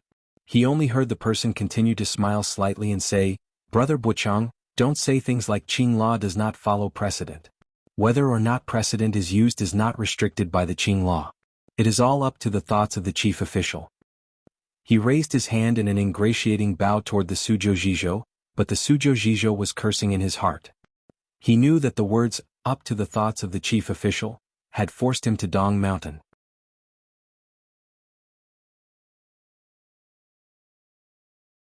She walked to the front of the court and gasped for breath as she confirmed that she had helped the old Ming master's concubine give birth. The newborn baby had a green birthmark on the back of his waist. Xia Qifei took off his clothes in court. There was indeed a green mark on the back of his waist. Chen Buchang furrowed his brows and gritted his teeth.